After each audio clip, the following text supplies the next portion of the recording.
Welcome, everyone. Our apologies for being a little late, but we had quite a bit of things to do today. We will return now to out of executive session. I will read what I'm supposed to read here. I hereby announce the date is October 9th, 2025, and the time is 6:14 p.m. No vote or action was taken in executive session. There being no further executive session, we will return to the regular session. 6:14.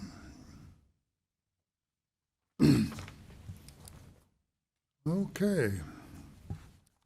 Welcome, everyone. Good to see a good crowd turn out tonight to participate in some of the doings and listen and be involved as well. Okay, we move to item 4 on the agenda, which is the Pledge of Allegiance and an invocation. Tonight, the invocation will be given by Chaplain Mike Armstrong. So after we do the pledge, please stay standing for his invocation. Pledge allegiance to the flag of the United States of America and to the republic for which it stands, one nation under God, indivisible, with liberty and justice for all. Honor the Texas flag. I pledge allegiance to thee, Texas, one state, under God, one and indivisible.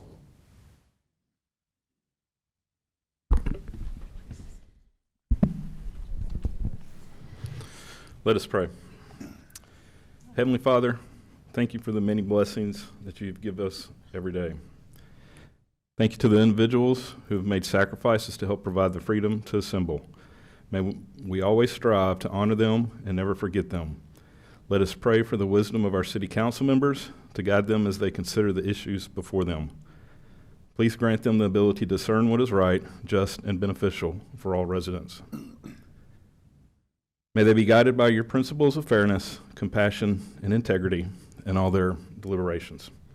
We pray for the well-being of our city and its residents. May we listen to each other with open hearts and minds. Lord, may the decisions we make today and in the future contribute to a thriving community where all can flourish. In your name we pray. Amen. Amen. Thank you, Chaplain Armstrong. We appreciate your participation. Okay, there is a speaker protocol, which all of you that have been here before, or if you've picked up a copy of the agenda, you've seen that.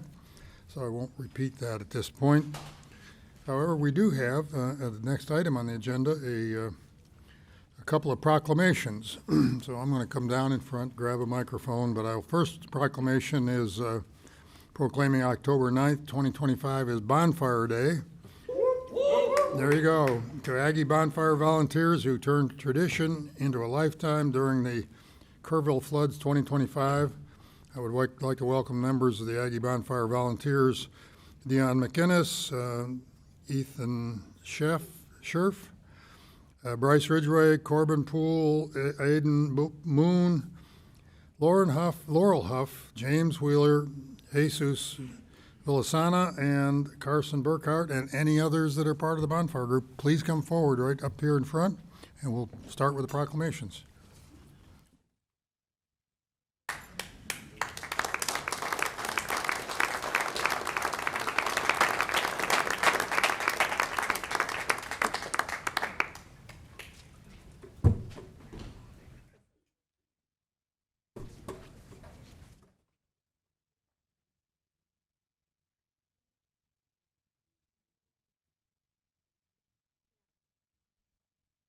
It's a lot more than the names I read off, but I'll tell you what, when we go to take a picture, you're going to have to double up, or you can put a row of you up on the dais behind. So we'll get the picture in a minute, but I'm going to make a few comments and to read the proclamation. So welcome to all of you. I was asked about this the other day. I'm going to read the proclamation, but I'll make a couple of 3 comments that this group was not only volunteered and was accepted as volunteers, but they were accepted with open arms out there because they know what they're doing. They have committed themselves and worked hard. They got their own organizational structure, which a lot of the volunteers there didn't have. They went as individuals and didn't have the opportunity to demonstrate that they not only knew individually what they were doing, but they knew how to work as a team.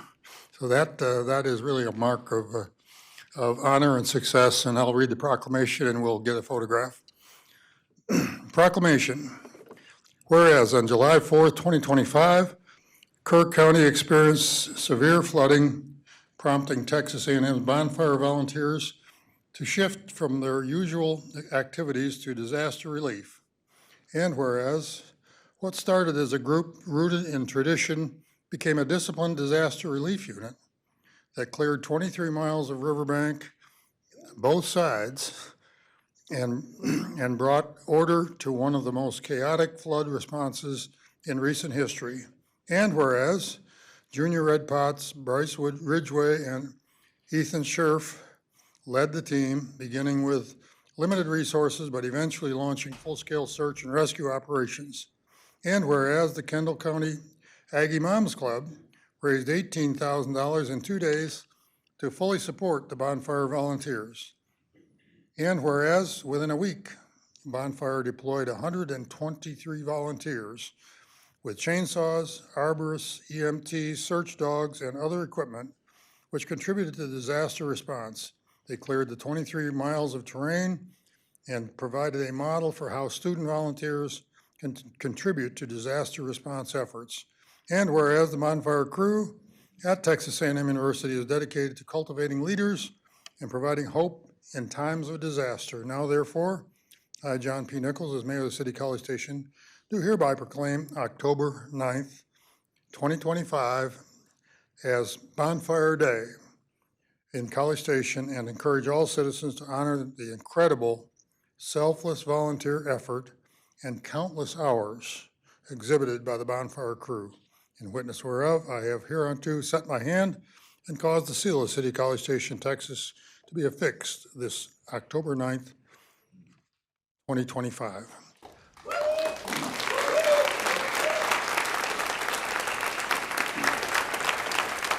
Congratulations are certainly in order. Now, organize where you want them.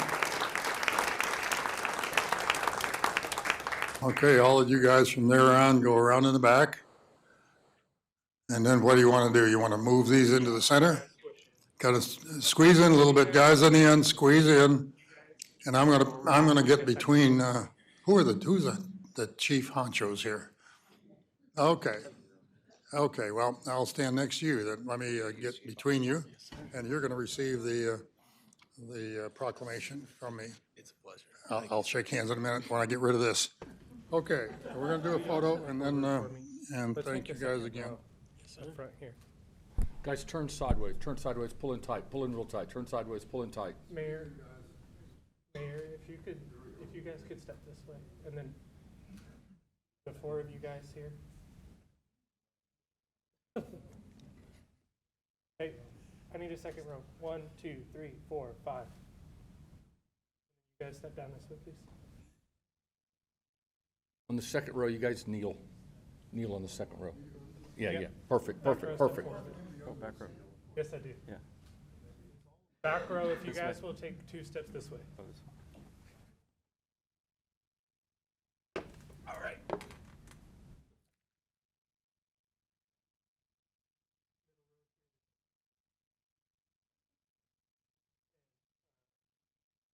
Just you over here. These guys are better organized out there in the field than we are here.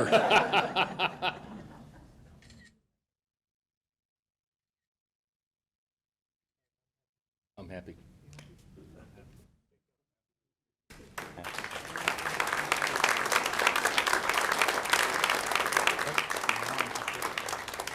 Congratulations. Thank you. Well done. Well done. Great.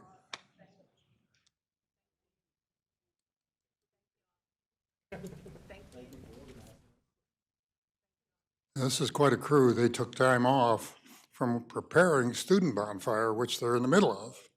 And they're out fundraising, trying to raise money that week, but they dropped everything to go to Kerrville. So it speaks well of them and speaks well of the community, but particularly speaks well of the students at Texas A&M. Okay, I have another proclamation here, presentation of proclamation recognizing and celebrating College Station Noon Lions Club's 75th anniversary. I'd like to invite Ron Gay, James Haverland, Tommy Haverland, and Pam Smits to the front for the reading of this proclamation. Lions Club of College Station, is involved in the 4th of July activities with the city and with George Bush Library, and big event at Christmas time selling Christmas trees. So let me read the proclamation. Whereas the College Station Noon Lions Club has served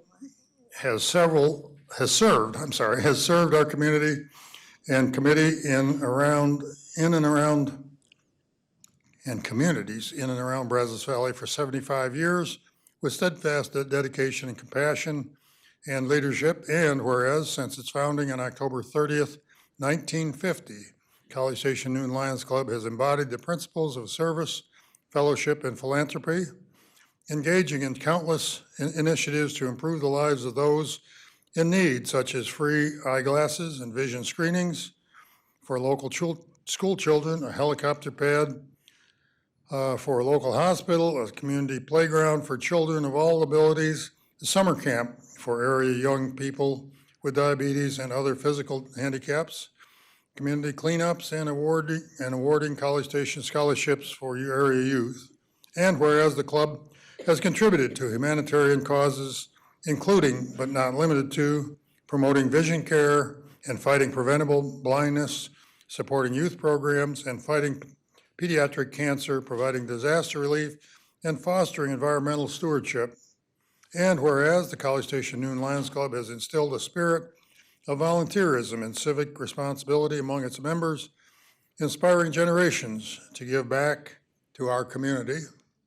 And whereas College Station Noon Lions Club's legacy includes partnerships with local organizations, schools, and governments to address significant social challenges such as housing, hunger, and medical care, making a positive and lasting impact on those they serve. And whereas the 75th anniversary marks a significant milestone in the history of the College Station Noon Lions Club, representing decades of selfless service, growth, and achievement. And whereas the City of College Station commends the past and present members of College Station Noon Lions Club, whose dedication, compassion, and leadership have shaped the organization and its mission of service. Now therefore, I, John P. Nichols, Mayor of the City of College Station, Texas, and on behalf of the City Council, do hereby recognize and celebrate College Station Noon Lions Club's 75th anniversary and encourage the residents of the College Station to continue supporting the Lions Club programs and initiatives such as the annual Christmas tree sales and honoring our heroes benefit, ensuring the ongoing success of efforts to address the needs of our community and beyond. In testimony whereof, I have hereunto set my hand and can cause to be affixed the seal of the City of College Station, Texas, this 9th day of October 2025, John P. Nichols, Mayor. And I'm pleased to present this to several members of the organization. And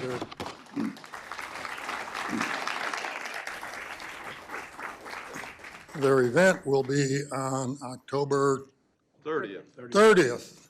Unfortunately, I'll be out of town, but And we'll who am I handing this to? John? Okay. I will say that the Lions Club has worked with the city on a number of different projects, so this really recognizes some joint activities that the city's involved in, city benefits from. We're going to get people organized a little easier maybe than the Student Bonfire Group.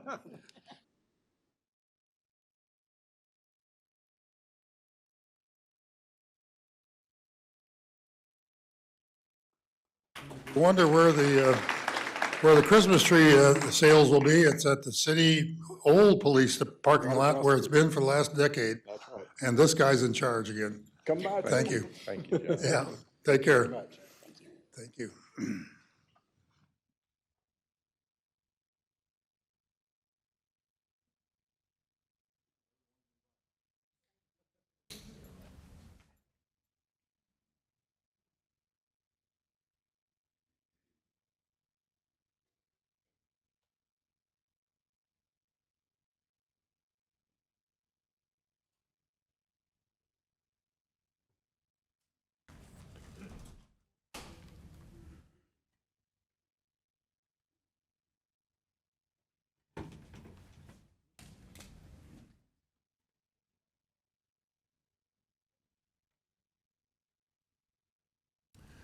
So we can recover our chairs back up here. Okay, I've just got a couple changes here on my list. Okay, we move to the item 6, which is here visitors. I have one person signed up, Stacy Nearing, who will be representing a group. If stand up when I read your names. Stacy Nearing, where are you? Okay, come on forward. And the rest of your group is Sydney Montez, Shelley Bailey, Kate Taylor, Paul Nearing, must be a relative, and Gabriel Montez. You're part of the group with her. Well, thank you very much. You have 10 minutes, Ms. Nearing. All right. Welcome. And I'm going to read what I have here if that's okay with y'all. So As I've long as never it's under claimed to 10 be minutes, a you're good. public speaker. So as you said, my name is Stacy Nearing, and I'm the executive director of the Langford Senior Living Community. It's on Carol Fancher Way. And if you're not familiar with the street that we're located on, it runs between the Highway 6 feeder road and Midtown. It goes right between Christ Church on one side, the other side is Extraco Bank and us. So I'm here tonight because I feel like I've exhausted every other avenue trying to get help. So I've emailed, I've called city leaders, our residents have pleaded with city officials asking for action on the traffic and safety issue on Carol Fancher Way. So after a year of conversations, promises, polite deferrals, nothing's changed.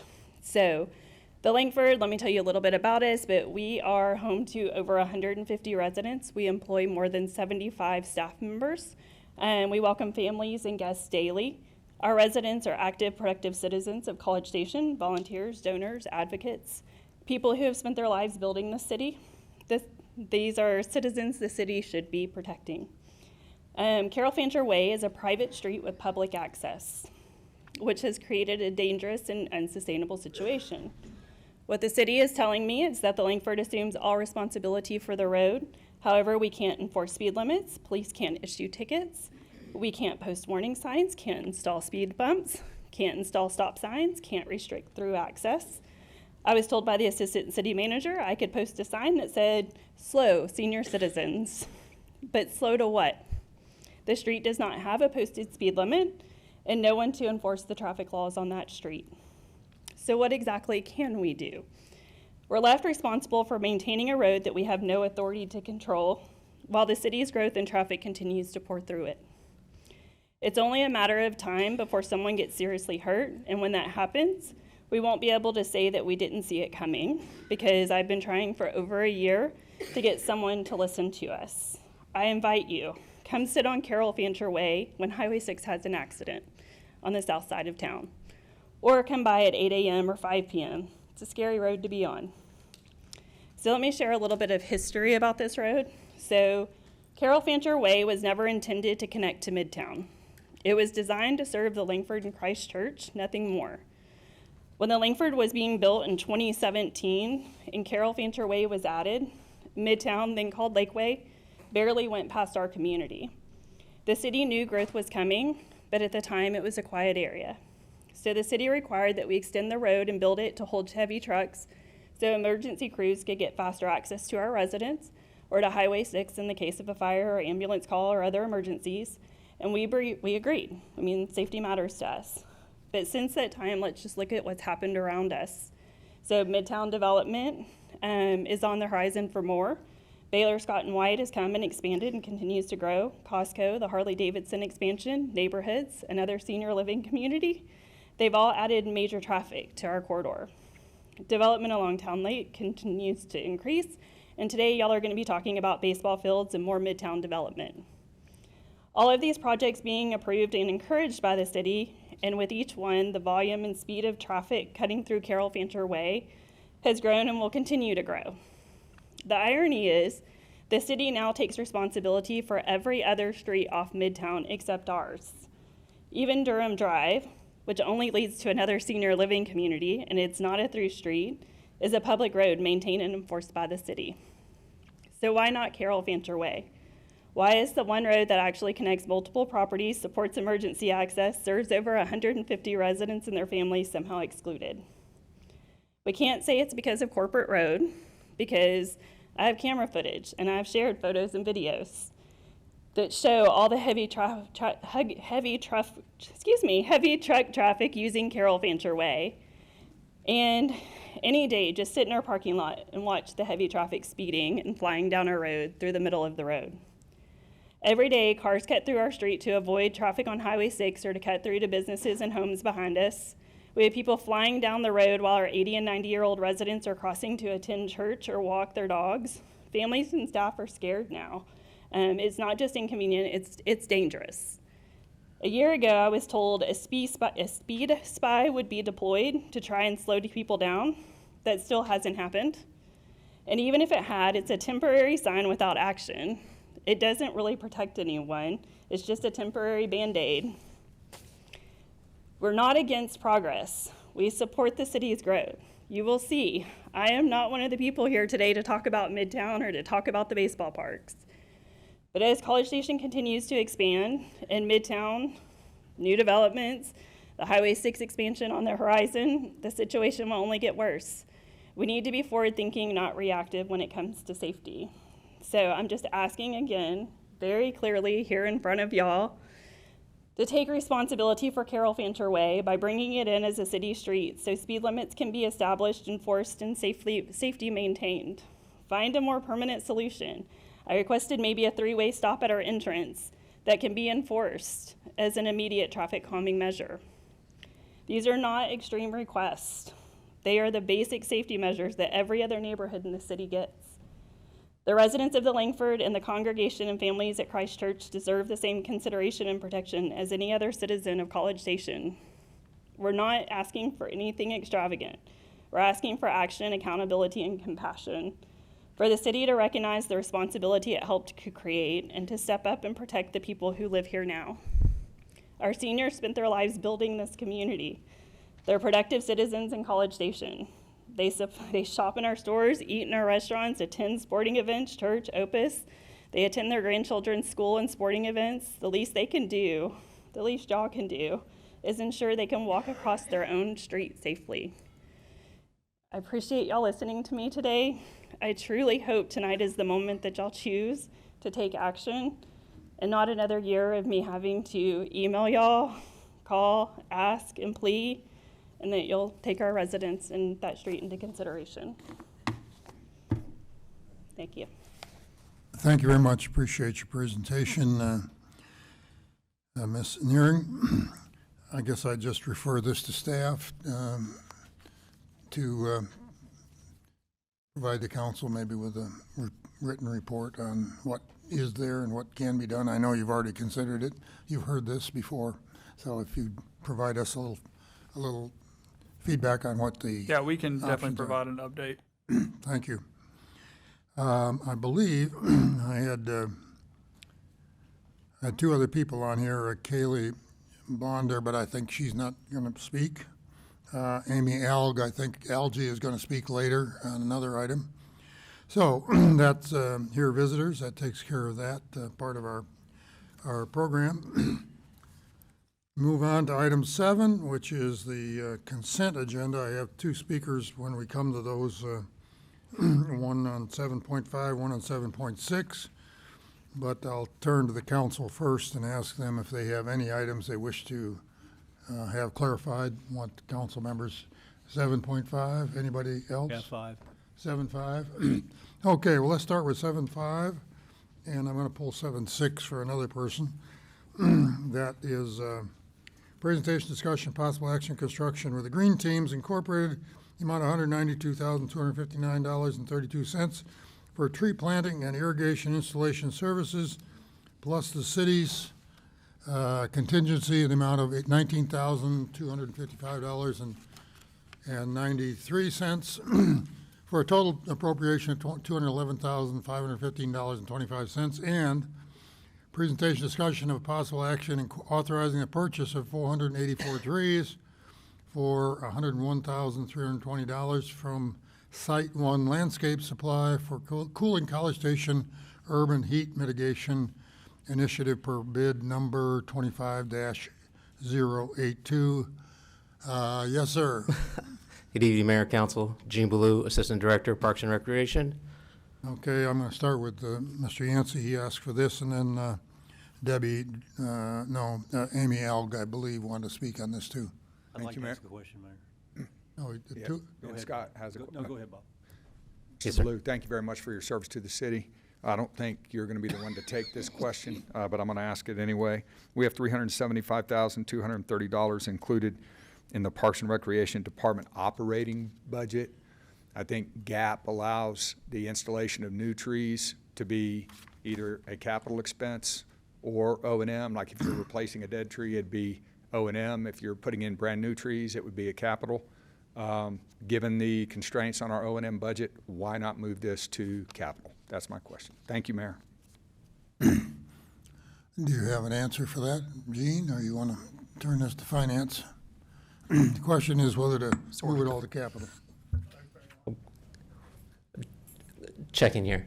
I think we have a Yeah, response so coming. typically on a project like like this with the trees, we typically would not be capitalizing those particular items. We would be utilizing our existing revenues in cash out of our operating budget, out of existing fund balance for those projects. Because typically when we are making them a capital project and utilizing debt for those.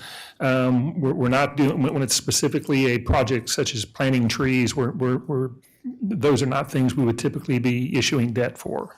So it's kind of an internal policy that we just, rather than using the Parks revolver, which I believe is capital, right? I mean, you wouldn't have to issue debt to buy $375,000 worth of trees. Well, the Parks revolver, where that money comes from, is from debt that's issued, and we're utilizing that over time, and so really, it's a matter of again, our options are utilizing our fund balance, utilizing money that we have already appropriated in the budget for various projects in order to take care of one such as this. Just to add, and this is a little nuanced for everybody who is interested in government finance. Typically, when we talk about O&M, I think what the council member is referencing, which is our most challenging thing, is how we pay for people and things every year. There can be one-time costs in O&M, and that's what you're seeing is we're taking this out of, it could be recurring revenue, but if we don't do this again next year, then it won't be programmed in the same way. It's not the same as if we add a position that occurs every year. It doesn't compete against that. It's just in the O&M because it's not appropriate for a debt issuance. Very well. Thank you, Mayor. Mr. Schaefer, did you have a question on this one? Yeah, thanks, Gene, for being here. My question is a little different, not with finance, but with where the trees are going. And I know this program started a while back, and you all provided us with some information about the amount being spent and the number of trees and things. And I noticed, and this has to do with my question, but I noticed that there was a separate piece for some of them going in detention. And the two detentions that were mentioned were in two of our parks, I think both Edelweiss parks. So that seems good to me. One of the things that I've been concerned about, and some people up here know, are not concerned about, but wondering about, is can we do some planting in other detention facilities? And I don't know where we stand on that, but I know parks are a great place for trees, but I'm just wondering, I think someone else tonight has this question about, how we're actually using these trees for cooling, which I think is the primary piece, and maybe dispersing them in other areas. My concern has been somewhat with doing something different with some of the detention than just having a big hole in the ground. So anyway, I don't know if that makes sense to you as a question or not, but if you could talk a little bit about where these trees are going, I would appreciate it. I think so. We have identified 11 different areas and parks for the 484 trees that are being purchased within this contract.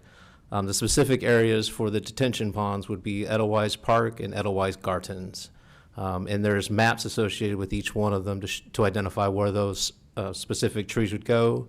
With Edelweiss Gardens, or Edelweiss Park, we're looking at a total of 59 trees going in there. And at Edelweiss Gardens, between the upper and the lower, there's 73 trees identified to go there. But at this point, they're all 93. going into parks, all the trees, not into other locations. Is that right? I'm sorry, say that again? All the trees are going into our current park system, not into other locations. Is that correct? There's two other locations that's not technically a park, and that's the police department and the municipal court. Okay, But all others are going inside city parks. thank you. Ms. McElhaney, did you want to ask a question on this one? No. Okay. No other council members asking a question, but I do have Ms. Amy Algie signed up to speak on this. Please come forward. You have 3 minutes.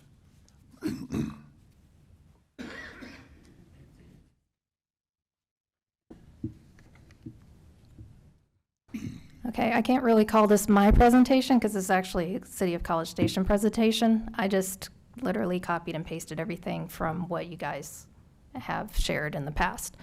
Because I figured most people would not be familiar with the Cooling College Station plan that was implemented in 2022. I don't know how to do this. Do I do this myself?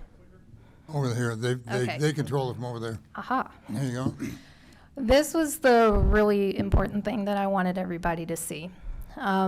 So with Cooling College Station, obviously the blue portions are the coolest parts.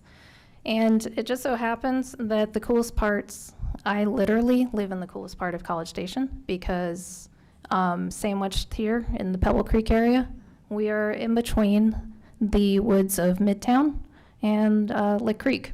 And we are the coolest place in College Station.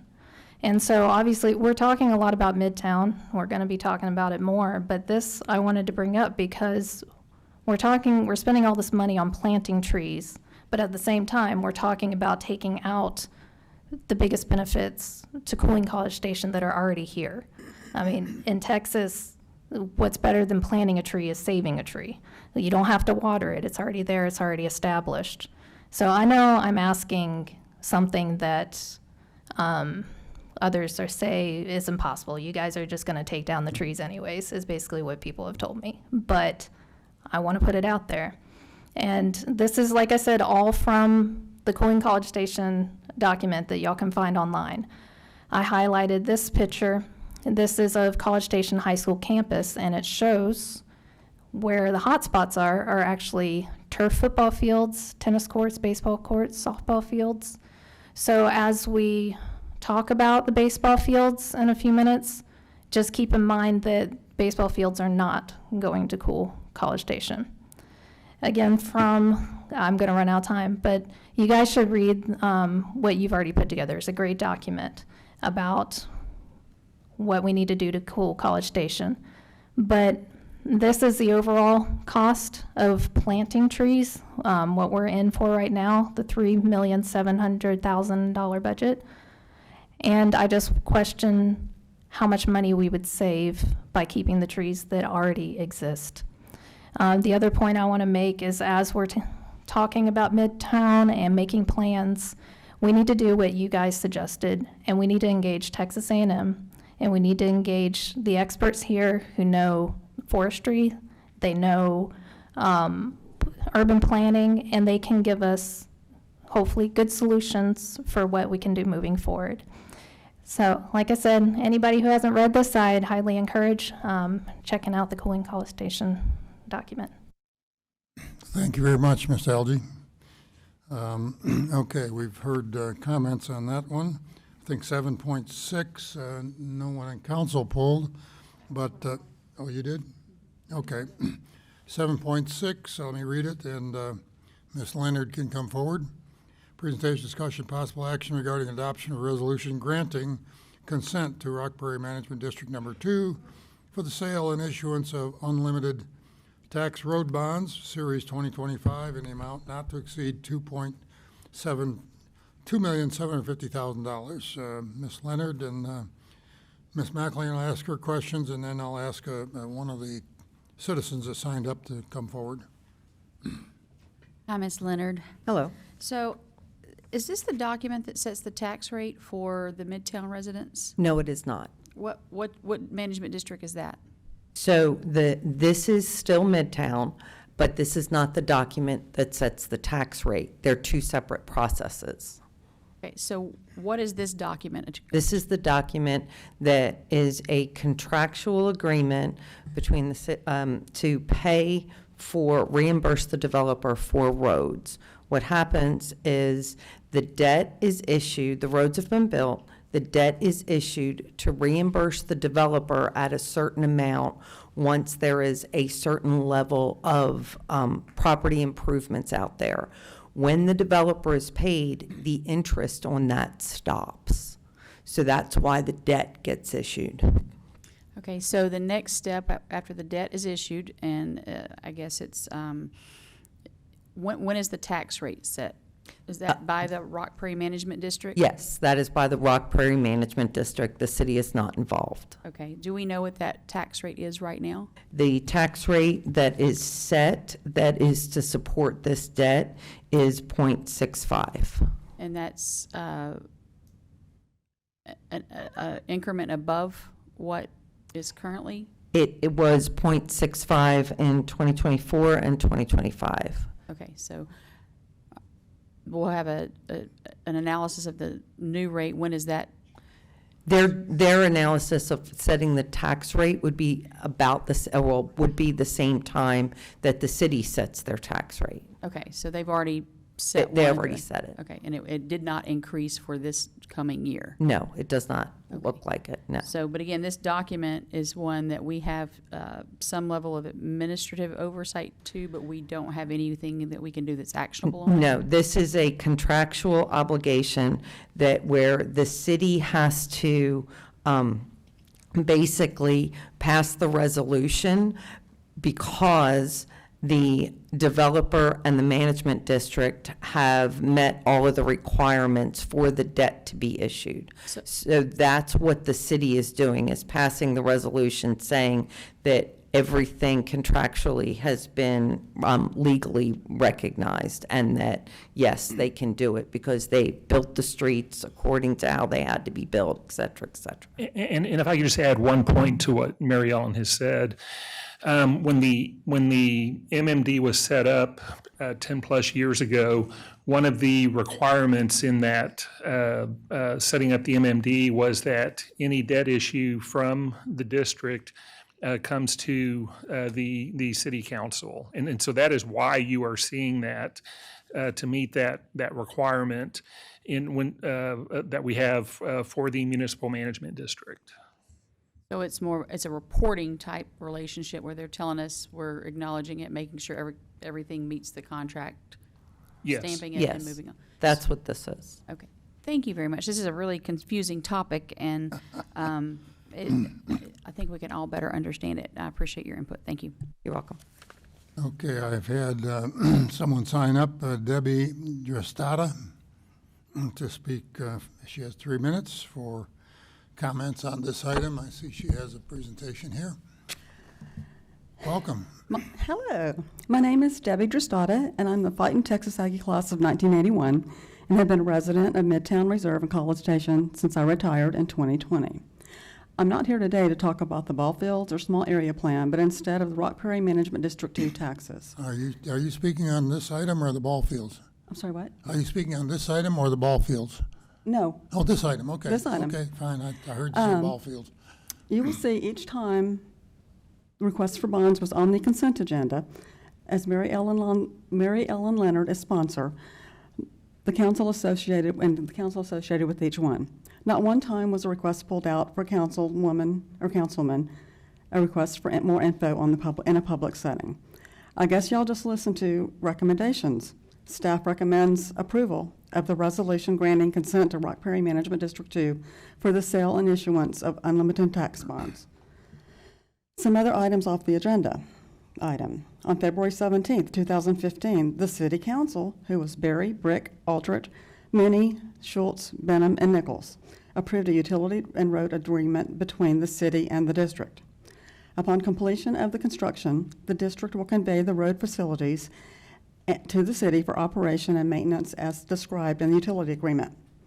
On July 9, 2015, the same City Council passed the Resolution 070915-02 consenting to the creation of Rock Prairie Management District 2. Mayor Nichols, you were the only one here on council at that time. Please let us know what you remember.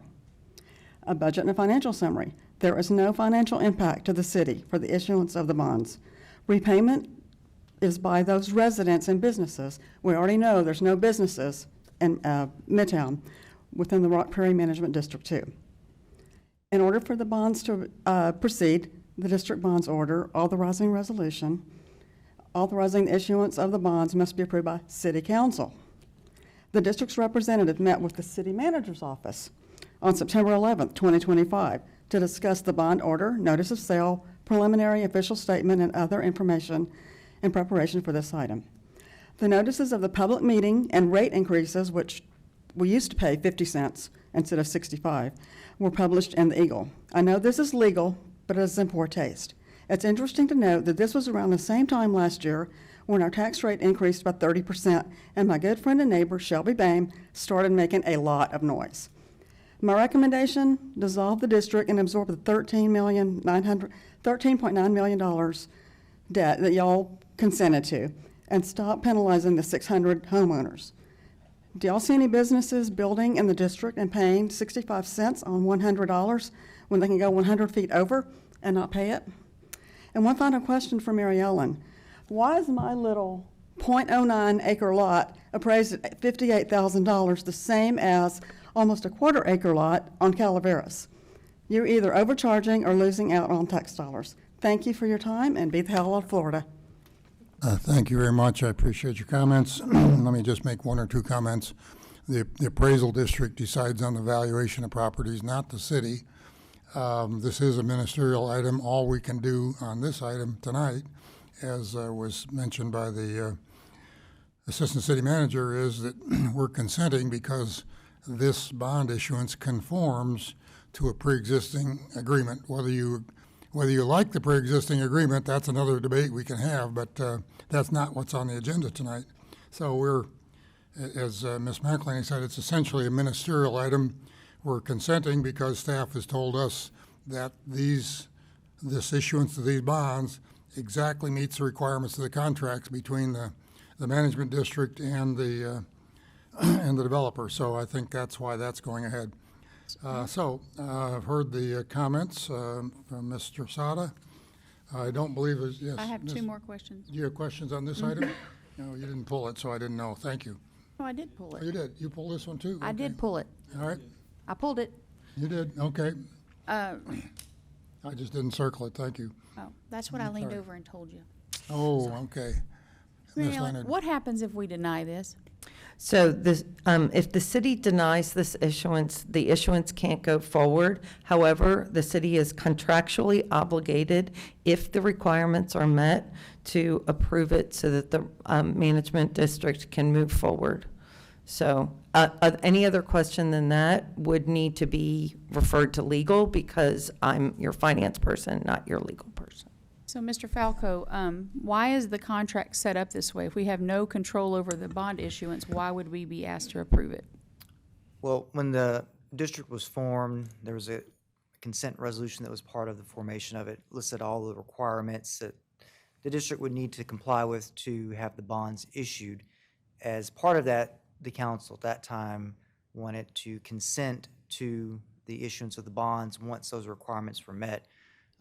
When you look at all the different attachments to the resolution, it has all their financial statements and documents explaining the revenues and the bonds and the interest rates and all that. So Mary Ellen can explain all that stuff to y'all if needed. But that is the information that's contained in the resolution showing that they've made that. And it's really just a ministerial duty by the council to approve that resolution saying that they have met those items. So I know as a member of council, I receive a lot of emails about this MMD and how it is a burden to the residents at Midtown. If I'm hearing everything correctly, this is an agreement between the management district and the developer, Mr. Murr or his company. Is that? For the reimbursement of the roads, that is an agreement between the developer and the management district. The management district has an agreement to be able to issue debt, to be able to pay that when the property values within that development reach a certain level. So there's multiple agreements. Okay. Thank you for the not so clear clarification, but again, we Sorry. approve this because it's our obligation because we're under contract to do so if it meets the And- requirements. Mayor, and if the council wants, I know that the attorney for the Rock Prairie Management District, I know she's on teams along with their financial advisor, is also on the team's line too, if council chooses to have any further clarification from those two. I have another question here, and then if they wish to speak, they can. Are we at a position that we can change that resolution or change the agreement? I know it was put in place several years ago, but is it permanent, or do we have the ability to change that relationship? So I'm going to go back into Councilmember McElhaney's question and then get to yours as well. So that everybody understands, I know we've had a big discussion about this. We may have it more, but it's important to this item. So this is one of the advantages, a huge advantage that the city gave to the developer or part of the agreement, right? So in a normal situation, things that you'd have to build, or if the city asked the developer to build, they would have to pay for that. This allows them to have that tax in that district. So that was part of the overall agreement that was done. So I think, and again, I'll let legal answer the legal part of it, but if you wanted to retire the MMD, and I think it's fair to say at this point, it's public too, the council asked and we explored that. The developer, we would have to pay off the debt, or somebody would, they'd have to assume it. We'd have to pay off the debt, and then you could potentially dissolve that. The developer does not desire to do that, which it's because obviously that reimburses them for their infrastructure. So we considered that, and we'll get to it later, but we considered it when we were looking at land sales, looking at using that money to pay off the debt, which would have meant the MMD tax wouldn't exist anymore. Again, the developer is not interested in doing that because ultimately it's not just about the debt that's been issued to this point. They will issue debt, continue to issue debt down the line, and that is a benefit to the developer. So if we have the attorney on the phone, what are the things that this debt has purchased so far? Do you want to speak to the attorney? These are road bonds. Road bonds for roads that are already in place or that are going to be in place? So the developer builds the roads, so he's already incurred the expense for whatever goes into a road, let's call it concrete, asphalt, I don't know. And then when the bonds are issued, the bonds reimburse the developer for those costs related to the building the roads, up to a certain point. Is there somebody on the phone? There we go. This is Christina Cole. I'm the attorney for Rock Prairie Management District Number 2, and I think, as Mary Ellen described, this bond issue will reimburse for eligible road facilities that the developer entity has constructed, designed, constructed, and have been accepted by the city of College Station as city roads now. And so in part of our agreement between the district and the development entity, we are issuing debt to pay them back for those facilities constructed on behalf of the district. Ms. McElhaney, any further questions? I don't think I'm gonna get anywhere, but Well, it's trying to understand our role in this and the developer's role in this, the management district's role in it, and what the citizens of Midtown are getting out of it. Well, thank you. I think Ms. Leonard answered the question about our role, and we're consenting because, according to our staff, the agreement between the MMD and the developer is correct and absolutely within their overall agreement, which was included in our packet. Correct. Any other questions? I have one, Mayor. Is there a time limit on that agreement? I mean, is there a certain time where that needs to be revised, revisited, or is that just Yeah, go on? it's a time-limited agreement, but it's like 30 years or something. I think staff is looking for. We can look for it. I don't remember off the top of my head, and I don't want to misquote it, but there's a time limit, and then there is an amount of bonds that can be issued, which is a pretty high number, so I don't think they'll ever get to that number, but yes, there are limits on it, but I don't have it off the top of my head. Thank you. And this is Christina Cole again, and if you're talking about the reimbursement agreement, the term of that agreement goes through 2040. 2040. 2040? So probably a 40-year agreement and, or 30-year agreement, I guess, yeah, starting in 10. Okay, any further questions on this item? Excuse me? Okay, well, yeah, we'll have lots of other conversations here. So I think we've covered item 7.6. So everything on the consent agenda, item 7.1 to 7.6 are up for a vote. Do you want to remove any of them? If not, we'll vote for them as we usually do in total. Item 7.1 through 7.6. Do I hear a motion to approve? Move to approve. Who was that? Mr. Schaefer?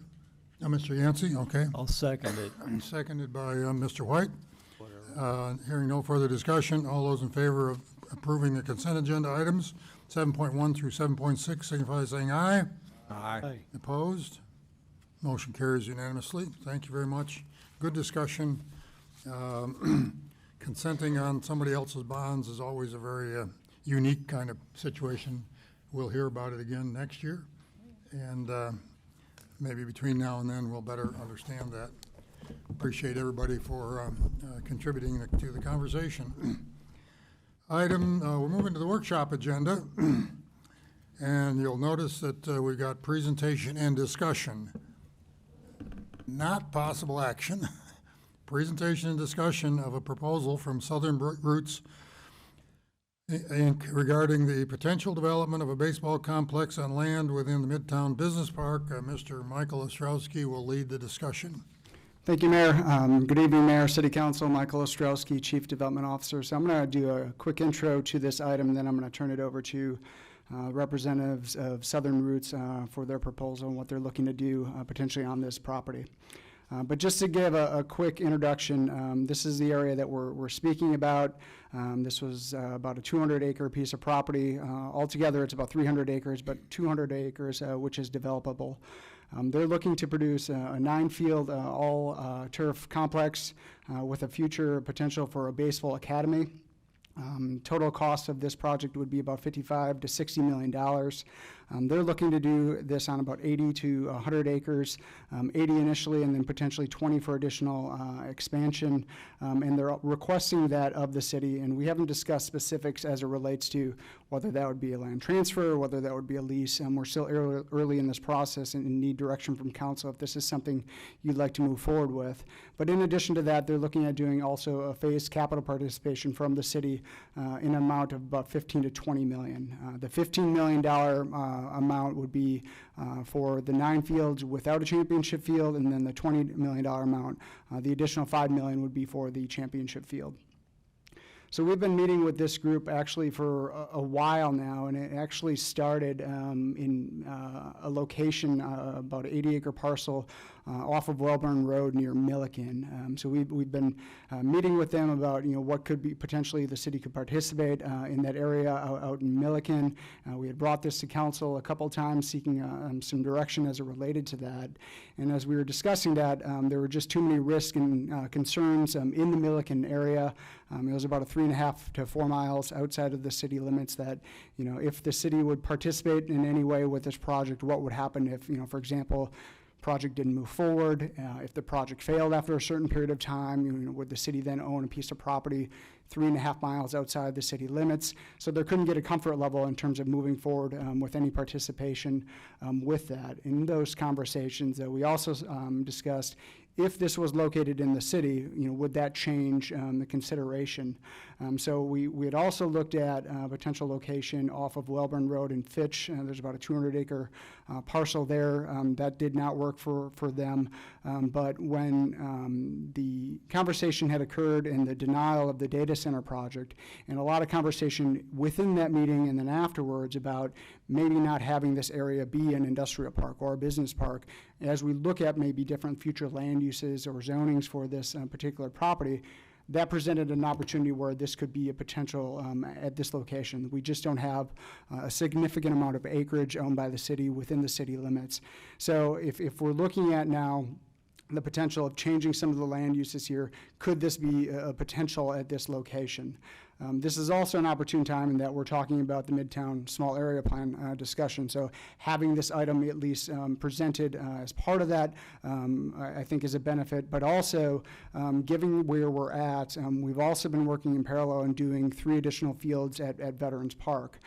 So, we're about to issue some, significant or make some significant decisions on that in terms of moving forward that would cost the city. And so having the discussion, if there were going to be a potential shift, if there were, let's say, we were going to look at maybe doing fewer fields at Veterans or not doing the fields at Veterans and moving them to Midtown or doing both projects, having at least this item presented now so you can have that discussion before we actually start moving forward with some of those significant costs coming up with veterans, although we have spent a considerable amount in terms of planning. Because one of the reasons we wanted to continue to move forward with the Veterans Park discussion also, in addition, was that there was certainty. City controlled that project. We knew we could get it done, and we were shooting for the opening in the 27 season. So wanted to bring this project in front of you to hear from Southern Roots, to see if there's any interest in moving forward with creating a project at this location. When we looked at this at Texas Independence Ballpark, when the city was looking at doing it there and ultimately found out the soil conditions were not adequate to move forward, we were looking at doing a much larger complex to have a significant impact from sports tourism. So as we start looking at this and kind of, we've run some numbers just to give you some information as it relates to, what sort of potential economic impact that we could potentially see with a project like this. With the 9 fields and the 32 tournaments that they're projecting that could occur on this, we're estimating that you could probably see an overall economic impact of anywhere between $27 and $28 million a year. With kind of a direct local tax impact between sales and hot, potentially over $800,000 a year with this. As we look at veterans, because it is a 3-field complex, you're probably not going to have the same level of impact. So when we looked at the impact of what you would see at veterans from, let's say, an overall economic impact, you're probably at about $2.25 million, with about $50,000 to $70,000 in direct local tax impact, because you're not going to pull a ton more new tournaments into the city with just the 3 fields, where if you did the 9 fields here, you could. Plus, Veterans Park is already very heavily utilized. So you're not putting on baseball tournaments at the same time you're putting on softball tournaments. So it does provide the opportunity, if they do hit their 32 tournaments within a given year, that could have a specific or a significant tourism impact from economic dollars coming into the city. One of the other things too is, and they'll get into their presentation and showing kind of where the layout would be, but they push that layout kind of the furthest point into the site, kind of towards W.D. Fitch. And what that does is it helps preserve, anywhere from 100 to 120 acres on the front half of the site along Midtown Drive for future potential development. And that development could include business park, office complexes. It could shift and be a mixed-use district complementing, the baseball. What is also going on the 28, it could tie into that. So there is opportunity to look at kind of what that future would hold for that remaining 120 acres along Midtown Drive. That could be part of, when we get into the discussions as it relates to the Midtown Small Area Plan, this area will probably be of great focus on it. So I'm going to turn it over. If you don't have any questions, or if you do have questions for me specifically, happy to answer them. But then I'll turn it over to Southern Roots after those questions. Any specific questions for Mr. Ostrowski, please? Thank you so much.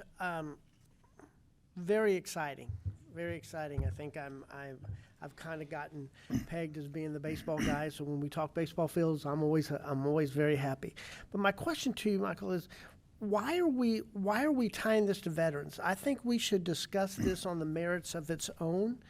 Why are we having to bring in veterans? Because we've already approved that, and that's already moving forward. Why are we trying to tie these 2 projects together? You don't have to tie them together, but as we look at veterans and kind of what we're spending at veterans, the estimate for those 3 fields is about $35 million for the construction of those fields. As we look at this and what we're seeing in terms of like what they're looking from a capital participation from the city here, that's anywhere from $15 to $20 million. And then when you look at the donation or kind of the transfer of land, that's probably another 10 to 12 million or $15 million. So So you don't have to tie them together. You could look at each of them on their own merits, but also, looking at it from, are you wanting to spend that amount of money from a capital perspective on baseball in both locations? But you could do them both. You could, modify veterans, or you could do them all at Midtown. It really is your choice in terms of, that's what we're here for, to get that direction from council and seeing which direction you want to proceed with. So, your sports tourism folks, you don't think you can do a tournament over at Veterans with the fields that we currently have on the plans? I think what you would see is larger tournaments on existing stuff. I don't think you're going to see a ton new tournaments come in. You may see a handful that come in, but there are not a lot of vacant weekends that you see at Veterans. You've got a lot of soccer going on. You also have a lot of softball going on within there. So you won't see as many new tournaments with just 3 fields at Veterans as you would with 9 new fields in the community. Okay, so just make sure I fully understand. So we're gonna give them the 80 acres for this complex? Let's What let this them item make a is, presentation. yeah, what this item is this is what they're requesting, right? And so we're bringing this to you very early in the process that, if council wants to pursue looking at this further, it's going to require a lot of negotiation and discussion about how all of that takes shape, right? In terms of would it be a lease of the land? Would it be a transfer of the land?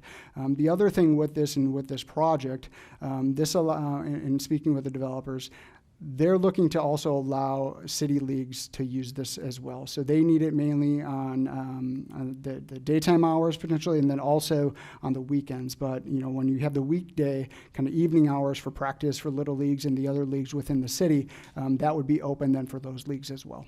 And we would manage those days, or who would manage and do the maintenance on these fields? Would it be, I guess it would be their complex, correct? We would just buy into this complex? Or is that part of the negotiations? What we would have to Let's do? let the presenters present, and then we'll have questions for them.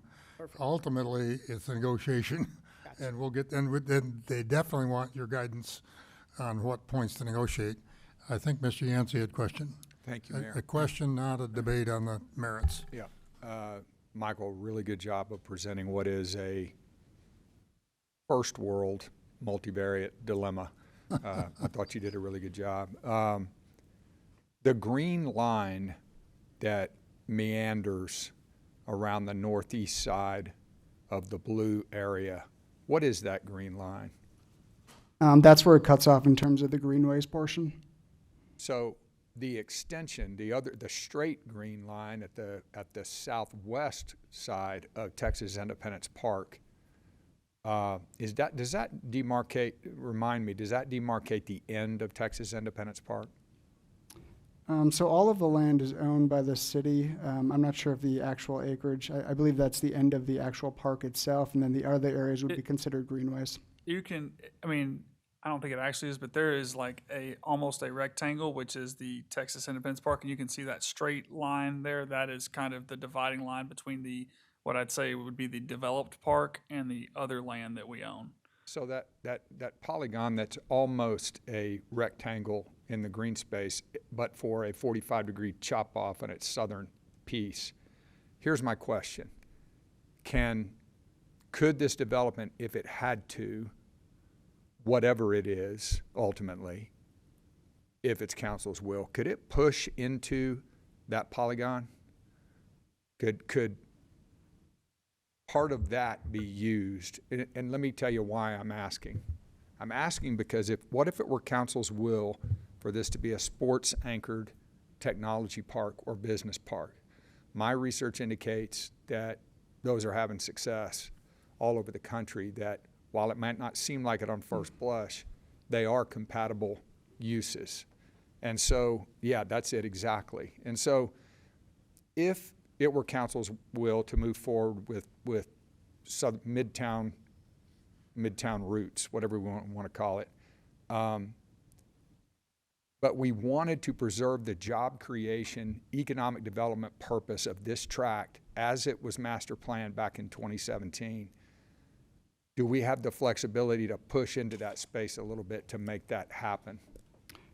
we'd have to take a look at it in terms of kind of where the floodplain might be, I was as gonna well say, as, that's the creek. That's and floodplain. That's all floodplain. Yeah. That's It- floodplain. And that's part of the reason in all of this that it was kind of laid out there is a similar thought is that we put green space where it was not really developable. Doesn't mean that there couldn't be maybe work on the edges. Obviously, too, if you can kind of see the trail demarcated that runs through there. So if you're familiar with going back through there, you can understand what it is. It relates to where the water flows over there. Okay, that's disappointing, and that takes me to a baser question. Is the blue demarcated area, if we go denser, SMBs, small and medium-sized businesses, 1 acre tracts, 2 acre tracts with larger companies marrying 2 tracts together? I'm not talking about baseball, I'm talking about business right now. Can it accommodate what is about to be pitched to us and a couple dozen tracts of job-generating business park lots? yeah, so the Blue Acre tract is the developable portion, which is about 200 acres. So, their initial request here is 80. Maybe we can redesign it and get it a little bit smaller, potentially for some expansion too. They're asking for another 20. All of that has to be negotiated, but that still leaves you with 120 acres that we can utilize for other uses. And absolutely, you could take that into 1, 2, 3, 4, 5 acre chunks and get a considerable amount of lots within that area. And just for my frame of reference, the current sold-out College Station Business Park, how many total acres is it? I think it's like 200 and something. 200? Great. Thank you very much, Mayor. Thank you, Michael. Okay, other questions for Mr. Ostrowski? Are we going to move on?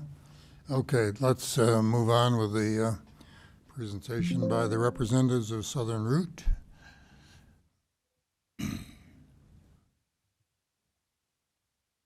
Michael, you have any introduction here, or you just let them? Yeah, so this is Thomas Rogers with Southern Roots, so I'll let him present on his. I'm going to grab his presentation real quick. Thank you. Thank you. Welcome, sir. Hey, thank you for having me. It's really weird to be presented as a developer. I'm actually the managing partner of ABA Services, and it's been really surreal this last week or two to hear everybody talk about Southern Roots and keep my tongue quiet until I got to this chance so I could actually talk with you guys about this. I'm going to do a few extra minutes on the front end basically to explain who I am and what my passions are, and then we'll get into the presentation. My name again is Thomas Rogers. I'm a managing partner of ABA Services, College Station, Texas. We're a full performing contractor doing everything but mechanical, electrical, and plumbing. We self-perform site work, concrete, structural, metal building erection, full commercial drywall, including EIFS, stucco, metal stud framing, drywall, all coatings and finishes. We work directly with cities and school districts across the state. We have cooperative JOC contracts that allow us to bid directly to state and federal entities and are currently on dozens of multi-million dollar contracts across Texas. Our chief focal point has been the sports aspect of schools with numerous baseball, softball, and football amenity build-outs for countless school districts across Texas. ABA has had a huge impact on local businesses in town as well. My midlife crisis project, I was blessed to have Melissa as an architect on for the Republic Steakhouse, and I got to be neurotic and actually do the interior finish out.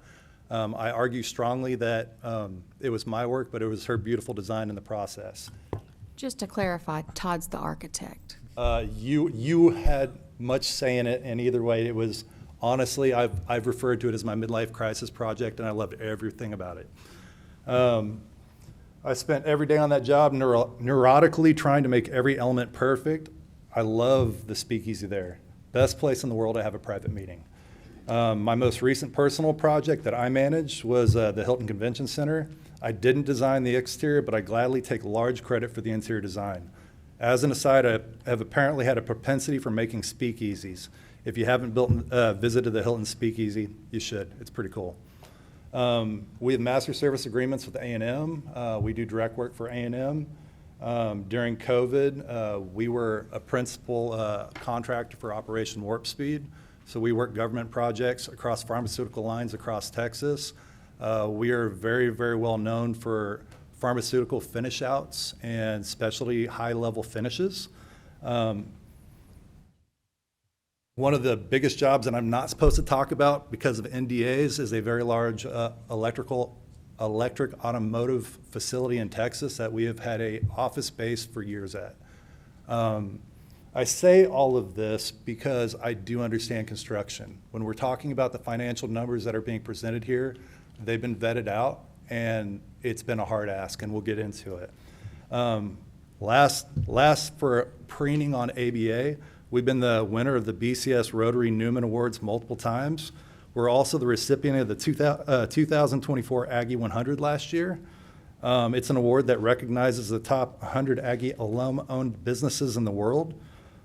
Even if this presentation is an absolute total flop and you guys say, don't want it, don't want any part in it, it's okay, because I'm the recipient of the 2025 Aggie 100 tomorrow. So at least I got that to look forward to.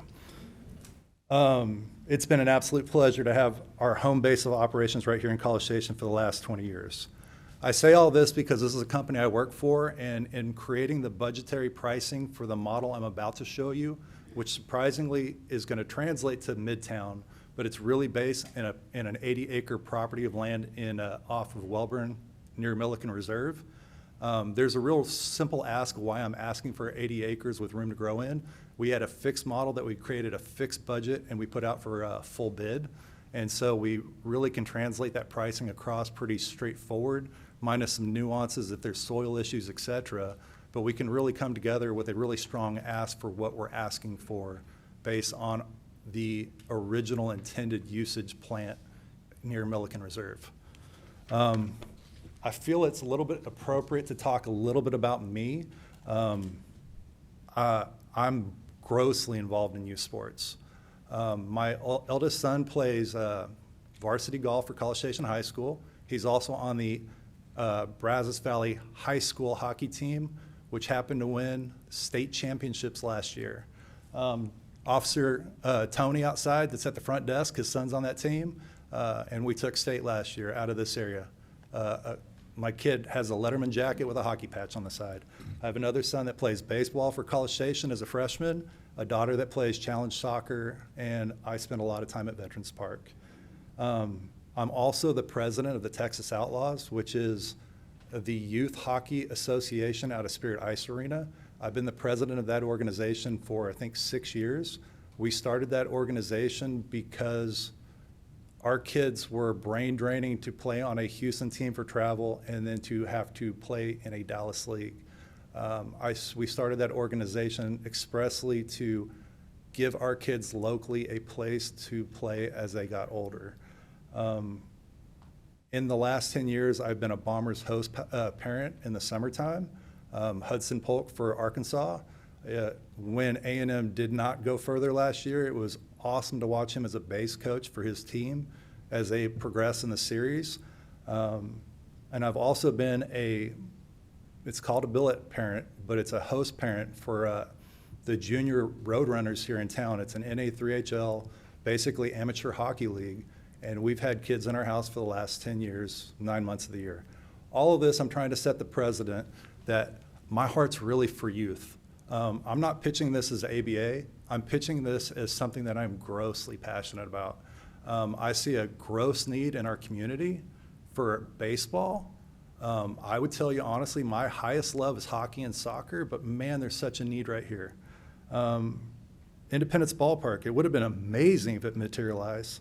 I fundamentally believe, but I really do fundamentally believe that private business has the ability to run leaner, build cheaper, and operate more efficiently than the public sector ever can. I know this market. I know the operational side of running a youth organization.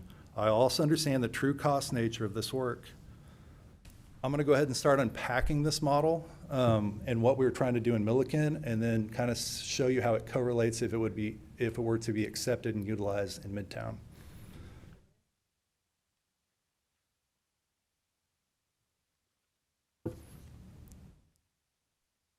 All right, this is probably going to sound boring. It probably will be gross and regurgitated, but there's a lot of details here to unpack. Southern Roots, a Texas baseball experience, is a visionary 80-acre baseball complex proposed for College Station. It's designed to transform the youth and high school baseball tournament landscape. This hospitality-driven destination will host year-round regional and national tournaments, drawing an estimated 780 families per weekend, while serving as a vital community hub for the local youth baseball programs. By integrating cutting-edge facilities, immersive amenities, on-site lodging, and a commitment to community access, Southern Roots aims to redefine the tournament experience, positioning College Station as a national leader in youth sports tourism. Tournament and field infrastructure, capacity and scale. The complex is designed to host 63 teams per weekend, accommodating 780 families based on a 12-plus family per team model. Summer national tournaments spanning 4 to 6 days target high school teams and attract college and major league scouts. Field design. 9 all-weather, fully turfed fields eliminates rainouts, including 5 youth fields that we are absolutely happy to make multi-use for softball and baseball, by the way. I did not realize that softball felt that they were getting short-sighted in this process, and those youth fields are imagine that, the same size fields. The difference is a pitching mound. That's an easy adjustment if we wanted to include that process in the project, as well as 4 full-size fields suitable for 14U to professional teams. Community access. Weekday field usage is dedicated to local youth teams at no cost. I said that, no cost. Our model is weekend and summer days tournaments. We don't have a functional use for fields in the afternoons. The reason that we presented to city staff was because it makes 0 sense to not offer it when everything lately seems to be a financial issue for the city or soil issue for the city, or in case of Veterans Park, a grind of too many things in too small a place. It makes sense that if we're gonna build these fields regardless, let's make it so that they are co-related. Tournament operations. Partnerships with third-party operators, it streamlines the logistics, including marketing, team registrations, umpire coordination, scorekeeping, and publishing game analytics to national stat databases, enhancing visibility for players. Training facility and performance facilities. I'm probably not gonna even bother reading off of this because I love this part of it. We're actually planning on building a 20,000 square foot facility. What we want to do in that facility is a 5,000 square foot gym, and it's going to be designed for athletic performance for our local people. We also want to create a batting cage. The other 15,000, other than some changing rooms and locker rooms, is going to be a lot of pitching lanes and batting cages. And what we want to do with that, there will be a pro shop inside it, but what we want to do with that is have the ability for local coaches to have a place to actually train their kids. We're going to use Rapsodos, TrackMans, high-end technology that basically does the analytics that can show the pitching speeds, spin rates, et cetera, so that we can actually develop kids. Part of it, we will have monthly memberships that it's basically you got a punch pass, you got a scan card, and there's X number of lanes that are open so that at any time of the day, you can go up there if you have a monthly membership and go use lanes and use the equipment. There is a facility that's similar in style in Bryan. This would create the opportunity for kids in College Station to not have to travel all the way across town to go use that facility. The weight room, we've been talking with Tyler Naquin. We've been talking with a bunch of other professional baseball players that are from A&M. And there's some really, really cool stuff as far as the weight training facility. We're really, really, really excited about it. The pro shop, we would actually sell merchandise, branded merchandise, as well as baseball bats, gloves, et cetera. So there's local access for things that kids actually use. So that's part of that building right there. Hospitality and amenities. All right, so this is where most people screw this entire model up. If you go to Houston, there's probably 20 facilities.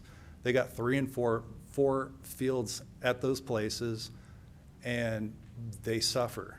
They get used for tournaments. Their tournaments in Houston end up being You have some games here, some games there, and they all get used, but the problem is they don't actually generate enough money to stay viable.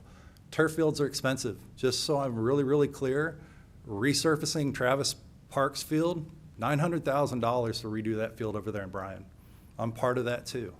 At the end of the day, this stuff is an expensive long-term investment, and most people basically try to phase these build-outs, and I'd say probably all of them have the intent to do what we want to do, but they don't have the capital to actually pull it off. And so what they do is they try to get past a debt model so they can get to the next phase that actually has a better value revenue stream for it that can help justify it. They don't make it over the hurdle.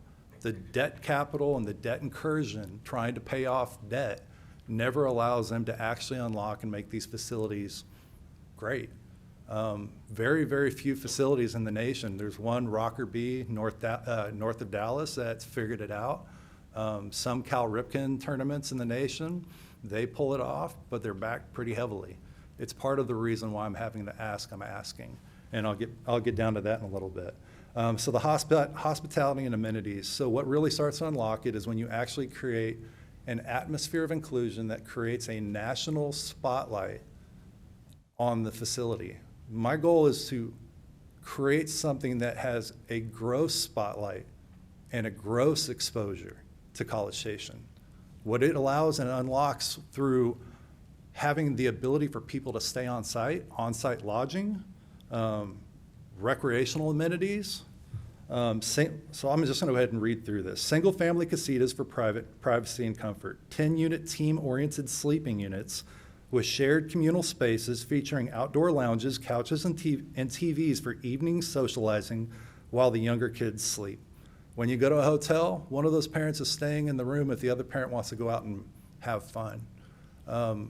So this allows basically some casita setups that the parents can actually enjoy themselves in the evening when they stay on site. A hotel-style lodge for traditional stay option. This is part of the greater model. RV slips to accommodate budget-conscious families, a common choice for summer tournament travel. When you're doing back-to-back weeks of tournament travel, people take their RVs, and this gives them a place to stay. What this really basically means in translation to a hot tax is 60,000 room night rentals per year expected for the youth tournaments. So that's 60,000 rooms. I feel like that's a pretty decent amount of people that you really can't do in veterans. Recreational amenities, a resort-style pool with cabanas for relaxation between games. My Milliken model, we needed to have retention, not because it was needed or detention, but because we knew that if the city ever annexed it and needed to be part of the model, we built a half-mile long stocked lake for boating, fishing, and leisurely walks, enhancing family experience. Our intent was to make it totally integrated with nature, that it was some place that somebody actually wanted to go and spend some time. And we didn't need them to come back once a year, but they created a memory and said, next year I want to go do that again. Dining options. Obviously, most ball fields have concession stands, but we actually wanted to create a 4,000 square foot restaurant and bar on site, basically to allow for people that stay overnight to have usage for restaurant on site. Our model really is only designed from the lodging and hospitality services to only capture about 15% of total users. So I don't feel like, and basically so we could keep that capped at a very high percentage so it became a very stable revenue generating number in our model. It's also one of the reasons we actually went with turf fields. We went with turf fields because it doesn't rain out. You can actually host a field and you don't screw up your revenue model. This is the power of private. This is the power of private and how we think. Photography and merchandising, when you create an environment that is actually inviting like that, then having higher level photography services available. They won't be used by everybody, but if you can get true photography from a sports photographer, it's another revenue stream we were really entertaining. All right, unique value proposition. Southern Roots stands apart from conventional baseball complexes by prioritizing an immersive family-centric experience. Unlike traditional cloverleaf field layouts that prioritize space efficiency, each field is designed as a standalone destination. ensuring safety from stray foul balls, and enhancing fan engagement. The integration of on-site lodging, recreational amenities, and hospitality-driven services transforms tournaments into memorable family vacations. By addressing pain points of typical tournament experiences such as long drives, limited amenities, and lack of family-friendly activities, Southern Roots creates a destination that players and parents eagerly anticipate. So what I'm about to ask when I get to it is a mixed number. I'm asking 15 to 20, but those are actually very specific numbers. 15 if we did not actually create a stadium setup, but we would still have the same amount of fields. We highly suggest that it would be in the city's best interest if we were to partner, that we did do the stadium setup, and here's why. We've been in negotiations with multiple people, multiple good independent minor league teams, and the idea of running summer ball creates the propensity of 50 home games. Typical stadium sizes around the nation for independent minor league baseball, which is the equivalent of AAA, would be, most of those stadiums are 3,800 people and above. And so to even buy into their system, you need a stadium that is 3,800 people. It may not have all the bells and whistles and look like Olsen Field, but it satisfies a need with press boxes and some suites and all the concession amenities. And so we've been having those conversations. I also recognize that I'm going to be realistic. You're at a point that you're going to spend money at one place and you could spend it here. I want to say very clearly, I absolutely fundamentally encourage that if this were to go to Southern Roots, we would love to host the Bombers, if that were an issue, because at the end of the day, they have been an icon in the community for 18 years. Those are D1 kids. Those are kids that youth players in our tournaments would idolize. I truly think it would be very, very symbiotic. I think kids that come to the tournaments would want to go to the Bombers games that are available, and I think it would create a huge crowd draw. I think there is a huge, huge overlap. If you have 780 families available, here's my novel idea, and I had talked to Uri about it. We give everybody at the tournament one ticket for each player that comes to the tournament. And why would we do that? Because each player comes with a parent and a sibling, or or both parents and multiple siblings. And so it creates a unified draw for baseball. These kids want to be Major League Baseball players, and the first step on the way to that dream is being a D1 player. That's what the Bombers are. In case nobody really, really knows what the Bombers are, they're college kids, and they're chasing their dream, trying to keep on going better, to be better for D1 and make it to the majors. Community commitment. This is a really, really, really, really big one. I promise you I'm getting close to the end. Free weekday field access for local youth leagues supports an estimated 1,000 players annually. It addresses an unmet demand and fosters grassroots baseball development. This field design ensures year-round usability, eliminating cancellation due to wet fields. College Station Little League, 56 teams. They don't have enough space. They do not have enough active sites to practice and play games in the same week. There's a lot of people, there's a few lists of things I want to say here, and that's not anybody's fault. Independence Ballpark would have solved it, and so I know you guys were fully on board to make it happen. Life happens. But where we're at right now, these kids are effectively practicing for 2 to 3 weeks, and then they go into games. And what effectively from a training position, if a kid goes into games and they're young, and you see something that's wrong, a behavior that's wrong, you don't have a chance to do a correction, and then they go to the next game. So they reinforce bad habits, and then as they get better and they want to play and travel, they have a harder issue. So the parents have to turn around and pay extra money so their kids can have lessons, and it's totally disequal for kids that don't come from a better financial position to get better if they don't get corrected at an early age. That's not anybody of your fault, but I can tell you as city's grown, our population has expanded. There are 56 Little League teams in town. That's a ton. And there's only so many fields, and with Bachman shut down right now, kids are playing in fields. They're playing in literal backstops trying to figure it out right now. They're making the games work, but it is what it is. Here's the other thing. Parks and Rec right now, we have grass fields. When these grass fields get wet, the games and practices, they're done. They don't want to screw it up, and it makes sense. I get why. You don't regrow grass quickly, and the repair and maintenance issues, it makes sense. It lets it live for another day. But if you're only playing a game a week and you miss a week, it could be effectively 2 full weeks to 3 full weeks till you play another game.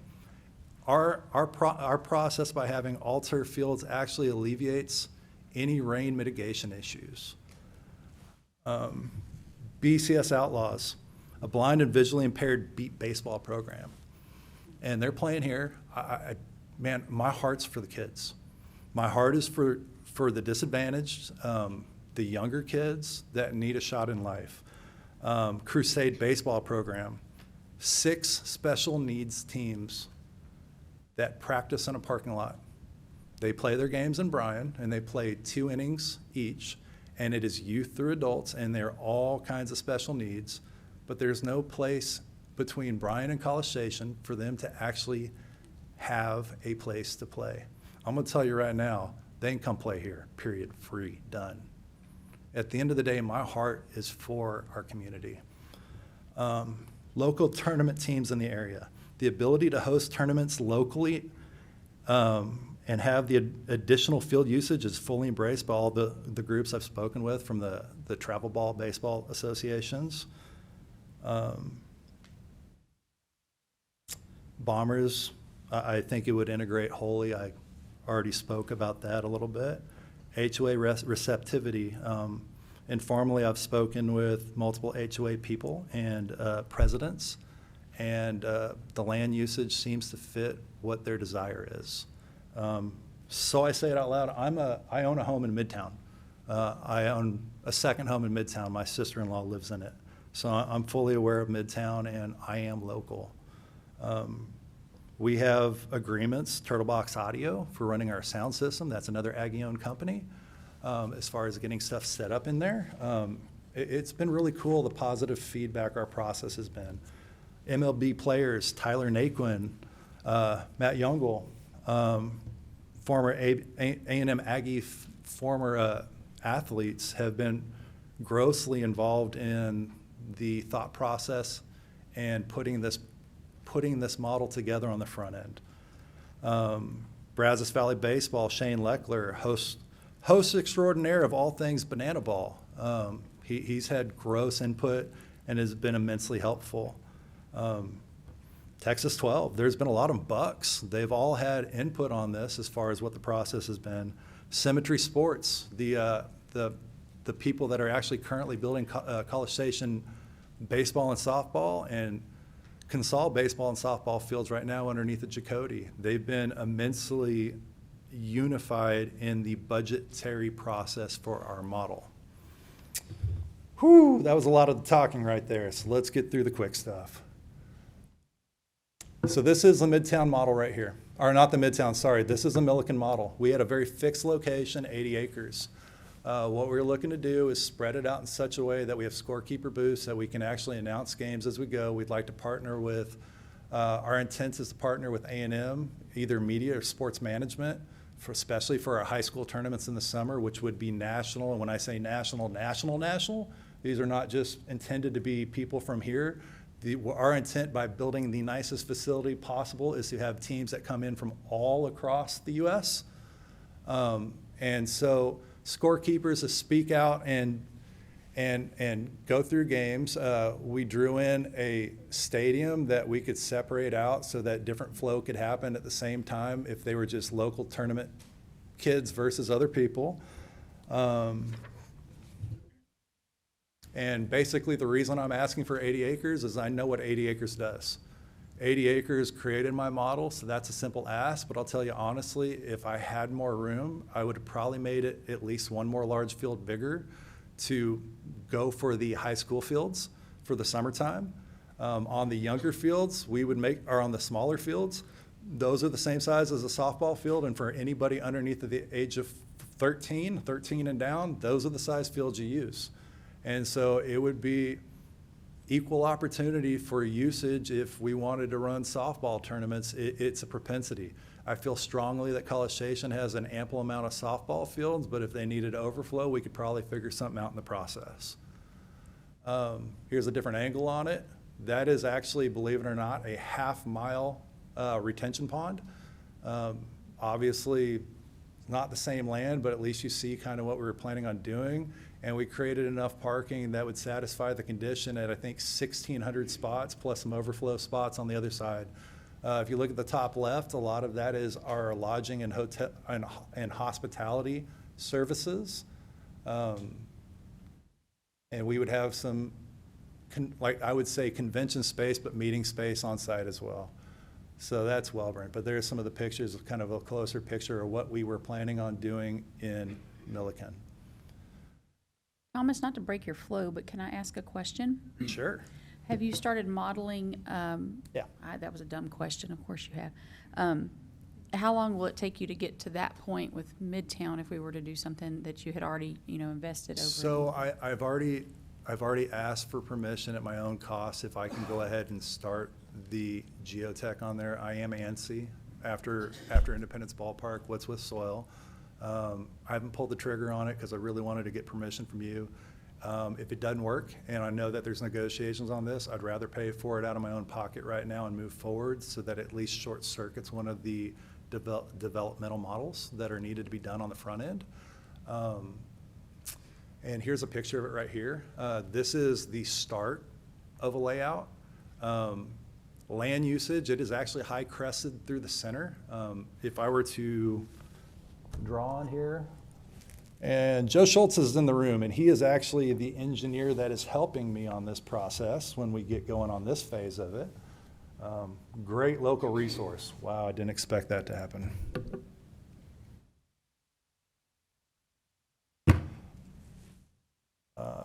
Bottom line is, I'll be quicker than that. There is some things that need to happen. We do need to do some cut and fill, and I've done the cut and fill calculations. I basically created this so that I could have a reference point to discuss with you today.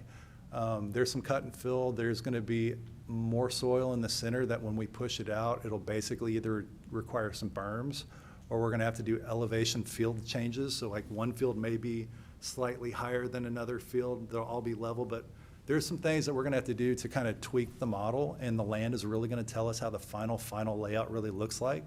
But we're vested and ready to go.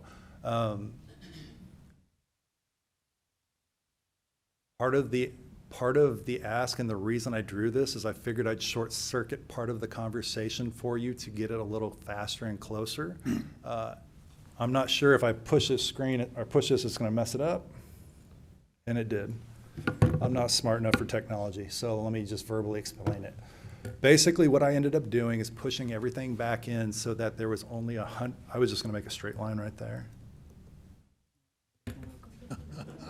It's not just me. It's okay.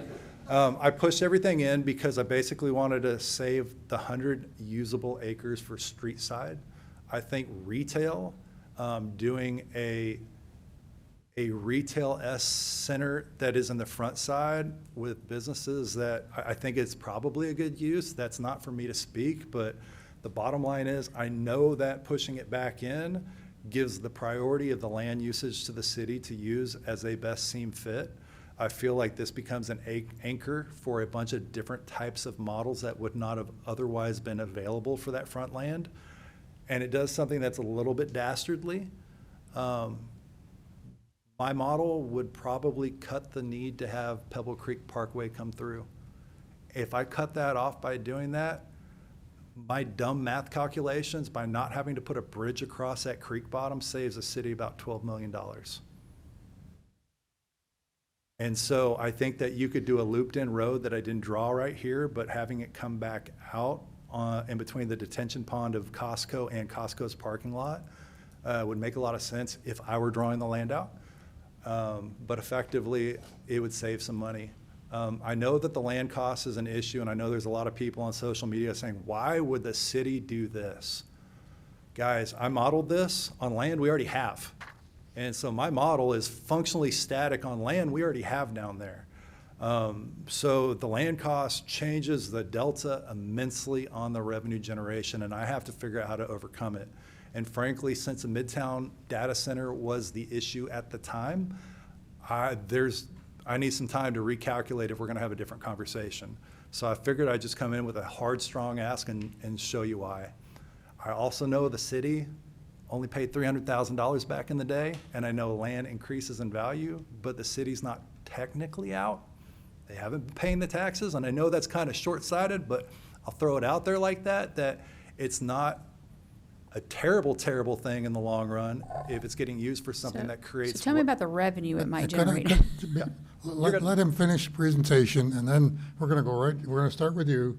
Go down and have questions. I'll get to that in a minute, but go ahead and finish. All right, so next slides, I got the renderings back today. My render is in Poland, and I never got a chance to proof it. I really don't like these drawings, but this gives you a beginning start of what this could potentially look like in the property usage.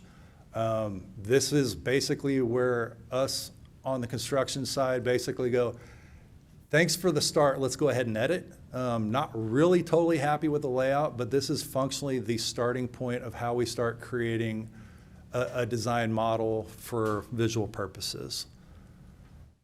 Long and the short, it aligns with the city's original vision, consistent with city's previous plan for baseball parks in Midtown. Southern Roots brings that vision back to life, a baseball-first, family-friendly destination that elevates College Station's national profile. Neighborhood and community sport. Midtown residents have expressed support for recreational family-oriented uses over heavily commercial alternatives. This project is compatible with surrounding neighborhoods and enhances the family identity of College Station. It's perfect site for access and visibility. It's behind Costco with excellent regional access for visitors and scouts. Proximity to hotels, restaurants, and retail ensures direct economic benefit to local businesses. A win-win for Midtown and the city.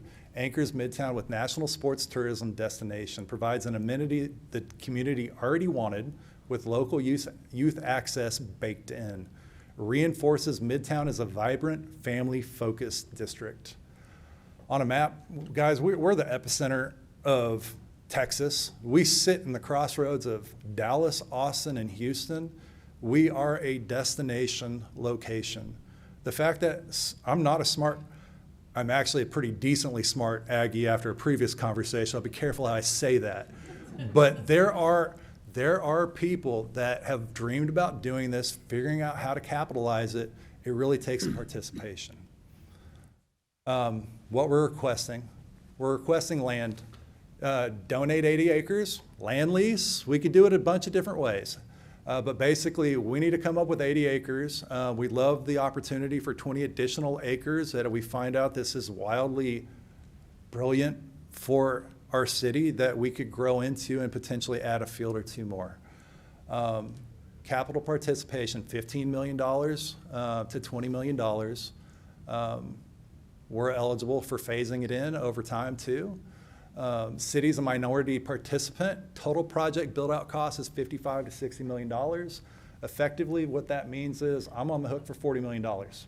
I'm not asking you to give the barn away. I'm asking you to help participate so that I can actually go to a bank and leverage a note at a much cheaper interest rate to make this financially viable. We would have some private equity, and we already have those investors lined up. This is a grossly loved idea. New direct visitor spending, I'm going to argue with Michael. I think that this is actually closer to 45 to 50 million. He had presented, I think, 30. I think it's higher. And if we add the propensity of having a stadium, we're able to come up with some arrangement that is mutually agreeable. If the Bombers were to be here, that was mutually agreeable with the Bombers and another entity. You're looking at 200,000 total people that would go to that facility. You're looking at potentially another 100,000 room nights a year. I'm not even touching that with my direct revenue spending. My numbers come from the city of Melissa. There's a facility there, and the city participated as the principal in it, and that city had 0 hotels, and in the first year with four 4 fields, $15 million from baseball in direct spending. 4. So my dumb math says at 2.25, translate that up, it goes up. And we actually have hotels and the ability to stay as hotels. People go to the restaurant near their hotels. So there's a lot of things they missed from restaurants because they weren't near the hotels that people were staying in. I would say that number is a gross higher multiple than that. There's tax-based growth, hotel occupancy tax, sales tax, property tax from on-site private development, jobs. The amount of administrative roles that actually happen here, this is real. This isn't a data center that's got 10, 12 people. There's a lot of people involved in this process and this project for this right here. So senior debt, 20 to 25 million, that's a bank, private equity, balance from private investors, no city backstop. And we pledged to hold a $1 million dedicated debt service reserve. So basically what that means to everybody else is we're hanging on and we're building into our model finances that if things were leaner than expected, we can service our debt.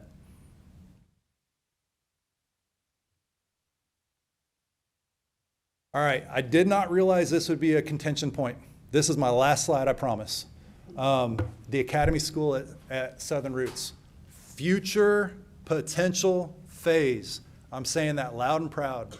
We are not asking the city to, if this were to be a real thing, to do anything with the school. We would have to build some dorms for it.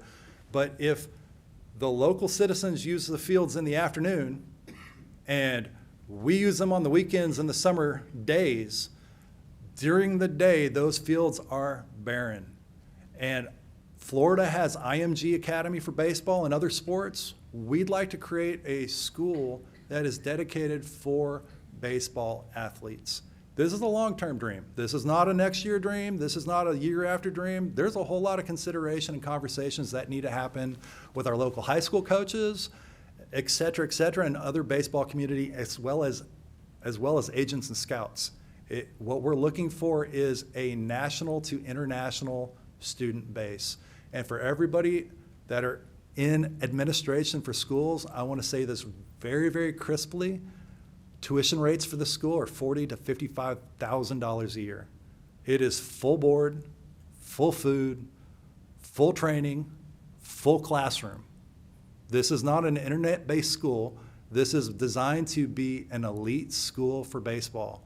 It's not a brain drain. We're not looking to suck in and make a cattle cart out of the local baseball kids and take them away.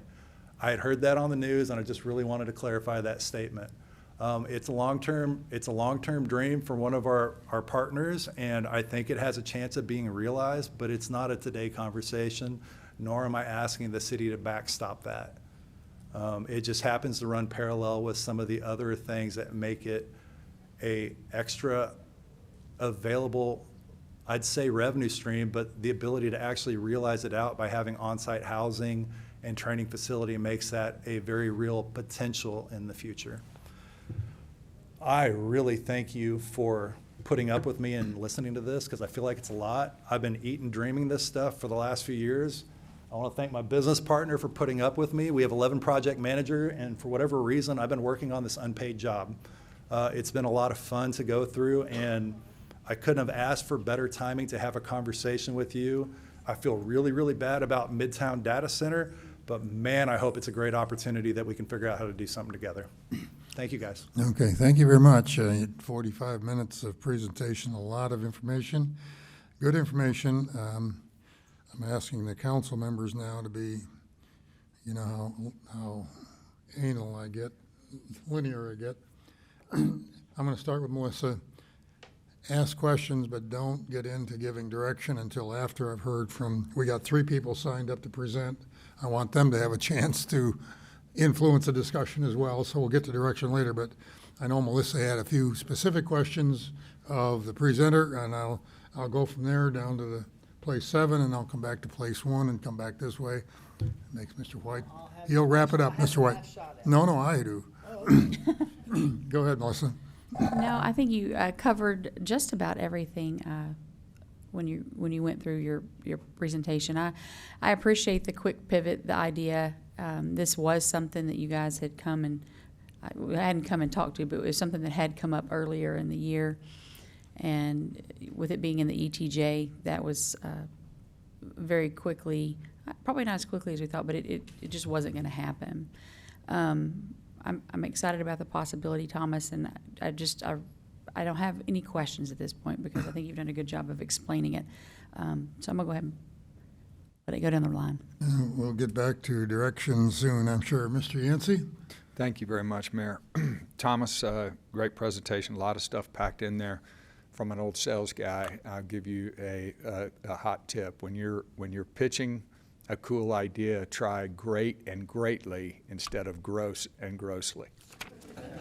My kids' influence, I'm glad I didn't say 6'7". How's that? So, Yeah.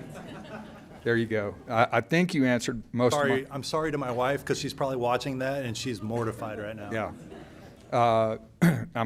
Let's see. Wayfinding signage, that's a detail we can talk about later. As one member of council, I think you need to belay the school piece or at least put it on a separate track.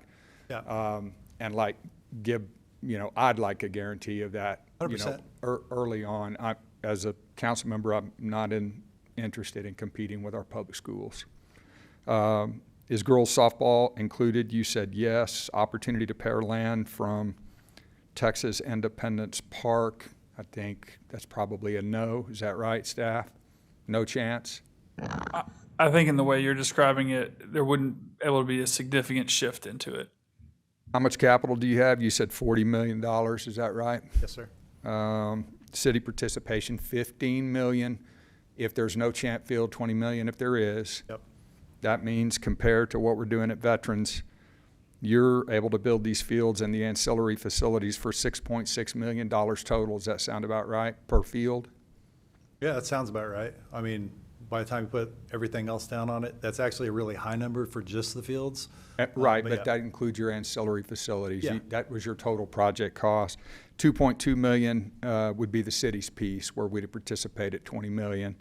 And we're currently paying $10.2 million per field at Veterans. So I think that's important to point out. Councilman, real quickly, one thing I want to make sure is you guys go through, and I would say this is true of any project that happens at Midtown. There will be large-scale infrastructure costs like road and water and things that would likely come onto us. And we do have some money set aside from previous economic development sales for that. So, much as was talked about with the data center, or if you talked about the original design, or if you talk about this, there will be some of that cost that just, if you're comparing it to veterans, obviously some of that's built. I'll strike my infrastructure questions, but I was going to point that out. We already have the roads and the parking, not all of it, but the majority of it out at Veterans. Compatibility of Championship Stadium with tournament fields, you answered. Ability to weave a small and medium business technology park throughout, staff answered. How many baseball field construction projects have you been involved in? Quite a few. Typically how they work for school districts is if we're CMAR construction manager at risk, sometimes they ride underneath of us. Typically what those end up happening to be, and I don't know if Jacody is that way right now with the school jobs, but usually there's those sports facility management people that do the actual fields are very specific. Hellas, Symmetry. 5, 7, 12, 20? 6. But okay. as far as the infrastructure built around, as far as the infrastructure, like concessions, flat work, parking lots. Right. So if a field is already intact and already there, going around it, it's really the nexus of what we actually do. We're currently on Kermit, Texas, so we've been grossly part of that project. That's a $30 million. Greatly. What's that? Been greatly part of it. Been greatly. I apologize. It's probably locked in right now, baked into my anatomy. So it's been greatly part of. Wow. I'm way off. So the bottom line is that Kermit is a job that's a really good example of some of the stuff we've done. Sure. Thank you. Leasing a dirt lease that conveys to the city. Typical dirt leases are 30 years to 99 years. I think there's a Texas law that kind of caps them out at 60 or something for municipalities. I could have that wrong. Have you modeled that in, baked that in? I mean, honestly, to be completely transparent, I think there needs to be conversations. And the truth is, the reason I'm asking for it is it's not modeled into my Milliken project. And so we are open and amenable to terms and conditions. But you guys had to purchase that land out of Milliken, and so it Yeah. had to be baked into your model at some point. It's not a law, it doesn't evaporate after you make the capital outlay, right? True, but if we don't have to pay it back to satisfy what we want to do, it's kind of one of those things. So Okay. I get what you're saying, but the bottom line is the delta is much greater Yep. than. Have you spoken to Kevin Hodge at 12 Baseball and other group representatives such as Little He's League? right here. Okay. Yeah, no, we've talked a lot. Good. We've talked an extensive amount. Does he stand in support of this project today? Thank you, Kevin. Who would maintain these fields and who purchases the equipment to maintain them, and where would that equipment be parked? It would be us, and they would be turf, and I heard the conversation about cooling effect. We actually want to implement using coconut husk. It drops the summer temperature 10 to 12 degrees. Summertime heat on turf is a big deal. We chose in our model to upgrade to coconut husk infill. And so we recognize Texas is hot. I didn't realize it would affect a climate issue. I didn't actually probably know enough about that, but I will say that it does affect kids on the field. And so that our fields would absolutely sit at least 10 to 12 to 15 degrees depending on how much sun was hitting it in the morning and when that time came down daily as far as temperature on the field. Would you guys be willing to entering discussions about participating in the infrastructure cost to include the roadway? water? We can. I will tell you that what changes, I'm gonna be blunt, these fields are really expensive and the return model on it's not good. It's a reason why most people can't do it. We can have that conversation. I am open and amenable to any type of conversation, but I will tell you that the margins to actually operate, it's surprising. The umpires end up making more money than the field rental fees in a tournament situation, and that's fair. A man deserves his wages. The promoter, PG, 5-tool, whoever becomes a promoter gets a cut in it. There is not a large market in this, otherwise it would be fully fleshed out like this. And so adding additional costs would come at the risk of dropping down the potential revenue stream to a tighter variance than would be healthy to operate a business. Thank you for your time today. I think it has promise and is worth discussion. Last question for staff. The tax increment reinvestment zone. Y'all answered my question, agenda question. $2.8 million is accumulated in that account. Is that correct? Yeah, that's correct. So you've got $2.8 million in the overall TERS funds, with about 2.2 that are dedicated to the Midtown 380 project. Okay. The TERS funds, they're specifically for a project like this. True, false? They would could be used for a project within the area of the TERS. Great deal. That's all I had. Thank you very much, Mayor. Thank you. Mr. Schaefer? I don't really have any questions at this point, Mayor, but I think, as others have said, it's an interesting idea. I think most of us would agree, a lot of citizens would agree, it might beat the heck out of a data center. I need to reserve judgment in terms of what the whole package looks like. I realize there's still a lot of questions. I think part of it comes down to the layout and how, this layout looks reasonable to me, but sort of the whole site design of the thing makes a difference. I noticed in one of the renderings, which I believe you showed earlier that somebody had done for you, they had basically, kind of put it right over the Lick Creek Hike and Bike Trail, which concerns me. And I know, but that's the danger in putting up images like this, right? You see other things that people value, and how 100%. Do they fit into this? And those are things that would have to be worked out. So yeah, I'm on board to certainly keep thinking about this. And I appreciate your presentation. Mr. Smith? Sure. Thanks for the presentation. It was a lot of good information. A lot of good information. And I'm really anxious to hear what the citizens who also heard this, get some feedback from them. It's something I'm definitely interested in hearing more about. Thank you. Thank you. Mr. Wright? Yes. Yeah, tons of great information. I really like I appreciate everything you've put forward. Can I ask Michael a question? Yeah, Is that all right? yeah, go ahead. I mean, this is probably putting you on the spot, and this would kind of kill some of our last business park. What are, let's just say the will of the council is to move forward, at least in negotiations of this. What does it look like to find more space for a business park? Is that even possible at this point? So within the city limits, we have this 200 acres, which was identified as the Bindau Business Park. We have sold all the last remaining lots in the College Station Business Center. There is about 200 acres located. It's called the Homeyer Track, which is kind of off of Welborn, where W.D. Fitch would terminate. There's a large open field there. You see some lighter industrial stuff there. There's about 200 acres there that is scheduled or identified to be a future business activity industrial area. However, the limitation there is the sanitary, so nothing too intense could go there.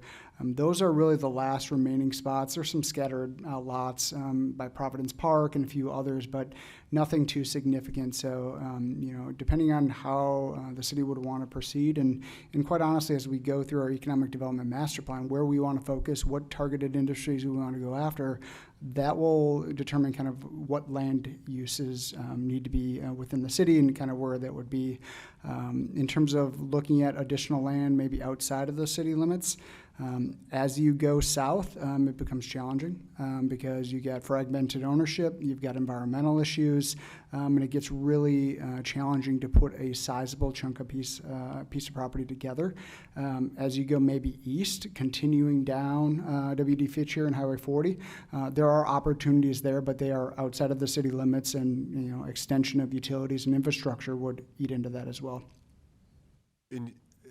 This is obviously not a concept that's everywhere, but from your economic development perspective on this, would you have almost like a cottage industry of things that pop up around this? Obviously restaurants and lodging, but like, do you see a draw for businesses, retail that's specific to this, or do you think our big box that we have would take care of that? Like, do you see this frontage being filled in by baseball related? I don't think it necessarily has to be baseball related. I think it could be an office park. It could be corporate campus that ties into that. That has been a model that's been done in other communities, but it also could be an extension of retail and restaurants and mixed use development that ties into this. The one advantage you have here is you still have some visibility from Highway 6. You've got an anchor in the baseball complex. You have an anchor in Costco, and whatever happens on the 28 can help tie into that. So I think, as we look at this, we can start to explore that as well, and might be an area of focus in our economic development master plan that we want to look at. What may this area transition to if this baseball field would be here? Sure, but this baseball field or anything that's put here would not go into the TERS or anything like that for the actual Midtown to lower the Rock Prairie Management District? No, so this would be in the TERS. However, the rates that is within the Midtown City Center area is a specific area within the Midtown area. So this is outside of that. So this would not necessarily lower anything. And quite honestly, as you look at this, like baseball fields are not going to generate a significant ton of tax revenue. It would be the ancillary development that comes around it. Right, and then like any sales tax, things like that. Correct. I think that's all the questions I have for now. Thank you. Mr. White. How are you? I'm well. How are you?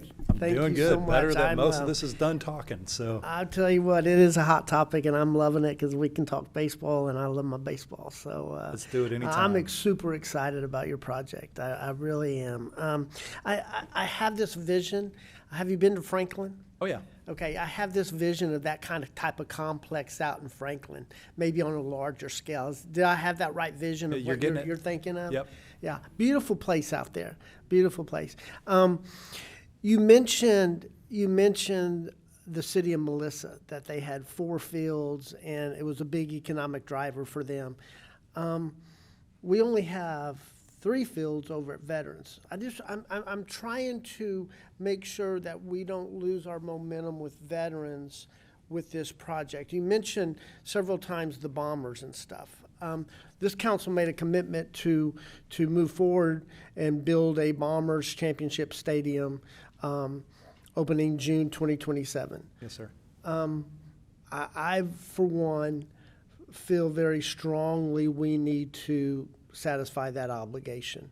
Would this, you mentioned them moving over here. Can you get a championship field by June 2027? Oh, yeah. You can. Yeah. I'm, without, other than the soil sampling on here, What's your timeline on this? we want to be done by the summer of '27. Same timeline. The whole phase? Are you going to build it in phases? No, or? zero phasing. If there's anything that actually would not be finished would be some of the lodging, but that would not negate tournament operations. Our goal is to be up, running, and fully utilize the summer of '27 for tournaments. And the reason I'm telling you this is because I'm actively treating the other project as an actual job.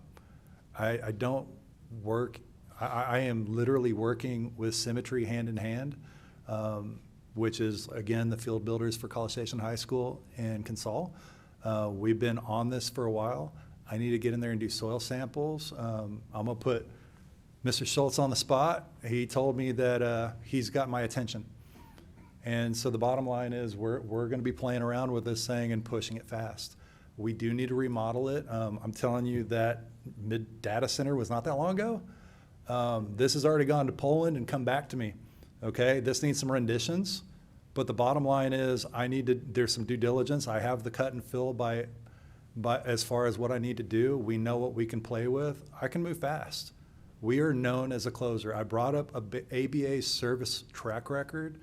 We do what we do because we're really, really, really good at it. We service across Texas doing all kinds of jobs that I don't take for granted. We're good at actually pushing the pedal down and doing it. The reason that most of our jobs are in West Texas is nobody seems to ever finish a job in West Texas. We don't want to be in West Texas. May I ask one question? So we get them done. Yes, ma'am. I can personally attest, I was the GC on the Republic, and Thomas came in. They had a large chunk of the work they did. We built that out in 4 months, and there is no way we could have done that without Thomas and his crew and his enthusiasm. But that's not what I'm worried about. I think you can pull off building 9 baseball fields, but can we negotiate a deal, rezone the land, all the things that we need to do? How long would it take us to go through that process, Michael?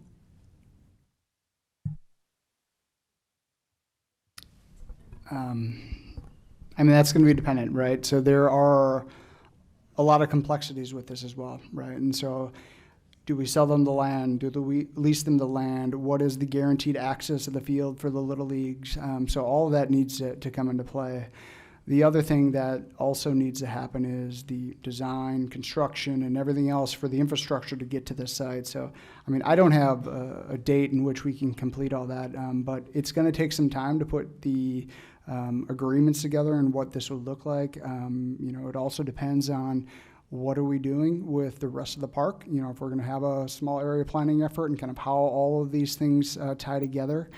So that will take a little bit of time. And, you know, until we get some of those things identified and solidified, you know, the timeline for the construction may be one thing, but we do need to work through some of those upfront due diligence items that need to be in place before our project can start.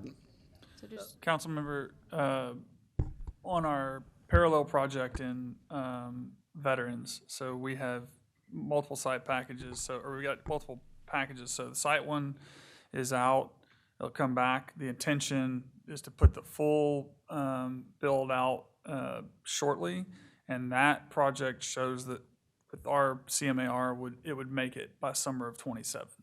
So obviously you'd have a gap to close on not only development of the project, and I do believe I've seen the track record of the guys who were proposing to do this, but and then I think Michael laid it out. I mean, one of the reasons we brought this forward tonight is because there is conversation about what all is going to be out there. So even if you told me we could get exactly where everyone wanted this to be, and we could get the utilities and things going, like, I think it would be challenging.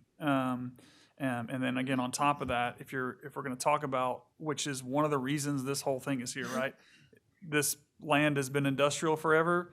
There was a lot of reaction to an industrial use there, so that seems like it's going to change in some way. So obviously, we have to know what that looks like. And that, even if you're doing this at the same time, that adds complexity too. So I think I definitely believe in his ability to construct, but I think it would be challenging. And if I was if I was given advice, I would say that I would expect that you'd be looking at probably summer of '28. Let's leave the direction side of it for the moment, Yeah. if we can. I have a And couple more finish up questions. Yeah, I have a specific couple more- questions. Yeah. You mentioned that you've been talking to some folks about bringing in an independence team. Yes, sir. Tell me a little bit about that. I mean, do we have The hard part is- availability in Texas for another team? We do. I'm actually having a conversation with somebody grossly famous, and I'm not going to name names until we finish the conversation. Sure. But they're at a level way higher than I expected, so I'm glad I left the door open. I'd like to reserve time to come back and tell you, but I think the propensity to do it is very, very realistic. And I want to say it honestly, I really want to, after I get through that said conversation with that very, very famous baseball person, I'd like to actually sit with Uri and actually discuss it, because I want to prioritize something that does not negate his ability to play there or oversteps his bounds. Does that make sense? Like, Yes, that's very helpful. So let's fast forward the clock a little bit. Okay. Let's say you build this beautiful complex and you bring in an independent team. Now all the weekday nights might be taken, right? Because you basically shared that the city would have all weekday nights for our community to play and to practice. You would probably take it over the weekend, but then you're really attracting a lot more baseball teams, baseball clubs coming in, and is it going to erode the weekend games, or is it going to erode the? I don't perceive it that way. Summertime baseball usage is not really done by local teams, travel teams, yes, but the actual heart of College Station, Little League, no. College Station has predominantly used Monday through Fridays to play their games. They do augment with a practice or a game on Saturday to make up. So the weekday usage of these fields is wide open. If a major league team came in, they would only be on that one said championship field. And that's why I'm actually asking for 20 extra acres, because then we can put another field in. And so it gives us the ability to grow into it if we need to satisfy that need and not cut off our own head to be able to bring in the high school tournaments. Are all the fields lighted? Is that your vision? Yes, for sir. all the fields to be lighted? And the other thing too, and I want to say this really carefully for the community members that are around that area, our model really has the games over by 8 o'clock. If the one surprising exception is the city usage, it may go till 9 because there's only so many hours in the evening to practice. But our intent is not to be a light disrupting facility. When the games are over, those lights can go off. There would be security lights on walkways, et cetera. But as far as massive, tall field lights, they would be off. Last two questions. Yes, sir. Why didn't you do this beautiful complex in Milliken? Do you need it? And the follow-up question is, if we give you the land, would you continue to do this at this location and not any of the money? Would you move forward with the land? Because you basically said that in Milliken you had the land, but you just need the infrastructure. But you're asking for money now. So the translation on this is we have to raise private capital, and we have that investment deck, and the simple answer is investment capital costs more. What this actually does, and I'll make it really plain, when you guys actually help capitalize this, it makes it really, really easy for a bank to give us a 25-year amortized note on it at prime. And so it changes the debt dynamics on payback terms. Our intent is to front run the debt and pay it off as quick as possible. I have a really great day job, And so we'll have to pay the operators, but we're not looking at it to generate profit. We want to pay it down as quickly as possible. The reason that is attractive is our model at Milliken is great for weekends and summers. It's dead during the days and the evenings.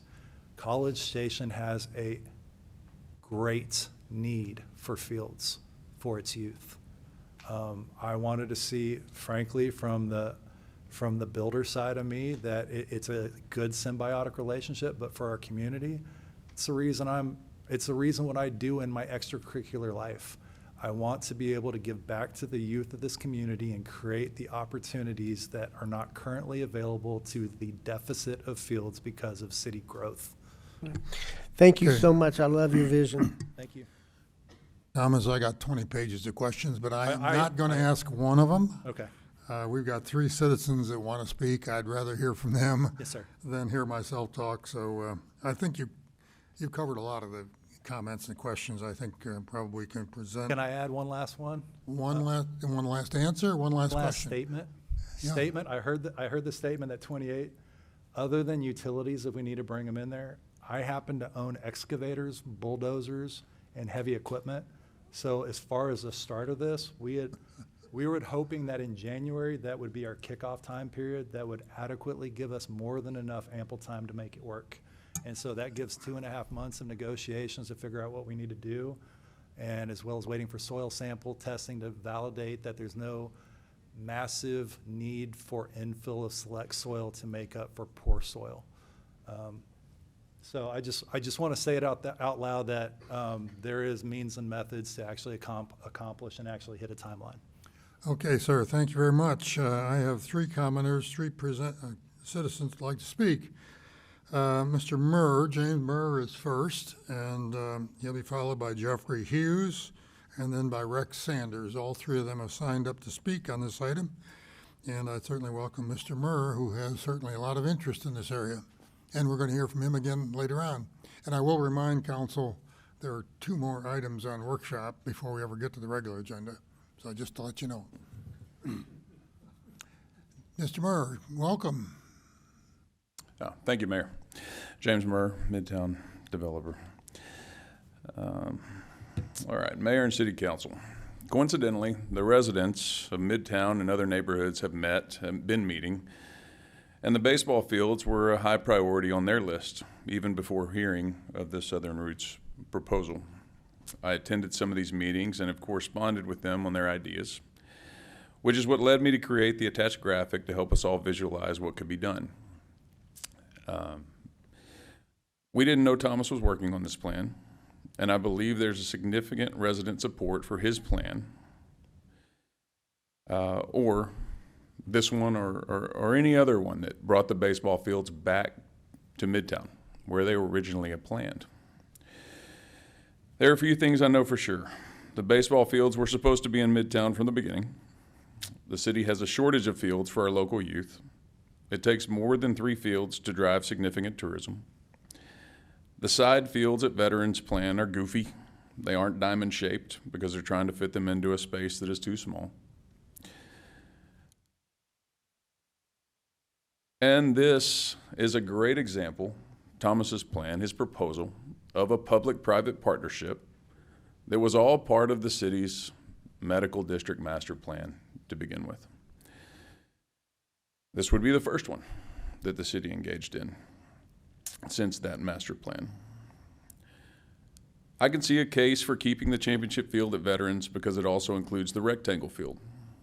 And you have critical mass of rectangle fields and Veterans to drive tourism. I also recognize you have commitments to the Bombers.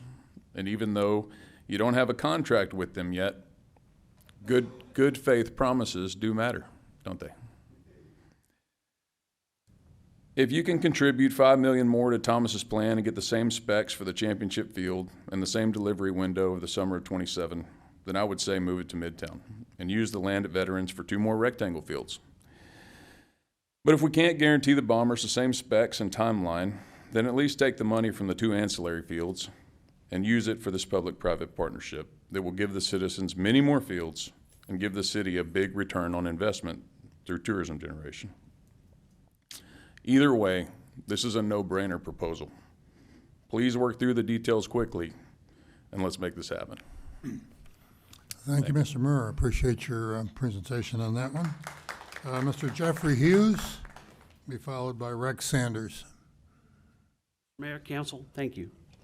By way of reminder, I am the president of Spring Meadows HOA, and I'm also speaking for Woodland Hills next door. I just want to start out by saying we're in support of the baseball complex with a very important caveat. I'm going to get to that in a minute. But we believe that this project could transform our community, make it a vibrant hub for sports, family gatherings, economic growth. The possibility of a championship stadium to hold the Bombers, or even a independent league team would be great. I'm a former season ticket holder myself. I'd love to be able to walk to the games. My wife would too. But honestly, this isn't just about baseball. It's about economics. It's about visitors from all over Texas and the United States with the opportunity to come to tournaments, and would boost local business like we haven't seen. Besides Saturdays in the fall. But I believe this project could be a boon, far removed from the data center project. It's going to be able to draw tourism dollars to our restaurants, hotels, shops, while enhancing our property values, fostering our community pride. And as a resident, I see this as an opportunity to invest in our future on the south side, promoting health, teamwork, outdoor recreation. Our city is also is already known as a beacon of education and innovation. We've heard from neighbors. I was at some of these meetings Mr. Murr was talking about. I helped put them together. But we've heard from all of our neighbors representing homeowners surrounding this property, and I really believe this project could fit in with our values and our vision. Now I'm going to come to my caveat. I think it's a little bit disjointed that we have this item before 8.2 where we're going to talk about the community involvement. Now, I don't want to slow this project down. I don't want to be onerous towards that at all. But my advice would be to get us all together, listen to us, those folks that live around this. With community input, I think this could be a home run for College Station. Thank you, Mr. Hughes. Appreciate your presentation. Mr. Rex Sanders. Baseball expert now. Welcome. I don't know about being an expert, but Rex Sanders, longtime College Station resident, 1979. I live out in Foxfire. 25 years as head baseball coach at A&M Consolidated. 34 years of coaching baseball. So I've been around it a little bit. First of all, let me say that I 100% behind. Add more baseball fields. Back before I retired in 2004, there was a desperate need at that time, and that need still has not been met. One thing I forgot, I am now and have been for the last 20 years, the executive director for the Texas High School Baseball Coaches Association. My office is actually here at College Station instead of being in Austin. I have one major concern, and really, Thomas, I think you kind of addressed this before, so you actually stole my thunder a little bit. My major concern when I first began to hear and read about this was about this so-called baseball academy. I don't know how much many of you keep up with sports in the outlying area, but this year, since our legislature passed the voucher system, these baseball academies, and really sports academies, have been popping up all over the state. One has just, actually two, in the Spring Tomball area. And it was brought to my attention by some of the head baseball coaches there because they want to know what can we do about it. And come to find out, those people that were starting these baseball academies were recruiting high school players to go to their academies. And these academies were all day long, supposedly academic and athletic. Come to find out, the academic was all online classes, what they call now alpha learning.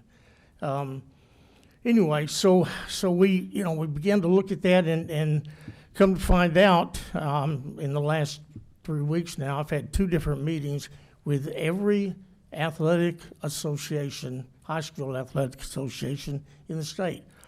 From the football coaches, basketball coaches, the Athletic Directors Association, all with the same concern about these so-called athletic academies.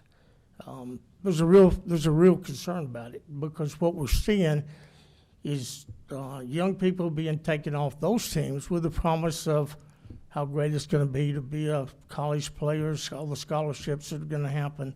So I just really wanted to make sure that you're aware of these things that are going on.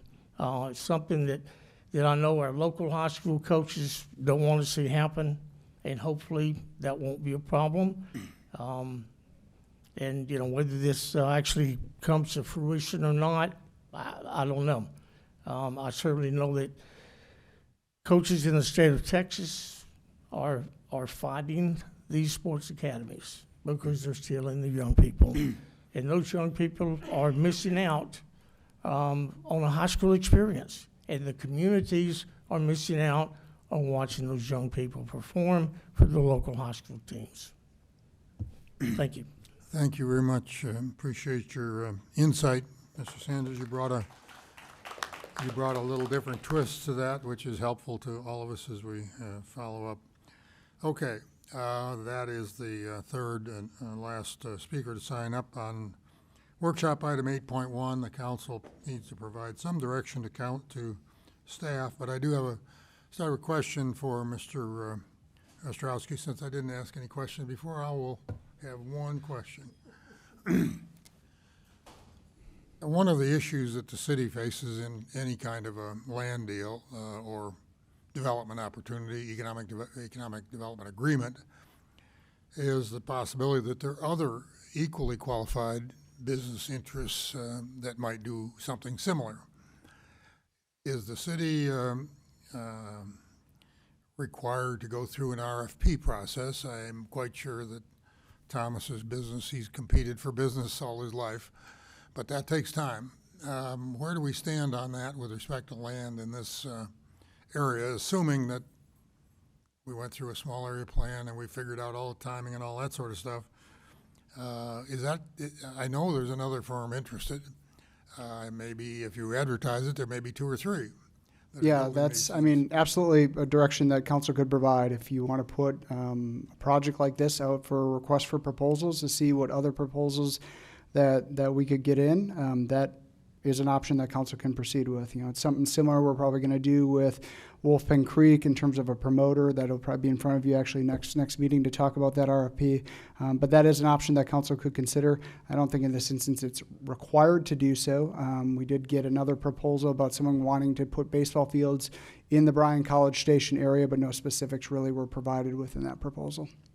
Yeah, so I leave that on the table for all of us to think about as we provide direction. So I'm prepared now to hear council members' comments towards directing staff and try to find some consensus here.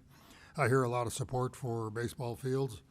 I'm not sure this is the only place for them, but I'm going to start with place 1, and we're going to work this way down and later on this evening, I will start at place 7. Place 6, I'm sorry. I'm ready. Thank you, Mayor. This is something I'm excited about it. It seems like something that could work. The question the mayor asked about RFPs and why wouldn't we have to do that? What is the process that we could use in an alternative? So you're not required to put an RFP out. You could do a Chapter 380 on this agreement in terms of a land sale with that, and then within there also having certain guaranteed access agreements, but it's not required as part of this process. Okay. Well, I think that's something that I'm interested in continuing to pursue. That's where I am. Mr. Wright, I'm sorry. Thank you. Direction-wise, I'm interested in looking into this further. I'm most concerned about losing the business space, really. I think it's a great proposal, and I was actually really a huge proponent of it in Milliken, so I can't say I'm not a proponent of it here. I am worried about losing that commercial space, but I wouldn't let that hold me up from y'all continuing to talk to see how we can get to something with them. I would not move the championship field from Veterans. I'd probably just drop the 2 extra fields there. I think that, to me, a championship field at Veterans makes sense for it being in the center of the city, easy to get to, or surrounded by things. That's just my 2 cents there. But that's also more for y'all to work through. I'm sure the direction will be to work with them and see what you can figure out. I do actually have a quick question for Mr. Hughes. You don't have to get up, but you're representing 2 neighborhoods that are right there, and no one is worried about lights or music or traffic. You're telling me everyone in both those neighborhoods is just 100% on board for this? Yeah.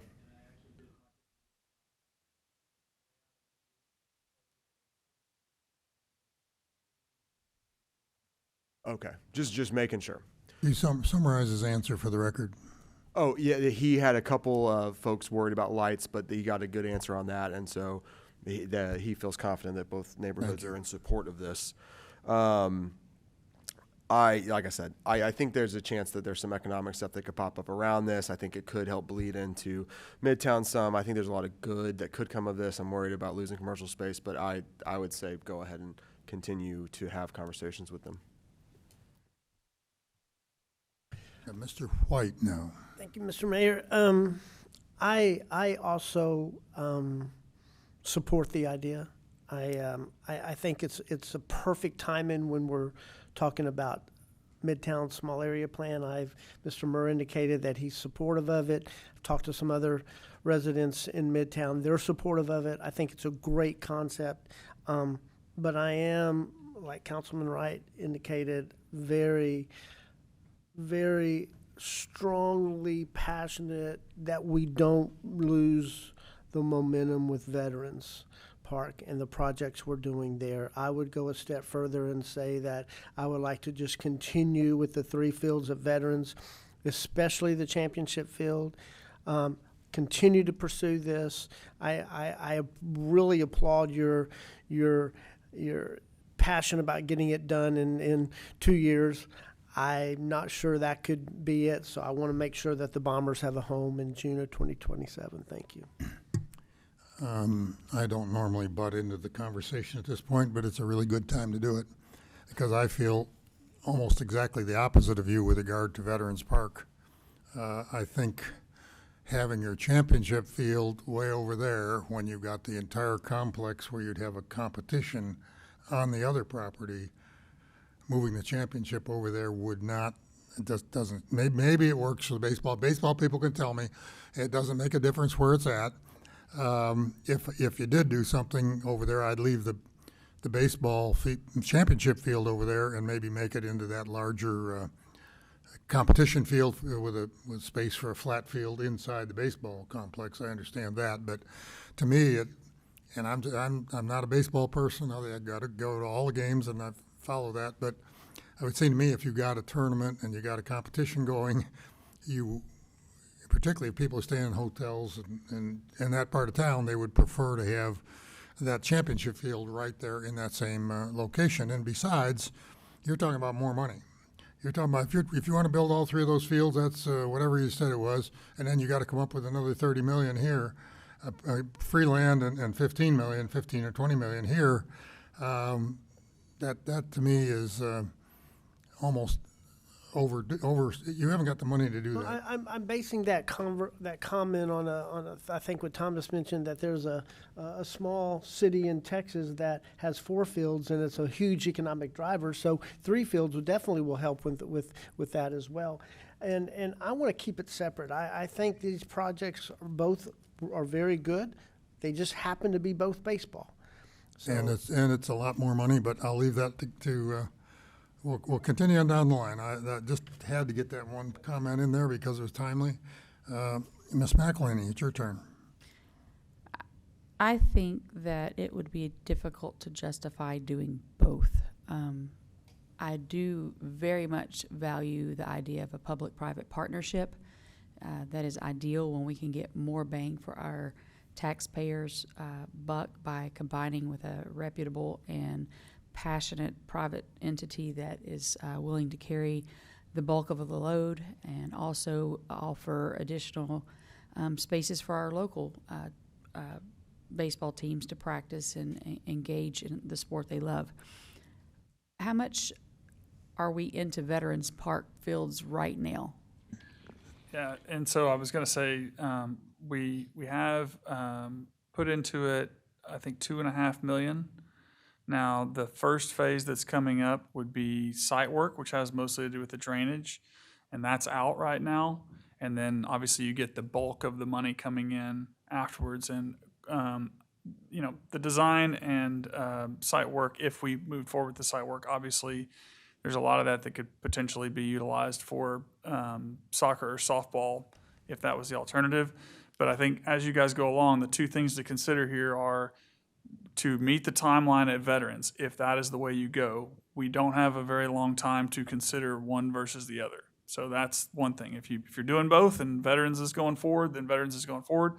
If it's going to switch over to here, that's one piece. And then the total project is around $35 million. I think the championship field is 20 plus of that. So if you're looking at like what happens if you just do the championship field, but the timing, and then saying if you did both in some way, shape, or form, if you're talking about either or, the funding kind of makes sense to switching it in one place or the other. If you're talking about both, that definitely is a conversation that has to come back to council as far as your outlook for capital projects that you've given us, and what the timing of that would be, or if you're going to trade something else out. So We do have a lot of capital projects that we would like to invest in, and either or is where my head is. I absolutely don't want to displace the Bombers. However, when you're looking at the math of it, it makes more sense, and you get more value for our taxpayers' dollars to engage in a strong public-private relationship to accomplish something that's way better than what we had planned at Veterans.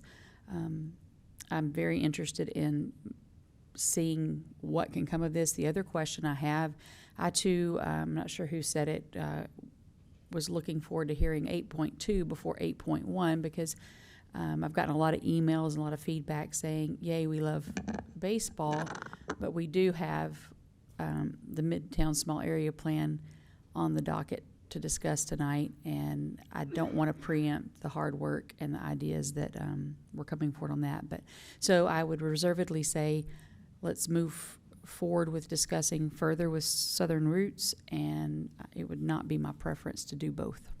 And Councilmember, I think that was a good question, and you brought it up. 8.1 to 8.2.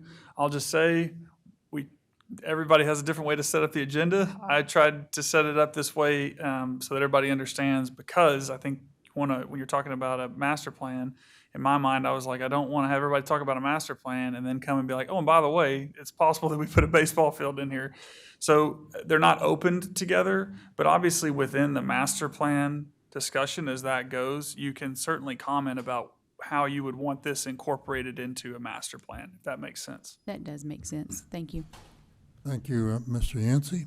Thank you, Mayor. I think I would have to characterize my position as closest to esteemed colleagues, Mayor and McElhaney. I do want us to look at this. I think you need to come up, Thomas, working with staff with a new name. That's just me as one member of council. I think it needs to be something that reflects Midtown, reflects College Station. I just don't see how we build 3 baseball fields at Veterans for $31 million and 9 fields at Midtown for $20 million, 80 discounted acres, and another 20 or 30 million in infrastructure. I do not want to compete with our public schools in any way, shape, or form. And Uri, you are a dear friend. You know that. And I like to honor commitments. But if I have to prioritize the Bombers and the taxpayers, I have to put the taxpayers first. And this is just a big, big number to do both. And I'm sorry to look you in the eye and tell you that, but it's just kind of where I'm at. Don't hold, on this instance, I hold nothing against staff for the way they rolled this out. We can walk and chew gum at the same time. We've seen what Anthony Armstrong can do with a small area plan. Midtown will get its vision, but staff will be able to work on these two projects concurrently and ensure that the residents are plugged into it every step of the way. But I think my direction, if I could wave a magic wand, is we need an answer to the Midtown Ballpark in like 30 days. Because I do want a fighting chance at fulfilling the commitment to the Bombers. I think that's important. I think y'all need to hit the ground running. Thank you, Mayor. Thank you, sir. Mr. Schaefer. So I concur with the last few sets of comments that have been made. I agree that I think it's just a bit too far of a reach to try to do both veterans and this for the reasons that Bob just gave and others have given. I like the idea of this from the standpoint of fulfilling some of what has been asked of us about Midtown for several months now. This seems like a way to begin to reach that vision. And I appreciate what the city manager just said about fitting this into the small area plan, which comes next. So we have all these things happening at one time, and it's nice to have this on the table before we start talking about that, because this certainly would play a big part in that. I'm good.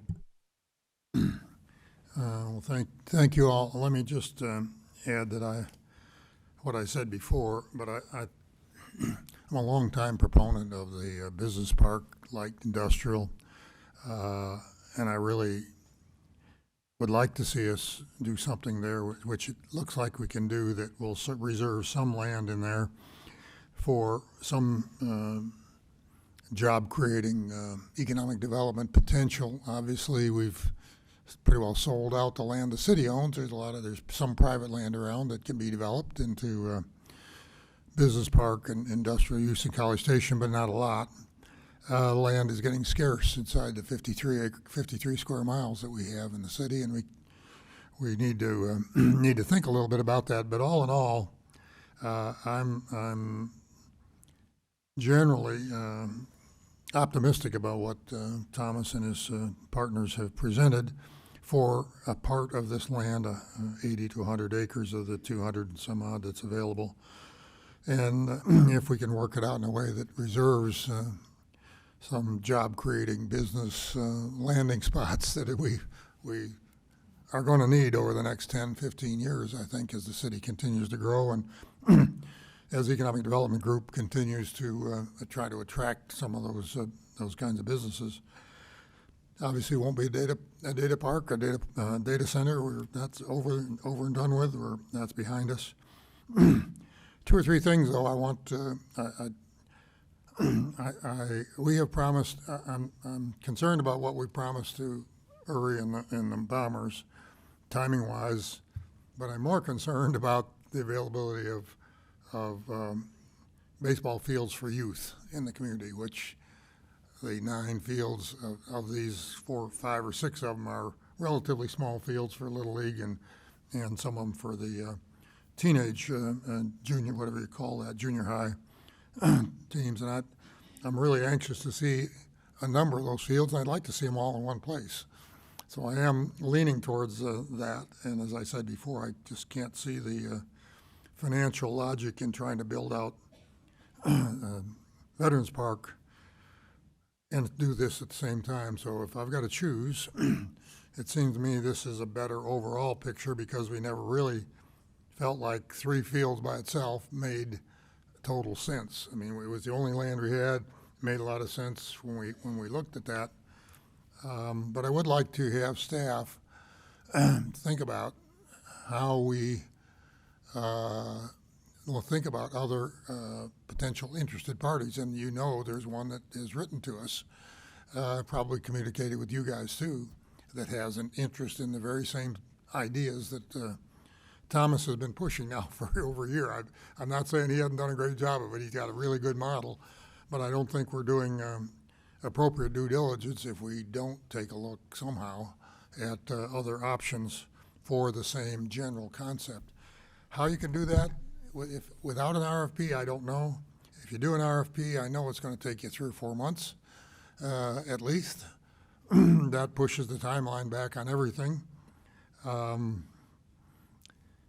I am confident that the reputation of the proposer here stands on its own, and that's something that can be checked out in terms of turning the dirt quickly and getting a quality product done. So I think there's optimism there. I would ask staff, as part of our due diligence, is to dig into the financial wherewithal behind the proposal. He's got a really good set of ideas of where the money's going to come from. That's easily laid out. And so all we need to do is due diligence. So when we put our 15 million in, or 20 million over 2 or 3 years while he builds it out, I want to make sure that other money is there that will totally build it out, because I don't want to wind up with a half-built complex that somebody pulled a plug on because they didn't have all the financing organized. So I think financial due diligence is pretty important no matter who is behind it. Obviously, at Veterans Park, it's a city behind the whole thing, but this is a PPP. And so when you get into a public-private partnership, you need to sort that out. There's another thing that was mentioned in other conversations, that if we put 15 million into it, even 20 million, what's our ownership claim with respect to some of the land there in the fields? How do we recover that if, God forbid, some cataclysmic financial panic struck and the organizer went away? What do we own? And how do we control what's left? Certainly be baseball fields built there, but how do we reclaim them for use for the recreational purposes, which is really the reason we're putting money into it, is we want baseball fields available for the community, particularly for Little League and the older junior high and high school kids. So those are just some ideas, the thoughts that I think need to be worked into this, and I don't know exactly how all of that would work out, but I'm asking staff to dig into it. Before we go to staff, you seem to have a question, Mr. Yes, White? sir. Did Would I it be misstate appropriate something? to hear from the Bombers?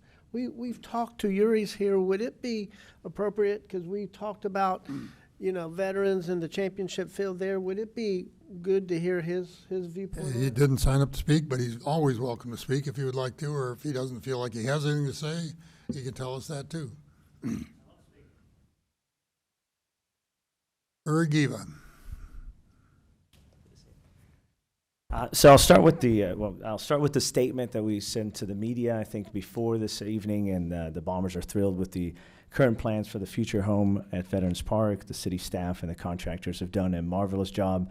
It's designing a top-tier facility that will be best-in-class 7-on-7 football, best-in-class for baseball, soccer, softball, and be the final phase in Veterans Park, which is set to open in June of 2027. Additional fields in Midtown would be a fantastic complement to that project. We trust city officials and the private partners involved to act in the best interest of College Station, the Bombers, the taxpayers, and all local sports users to ensure a successful, timely opening for what would be an incredible new home for the Bombers, whether at Veterans or elsewhere. So that was our official statement.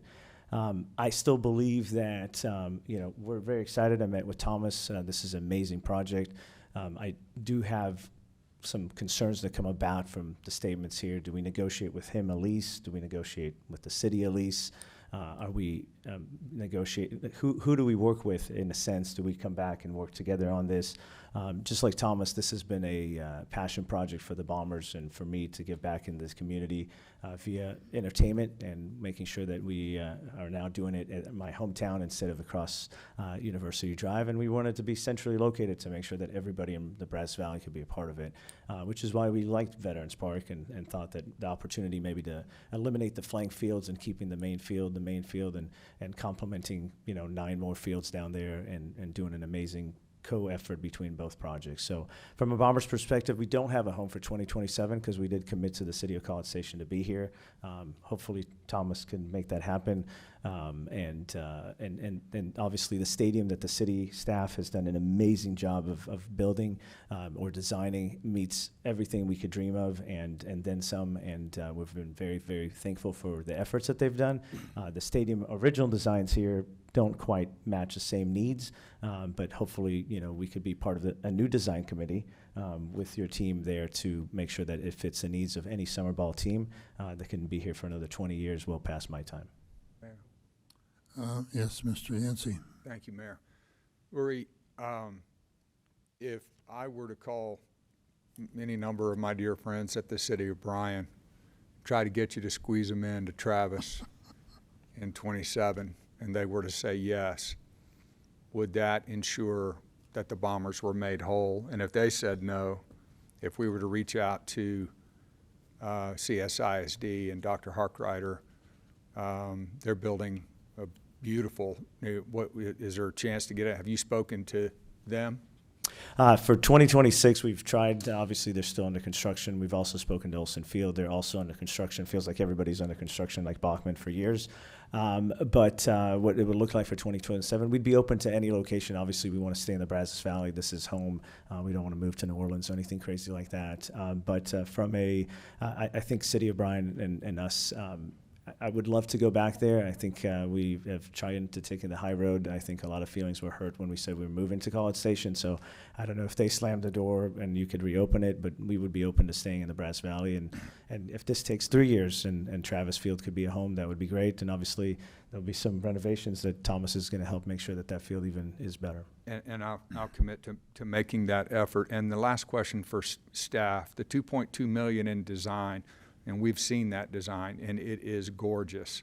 Is there any piece of that capital outlay, that body of work, that in our agreement could be conveyed to Thomas or whomever, the mayor introduces a competitive element into it, in order to fast track that project? Because we do have an excellent product in that design.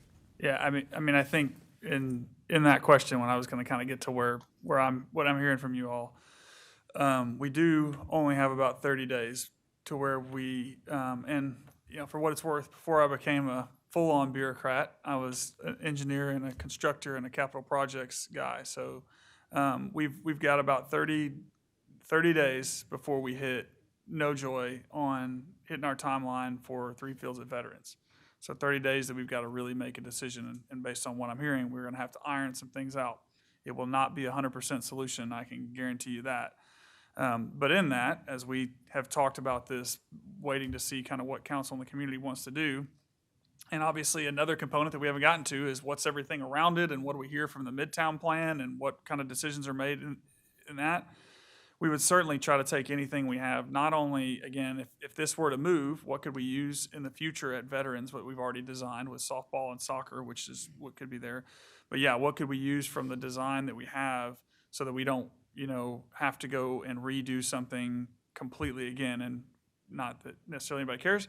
We've done this quite a bit in College Station. We've taken stock designs for our fire station and other things to where we don't go through this whole long process again. So there are opportunities to potentially do that, and I think we would definitely work with Thomas or whoever on how we fast track, what your priorities are, because what you have in 27 doesn't necessarily mean you have to have 9 fields in 27. So we would be trying to figure all that out in 30 days, which is a tall order, but I think that would be what we'd be coming back to council with and kind of saying, okay, here's what we have, here's what we can tell you and where we think it's going to go financially, project schedule-wise, capacity, cost, and timing, and are you ready to pull the trigger? So a reutilization of some portion of the 2.2, the answer to that is maybe? Yeah, I think for sure. How much, obviously site dependent, but the elements of the design, I would imagine would be very, very similar. It would be expanded a little bit, but yeah, there's going to be some that's absolutely used. The stadium design, all the all the schematics, everything else could probably just be handed over, and they could probably build it, like Thomas said, faster than anybody else in the public sector. So I think from that perspective, from a Bombers perspective, we've always been all about how does it become baseball for all? How does it fit all of the youth, all the other uses? How does it become a championship stadium for all kinds of sports and not just for the Bombers?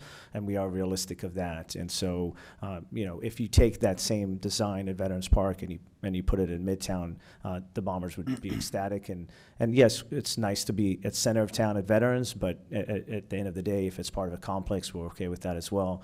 I just need to understand, how do we support this one way or another, and who do we work with? Do we work with Thomas? Do we work with Mr. Woods, Mr. Falco, or the mayor for the next steps to making sure that the Bombers have a home in the Brazos Valley for a long time? Copy that. Thank you. I appreciate your comments. Let me just come back to that one main point. Obviously, time is of the essence.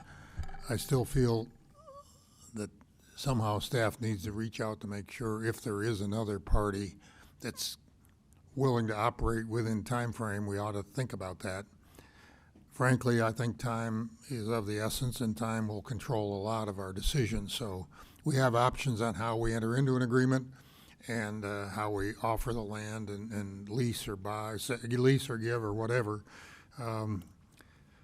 But I'm still uncomfortable not at least hearing out a competitive proposal, if in fact there's one out there. We may reach out to those people and they may say, well, I just said I had a plan, but here's the back of the envelope. Well, if that's all you see, then you obviously got a comparison you can make in terms of the time frame we have. Otherwise, I'm still leaning towards not doing Veterans Park, but I would be willing to hear the baseball professionals, the people that work with baseball all the time, and Thomas, would it work to have a competition field over there that seats 2,500 or 3,000? Would Thomas even be interested in putting a 3,500 or 3,800 over here, because he sees the opportunity of bringing a Class A, AA team here, which would want more than 2,500 seats, which is all we're going to build. So would you really want both of those in the same city? Maybe he wouldn't even bother to include a championship field if he found out that the tournaments that they're talking about bringing in don't really care if the champion field is 5 miles away from the rest of the fields. So anyway, that's got to be sort of worked through, and I'm just kind of suggesting to staff that that's one of the things they think about. So we need pretty clear direction, because, I mean, just to say again, if this goes to, and we got a lot of people in the room, we're getting to see a lot of what goes into the complexity of all these things. If we go out for an RFP, or if it takes more than, 30 days is, I'm sure if I got Kane up here, she'd tell you we don't have 30 days.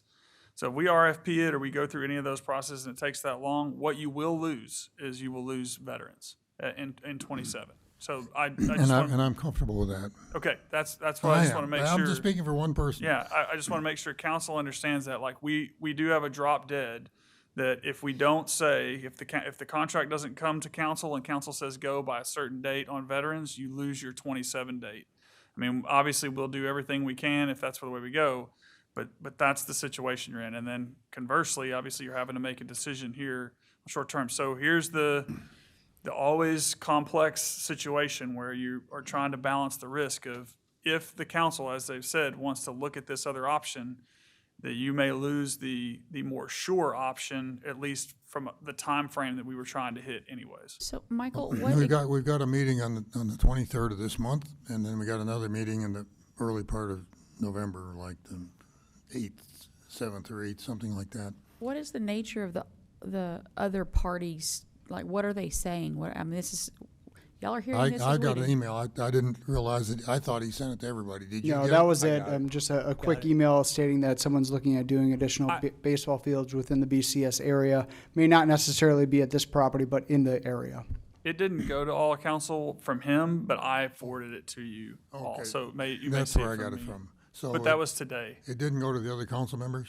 No. Okay. Well, I sent it to everyone though. Well, it may Maybe be they would like to very easy to vet that and eliminate. So, and I it. think kind of just for clarification, so, you know, if we go out for a formal RFP process for this, it's going to take a lot longer than a month, obviously.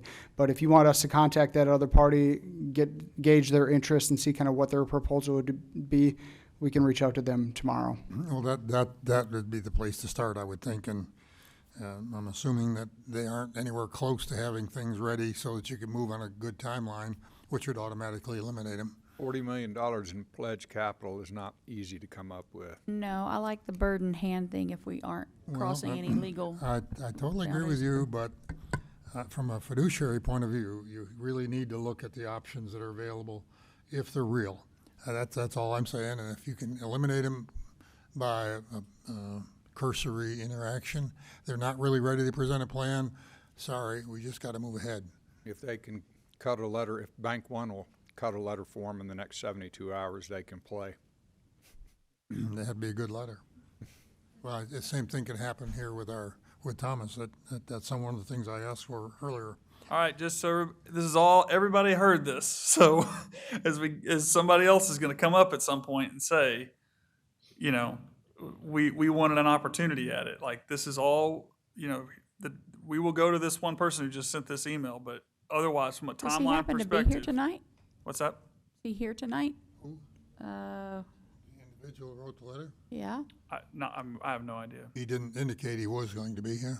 I mean, a capital raise could take 3 years. I mean, it honestly could. It's not easy to do. And so if they're already well down the road and capitalized, otherwise, we could wait forever for that. And I'm not suggesting that. All I'm suggesting is we look into it and make that judgment. I think likely is that group wouldn't have a plan that you could actually look at in this spot, and they may be interested just in general.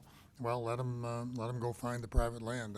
Thomas worked on that somewhere else and tried to make sense out of it, but this location proved to be.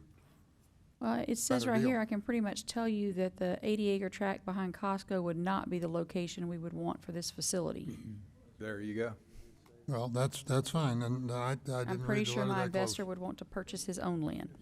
Okay, well, let's leave that alone since that's a private email that we don't, it's an email to us, but, Well, if you're asking that we hold the discussion based on this email and he's saying he's not interested in this well, spot, that very good. feels very different. That's something I'd say that that's that germane. you can confirm and let it go at that. Okay.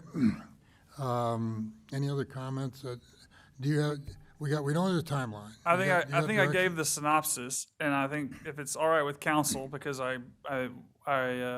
you're obviously interested. I think what we'll do is maybe wait till we get through 8.2 and we kind of hear where everybody wants to go with that, and then come back around and talk about how those interplay, just so everybody's clear on where everything is in one shot. If everybody's good with that. Yeah, you all good with that? I'm fine with that. So we've made the final decision. No. Oh, never mind. Never. The decision at this point, moving into the next item, is that the council wants to continue to pursue this and knows that it will be a very short turn to continue to leave the veterans option open, but with the goal of trying to pin down specific aspects of timing, funding, agreement, terms, within the time period that you can make a go, no-go decision on the project as it relates to veterans. And then we're going to carry that into 8.2 and see what the kind of feedback is on that. We'll incorporate it accordingly. Okay, let's move to 8.2, which is Anthony Armstrong. Hey, Mayor, Did you have I've a got like a 3-hour bladder. Is it possible to take a break? Oh, do you need a break? An old guy like me and you don't, okay. Yeah, we can take a 5-minute break right now. Okay, great. That kind of beige color. So the two different parcels to the west of Baylor Scott and White Label, the stuff to the east, that is undeveloped. So that's property that hasn't been developed for a specific purpose. Anything with the color has a specific purpose, and I'll walk through those for the most part if I can. If you have questions on one, just let me know. Tucharwa's got the commercial stuff in red along the highway. everything in Baylor Scott and White to the west is already planned for. So when we talk about what has been planned for already, it's a PDD. That developer, that's all private land. They have a vision for what they want to do with all that area. You then get into the immediately east of Baylor Scott and White. You might remember there was a rezoning case. 400 Double Mountain was the address. It was for multifamily. That was came in. That was originally in the medical district master plan, supposed to be an office, medical office use. That was changed. It was rezoned to be multifamily. That project has since fallen through and it isn't going forward. And so it's now vacant land. It's zoned multifamily. It would be something that, you know, you could look from a comp plan perspective to change or not, but that would be really the only kind of private parcel in all of this that isn't actively already planned for something as part of a PDD. We then get into the area outlined with the MMD label. So the purple or fuchsia, whatever color that is to you, that is the boundary of the MMD. So that's everything in Midtown. That includes, it's all part of a PDD, again, a planned development district. There is a vision and a plan for that from a zoning perspective already on the books. To back up a little bit, harping on the zoning piece of it, when we talk about a small area plan or our long-range planning, you're talking about the comp plan. That helps a property know what to go towards with the zoning request. If something's already zoned, it doesn't matter necessarily what the comp plan says. They can continue with what they're entitled to today. Is that boundary, is that where the Chapter 380 Economic Development, 150,000? That is not. So the Rock Prairie Management District number 2 has expanded twice. There was an and it was actually 2 separate PDD requests. They expanded to the east. So if you look, and supposedly this works now, so hopefully I don't mess it up. Roughly speaking, that's actually a slightly, everything to that, oh man, there we go. So everything with that red outline in that original MMD area, that is a 380 agreement. Okay. So anything developed in that area goes towards the 380, roughly speaking, obviously not a line in the sand, but everything to the east of that has been added on in 2 different phases. There was a first PDD rezoning, and then one heard, gosh, probably in the last 2 years maybe, for that last little bit that actually goes against the park. Oh, sorry, so actually this purple line should be over here. And the clock on that $150 is like 2034? I'm sorry, say that, what on? 150,000 commercial. Oh, correct. There's a timeline on the agreement for when they have to build, really was all that outstanding is 150,000 square foot of commercial. That it is 2030, I believe, is the deadline for that. Michael can jump in when he finds it, but I believe it's 2030. Yeah, I think it's about, I think it's 10 years left.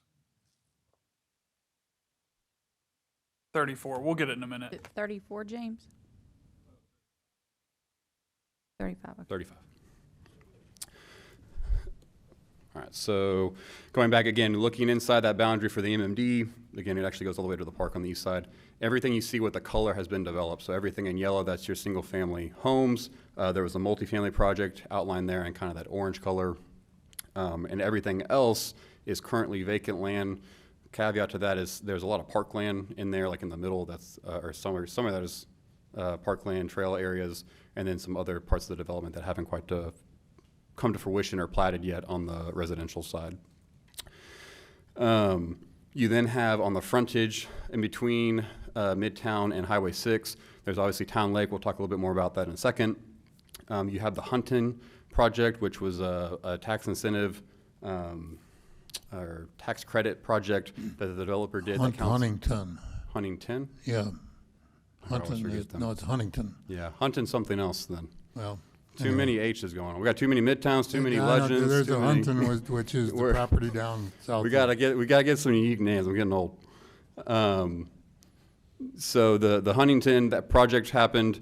That's all part of a preliminary plan for the rest of that development. Durham Loop was mentioned earlier. Basically, that'll tie back in through to Midtown Drive at some point. All the property in between that, there's a small strip of commercial zoned land next kind of opposite of Town Lake from the Harley Davidson. So behind all those retail strips, there's a little bit of land. about 10 acres or so, 10, 12 acres that's zoned for commercial. Then there's a pretty big cut between what I would probably call the private sector side of this area of Midtown, and then the city sector side. Everything, the blue here is, it's almost entirely floodplain. There's a little bit of old landfill stuff actually in a corner of it. All intents and purposes, more or less unusable. Texas Independence Park, you can see there, again, as was mentioned, it's been expanded, and so it's gone from the original boundary roughly here to include additional facilities, and council has seen that master plan. That's all part of Texas Independence Park. We did make that final decision and expand that? Correct, yes, sir. Okay.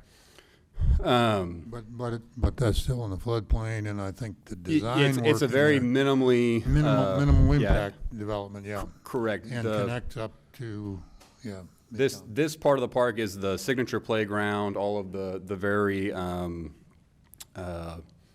the things that would require a lot of building and activity, bike pump tracks, et cetera. Most of the area where you see the label actually, it's a trail network. There's a little bit of a bike and trail network in there, and then a disc golf facility that kind of goes throughout it, a very nice course through there, and then a potential for a parking lot and bathroom facility in a corner. You can obviously, to the east of that, you have the landfills. That's a very large chunk. That's the old landfill. Again, there's most of that. We've obviously talked about a potential public works site, and council's given some direction there for this parcel here. Everything else through this direction is all part of the Bavisma landfill, and again, more or less not usable in any way, shape, or form. Over here on the corner, you've got the bus barn for CSISD, probably not going anywhere anytime soon. These green sections here, that's all Greenway property. I'm sorry, it is actually parkland. That is an important distinction. When you talk about parkland, and similar to Councilman Yancey's question earlier, you can't develop on that with any other use without going to the voters to sell it off. There's a lot of things you have to do to develop parkland for anything other than a park. It was bought in via for greenways. It was converted into parkland back in 18 or 19 when Vanessa Garza was still here. If you remember her, there was a big movement. We moved a lot of greenways over to parkland. So all of this area is actually park property. That leaves us with, you heard a little bit about Carol Fancher. So that's the Langford. There's a church property as well. And then you've got really what's left there is already developed out with Lowe's Center, some residential. You've basically got, from a city-owned perspective, something that could be easily changed is the business park, and that's been brought up a little bit tonight already. Obviously, Costco's here. Corinth is currently under contract with the city that council directed to develop a development there for retail and commercial uses. And then we've really got these 250 acres in the back that could be actively reimagined, if you will, by the city's direct action. And I'll say that I'll walk through some options on what a small area plan could look like, and that'll make more sense in a second. Any questions on anything in this map? We'll come back to it, but before I leave it. Just super quick, where you X'd out, don't you think that property has developable potential that a lot of people presume it does not? This one right here? Yes, sir. There's a landfill in the front. Yeah, so there's a very old landfill with some pretty bad record keeping on it, kind of in this area. Which is not subject to the environmental remediation laws, correct? It is, and it's probably more complicated because we don't have there's not an appropriate record keeping of it as it was with Bavisma. There would be a lot of due diligence needed to find out what was possible with that parcel. In addition to that, and kind of the bigger aside is everything through here, and the floodplain map isn't on here, but it is a huge swath of land that is actually FEMA designated floodway through this whole area. And so while the engineer in me would tell you not to touch it, it also tells you that the numbers can make it work. It's just going to cost a lot of money. So sure, you could do something. You could look to elevate an area out of the floodplain that could have tremendous impacts downstream. You'd have to mitigate that. So you'd be mitigating that in the New Texas Independence Park, and other parkland along the Lick Creek Trail. It's certainly possible, but it would be probably prohibited just from a cost perspective. Let me just say that Ms. Prohaska will remember a previous council with a previous city management wanted to build Barron Road, which you can just see there, the end of it, wanted to build Barron Road right through there and connect it with Rock Prairie, which was kind of the preferred idea to open that area up. But when we looked at the cost of building across the landfill and across the low area, it got tremendously expensive, and so that's why Barron Road got teed out there and didn't get extended, because of the cost of, well, and really the uncertainty of trying to bridge over a landfill. Right, you'd basically need, so right now, it was shifted over. Town Lake actually would have been Barron Road originally. Right. Barron Road was supposed to start from its point here. This was point A, point B was actually right here. And so Bird Pond to Barron was going to be a pretty nice connection. Oh, I broke it, there we go. Would have been a pretty nice connection all the way through. But again, this whole area would have to be essentially a bridge to adequately cross it, and that's around a quarter mile, I believe. Maybe I have a quick question. I know you mentioned this, but I think I blinked. The area that we rezoned from medical to multifamily, you said that multifamily project fell through? Correct. Interesting. So that was this piece right here. Not shown on this map. There are a couple of thoroughfares. So Double Mountain is a thoroughfare that goes across. Town Lake, again, we'll talk about that more. Goes through here. But the zoning runs with the land. Correct. So Right, but land. sure, it's not reflected there that it's zoned that though, is it? So this is not a zoning map. Okay. This is a land use map. Got it. So Oh, this yeah, is just showing you essentially anything that's in this color here is a undeveloped parcel of land. Sure, I got you. Anything with the color basically is already accounted for, minus the city's business park. We expanded on an old map, so that's a different color. But all of that's just private development land that hasn't developed, but a lot of it is planned for. And Anthony, again, I don't know that we have to go into it, but in that rezoning, there was a thoroughfare in that rezoning that got waived. Correct. There was a projection of a street through Midtown that was supposed to go and kind of be a block length projector, more or less like that across. And with that rezoning request, it was removed as part of the P&Z action later. They voted to remove the projection.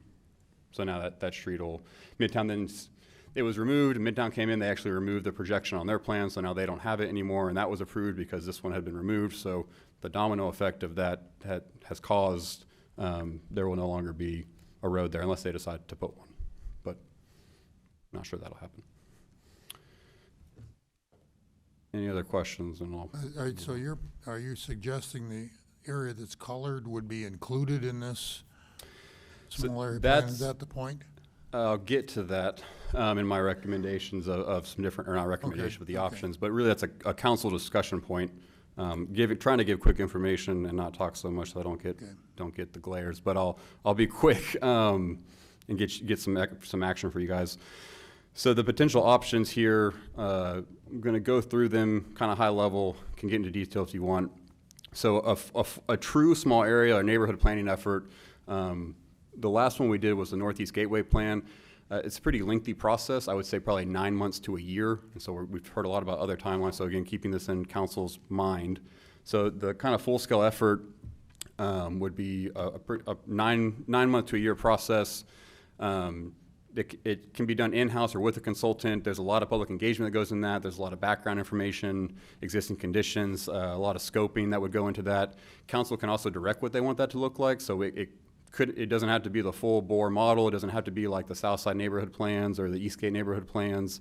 Those took a long time because there was a lot of engagement. Some of those groups had 18 plus meetings with residents on different avenues and different pieces throughout, and so that takes a good amount of time. The next option would be more of what I would call an abbreviated or an abridged small area plan or an engagement plan. So this is basically what we just did for Northgate. So staff did a great job of running that plan on a very, very quick timeline. I would say that's probably not sustainable in that way, but it is certainly something that we can look at on what are you trying to get at specifically with this engagement, and we can hone that process in a little bit more, and that'll kind of lead into the next two ones. That's probably more in your 6 to 9 month timeline to do one of those. The next one is something we haven't really done as a standalone item. You might remember when we first talked about the Northgate surface lot a while back, Michael and I actually gave a joint presentation. I talked about small area plan. He talked about kind of this engagement plan for the surface lot specifically. It's a little bit what we're talking about here with a more of a land plan charrette.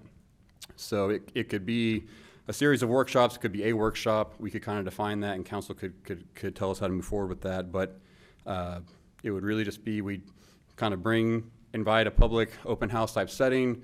People can come in to kind of draw on maps, give ideas.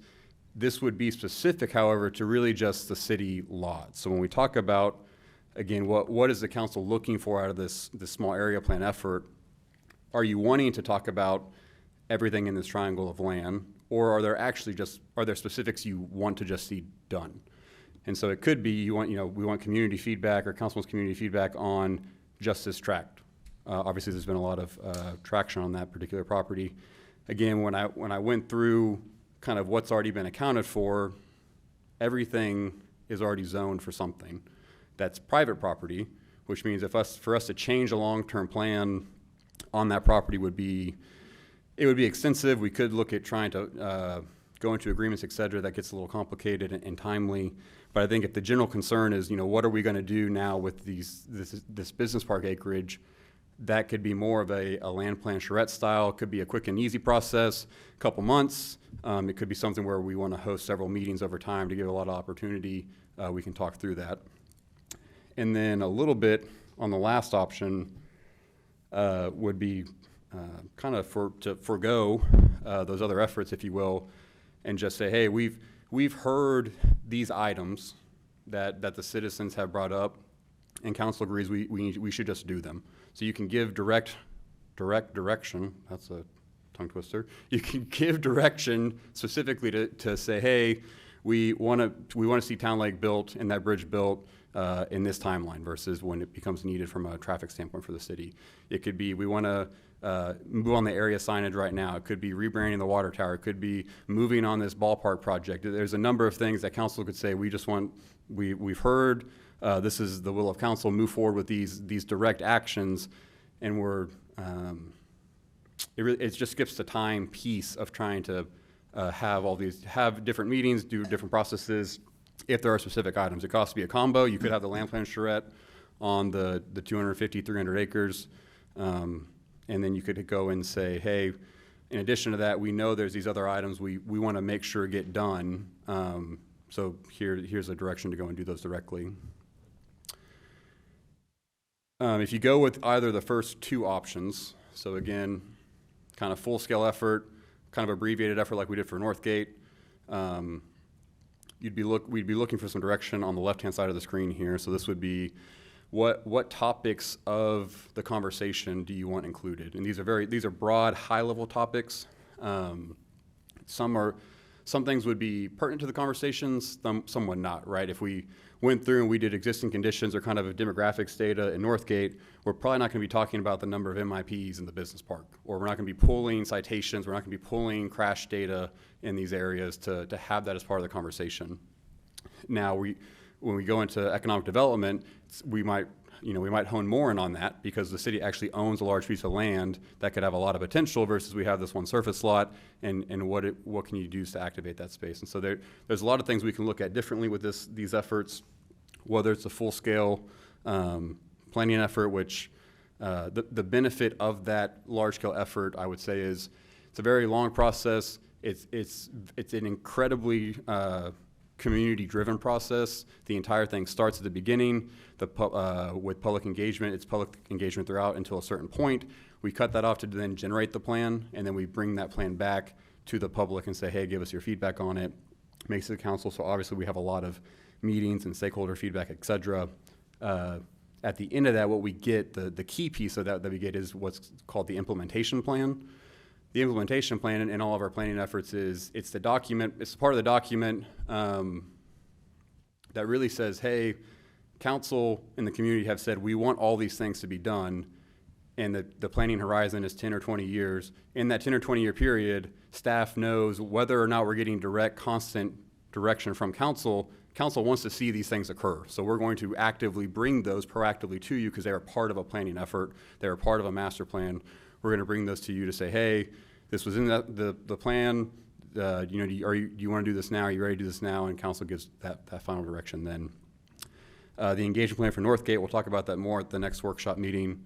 But it's a similar idea where it's very to the point, give us the action items that the community wants to see, and then council can kind of say, hey, here's what we want you to actually go forth and do.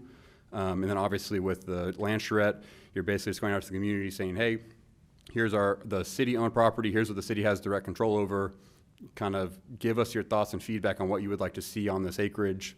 And then the last one could just be if council knows of items, or if they want to have a community discussion on things people want to see in that area, they come together and say, hey, we want you to go do X, Y, Z. It's a pretty quick process as well. On the right, this will really conclude, and then happy to answer any questions.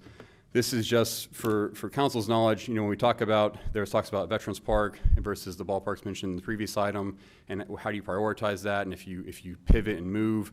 The city is doing a lot of things all the time in all departments. So one thing that we have on the books right now to do from a planning effort is the Harvey Road corridor. So to do the stuff for the mall, Post Oak Mall, Wolf Pen Creek, that whole corridor study, council approved an SLA to start that study. We've done some preliminary research on that, and we'd be looking to kick that off here around the beginning of the year with public engagement, things like that. If this Midtown effort became the higher priority, we just need to know that so we can budget that into what does council want to see first? Do you want to see Harvey Road done first in Post Oak Mall? Do you want to see the Northgate plant operations stuff come forward first? Do you want Midtown done first? And it can all be done concurrently to some degree, but where do you want to focus our efforts and bring you back something that is important to that conversation? And certainly if we get into capital projects that's desired, what is the timeline that you want to see on that? Because obviously there's dollars associated with that, or whatever capital projects the city decides to do. Pretty sure that's all. Yeah, that's all my slides. Again, happy to answer any questions or go back to any slides. I'll keep this map up for discussion points. Again, if you go through a large effort, if you want staff to know what is that boundary, what is the area that you want to have community feedback designated on. Northgate, right, we went from Wellborn to Texas. We didn't just stay in the Northgate district. We looked at the holistic area. It could be this, it could be the medical uses, or what were the medical uses across the street. It could expand beyond what council wanted, or kind of shrink down even from what I have here. But this is just a starting point. Again, happy to answer any questions, but really this is an opportunity for you all to chat about what you would like to see. Okay. Unless there's a really specific question, I'd prefer to hear the four citizens, and then we'll go around the council questions and leading into direction. This is still a workshop item, so if there's no objection, that's how I plan to do it. Okay. So we do have four citizens signed up. Mr. Murr is first up with his presentation, be followed by Shelby Boehm, and then Jeff Hughes and Amy Algie. Good morning, good afternoon, good evening, I guess it is still. Late night. I'm on my midnight schedule here. All right, thank you, Mayor. You've heard from the residents of Midtown and myself for many months or years, and now you're hearing from many more residents in South College Station, asking you to finally invest in the Midtown plan the city created. We've been waiting for 13 years since the plan was completed and published in 2012. I think it is loud and clear. The residents of South College Station want the city's Midtown plan to come to fruition. Just a reminder, we've done this planning exercise. Maybe you weren't there, but the city spent a lot of money and brought in professional consultants and did this. I applaud the efforts of Councilwoman McElhaney for pushing for this small area plan to bring attention to the need, and Councilman Yancey for his vocal support for the Midtown residents. Now with the baseball fields potentially moving back to Midtown where they were originally planned, it may seem to some the city is doing a lot in Midtown if they do that. But I would like to remind everyone, these investments could have been done incrementally over the last 13 years, and it wouldn't seem like that big of a deal. And it would have sent a clear message to the public that the city believes in the plan it created. That said, I'm very grateful we're here today, focusing on this. I've attended several meetings with the residents from multiple neighborhoods, and the residents have some great ideas that align perfectly with the vision. If a resident committee is established for the small area plan, I hope you include the resident liaisons you hear from the most, like Shelby and Jeff.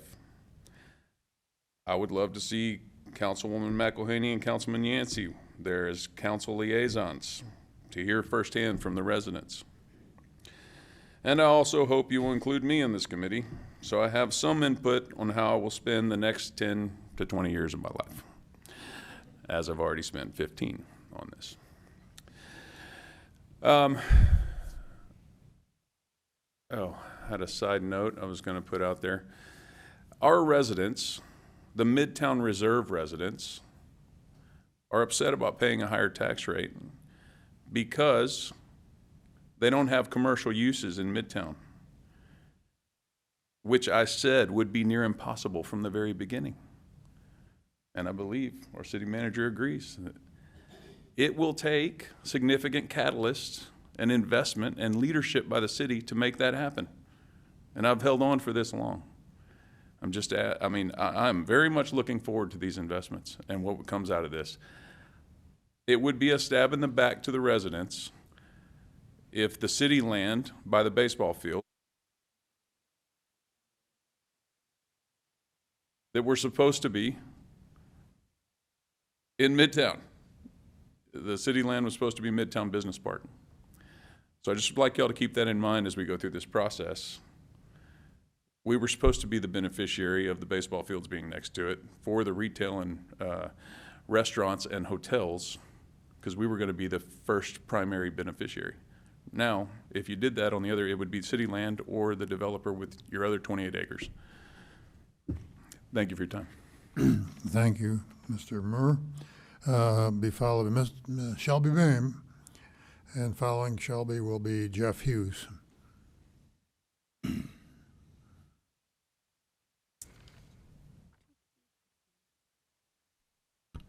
Well, it has been quite a journey.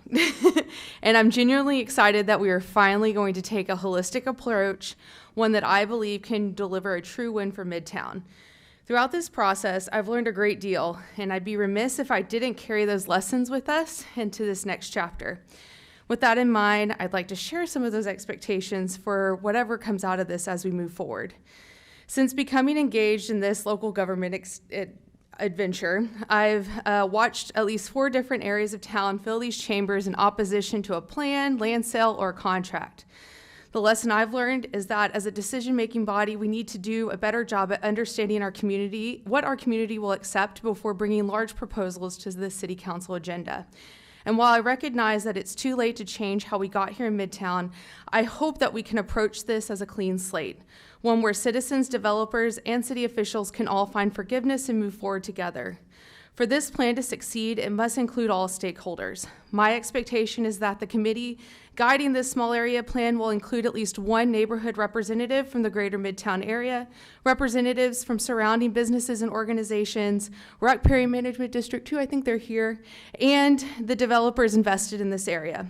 Another lesson I've learned is that too often master plans in the city's eyes are treated as non-binding.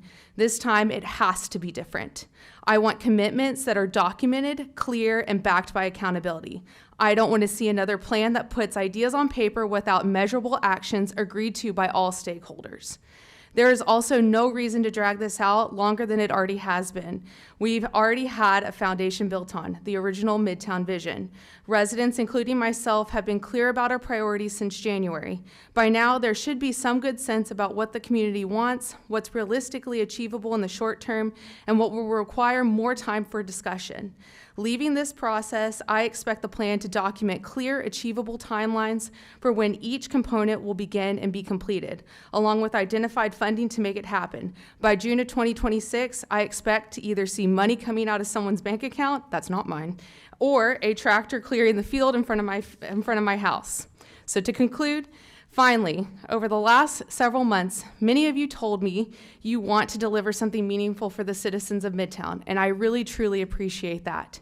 But I do have to say this. You cannot deliver for us without finding common ground with the developer.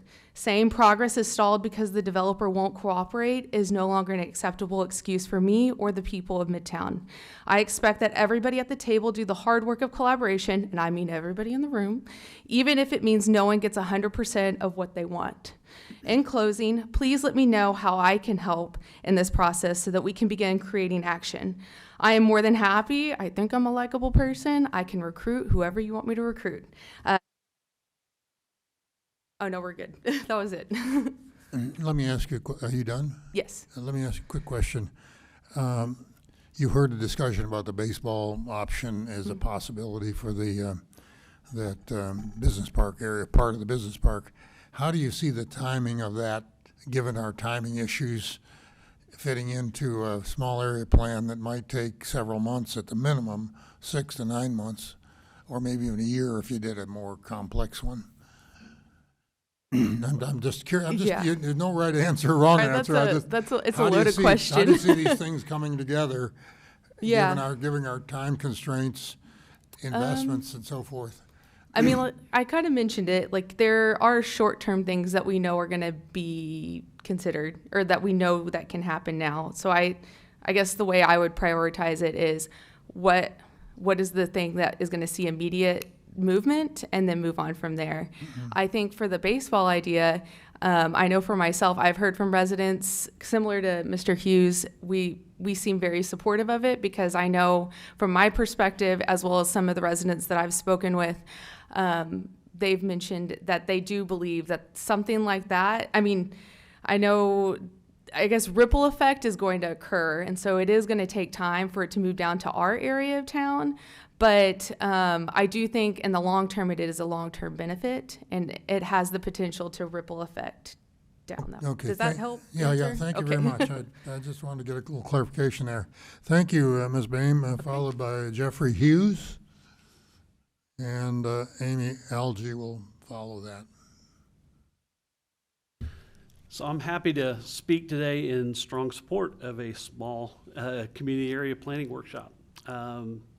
I've been meeting together for the past 3 weeks with representatives from Midtown, Spring Meadows, Woodland Hills, Stone Forest across Fitch, and also Pebble Creek. And we also included the Langford in some of those meetings, because we just wanted to get together and talk, right? And the thing we think is, this area of town needs a clear, intentional vision, guys. We need your help with that. We've seen a lot of discussion. We have to turn the page. This isn't just about land use. This is about neighborhood integrity and attracting investment that's going to benefit everybody. I mean, we've got this huge piece of land in the middle of town we're not doing anything with right now. We need to transform those green spaces into recreation, business, family activities. Like I said, I've spoke to a lot of people in my neighborhood next door, other representatives from other neighborhoods, and all these folks echo a strong desire to move forward beyond just basic infrastructure and to create a Midtown that is visible, thriving, and inclusive. And guys, after rejecting the whole data center proposal, these workshops, even abbreviated, will allow us to prioritize developments that align with our values. Things like the baseball complex. So let's seize the moment, guys. I want to encourage folks to come out. I don't think it would take 6 to 9 months. I think people aren't going to come to more than 2 or 3 meetings, right? So let's build a brighter future for South College Station. Thanks. Okay, thank you very much. May I ask Appreciate him a question? Yeah. Mayor? Oh, you have a question for I him? Jeff, what do you see the city's role in development to be in this situation? Ooh, that's a loaded question. An important question. Obviously, you guys are a very you can be a very encouraging force on development, right? You guys control planning and zoning. You guys control land use, those kind of things. You can definitely encourage private-public, partnerships like the baseball proposal you guys just heard today. That's what I think, right? In short. Thank you. No problem. Thank you very much, sir. Amy Algie?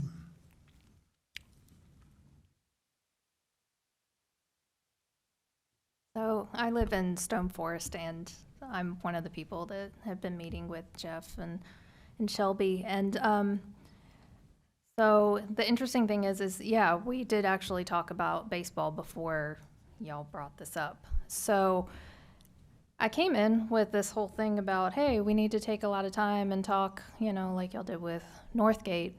And then I feel like a hypocrite standing up here now and saying, I don't know if we need to talk about the baseball proposal that much, because I guess this is city government, right? But it's different than the data center in a way, in a lot of ways, but we actually have already done some legwork for you guys and have been talking to our communities since the data center debacle, I'll just call it that. But and so we've got a pretty good feel for how our groups feel, or our neighborhoods feel about it. From the people I've talked to, they're not like woohoo, baseball, but they're on board with it. The one caveat that I'm running into is that there's a lot of concern over the paths and the trails there. So I have concerns with the protection of, like I said, the trails there. That has to happen. I think you're going to tick off a lot of people if we cannot put that somewhere in writing, in a contract with you or work. What I'm gathering from tonight, I'm sorry, I'm a former teacher here, so I'm trying to do the whole, what I hear you say is, it seems like baseball we got, Councilman White drooling over it here, and it seems in general, like it's gonna be what everybody wants. You gotta find the balance between what you guys want, the city wants, what the community wants, but I think that we need to have community involvement on some of the minutia moving forward, and you seem like a wonderful person who would work with us. So, my personal proposal is move as quick as you need to honor your commitments to the Bombers, to the community. Let's get some stuff going for Midtown. This could be that catalyst, but I have good vibes I pick up things on people, and you seem pretty awesome, and I think you will, if you're open to it, I think it'd be cool if we have a advisory council that works with you to make sure that a lot of needs are being met at once. So I'd love it. okay, so that is my impromptu speech that was not what I came up here to say, but again, thank you to Councilwoman McElhaney for proposing this plan, and thank you for Councilman Yancey for just, keeping us up to date on what's going on around here. So, and thank you for staying up so late with us. I'm sorry, I need some caffeine. I'm very tired. Thank you very much. We've still got a long way to go tonight, so I appreciate your comments.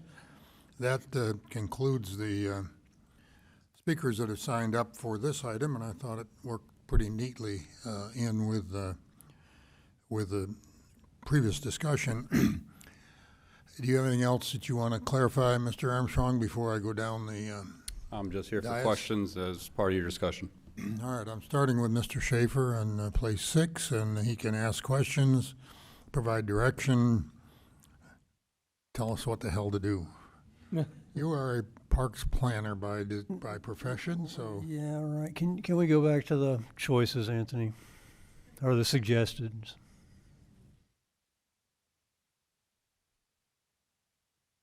Yep, that one.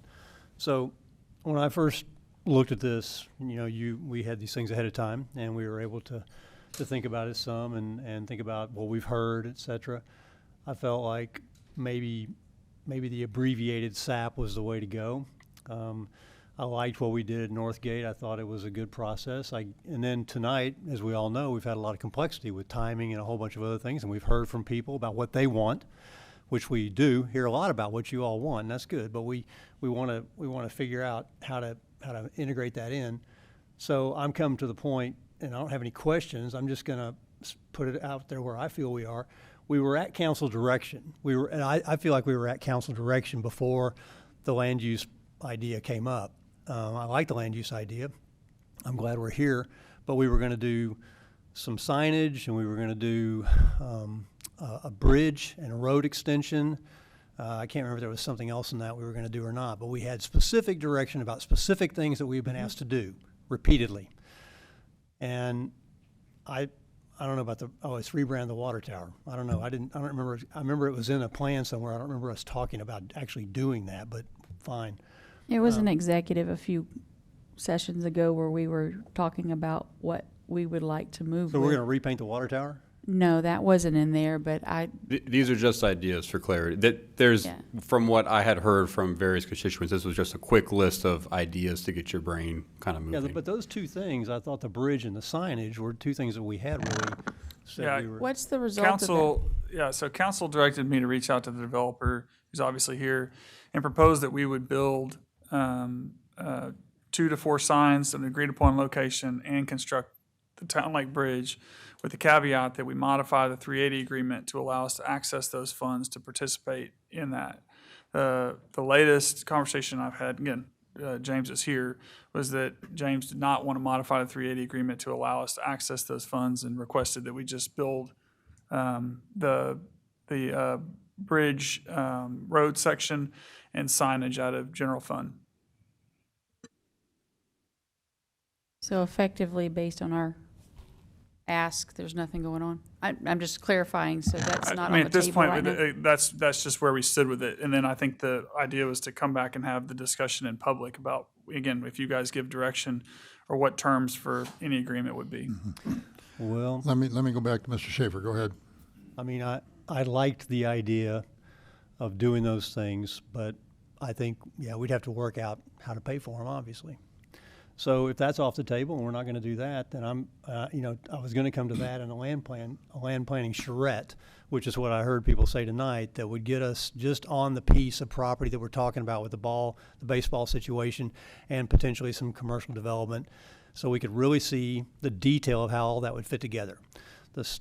Right down to what I would hope kind of would be a reasonably close site plan. So that's where I was.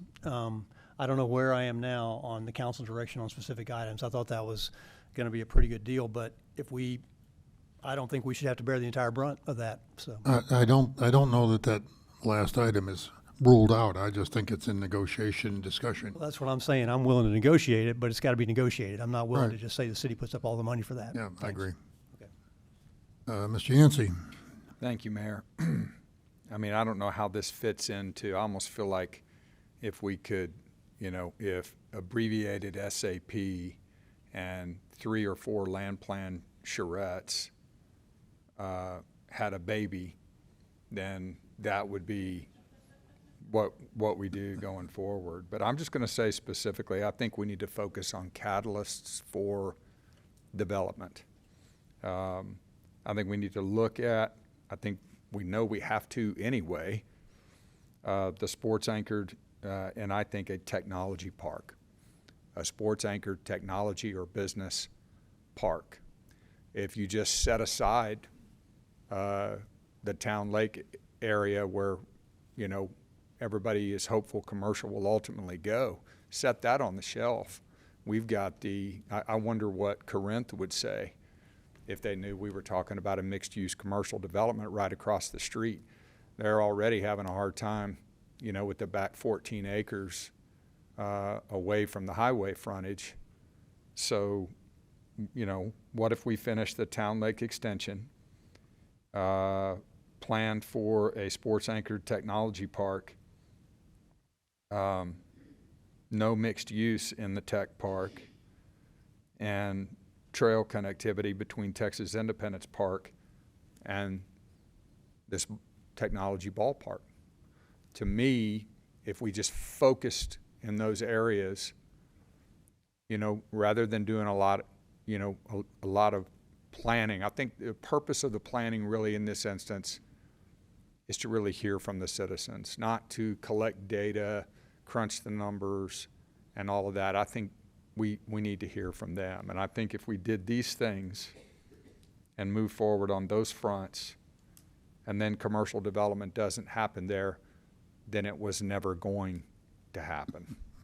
And the connectivity on Town Lake provides a benefit, a transpo benefit, transportation logistics benefit, using my Air Force shorthand, for the residents that live there. And to my esteemed colleague, the question that you asked earlier, what do you think a city's role in development is? Well, there was a time when our property taxes in this country, decades and decades ago, embedded in our property taxes was the notion that cities were going to invest in infrastructure, be it transportational infrastructure, sewer infrastructure, drainage, storm sewer, all of it, in order to serve as a catalyst for development. It's how we have Pebble Creek.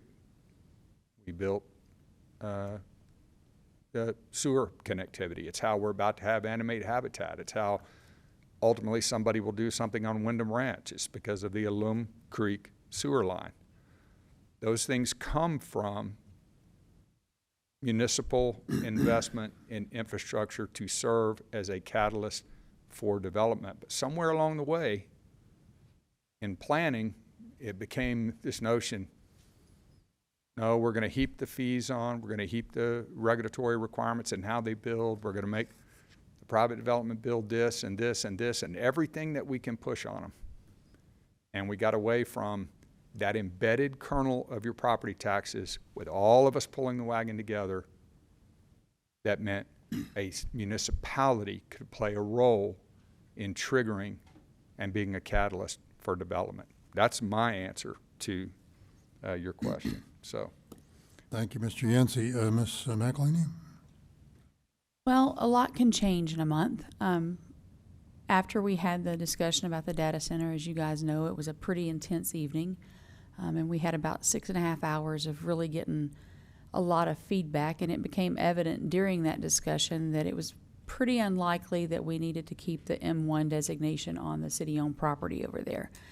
Knowing that we have the ongoing conversation with the Midtown residents, and we have a developer who's been embedded and entrenched in this for years, and knowing that the council and staff even want to do something to further Midtown, like, that was why I asked the question. And that was to figure out what we could do to catalyze things over in Mr. Murr's development, and also use the acreage that we had sitting over there that obviously we're not probably going to be, with the change in the landscape over the last 30 years, going to be what is in the land use plan. So, you know, immediately after that, so I was kind of thinking Midtown Murr, Texas Independent Park, city's land.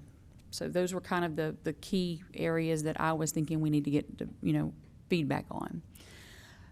As the city looks at what is appropriate to do over in Midtown Reserve, or within that specific area of development that the city does not own, we have to balance whatever we do there with the needs and benefit to the entire city. How much infrastructure have we already put down there? What do we have, an approximate dollar value of infrastructure in Midtown?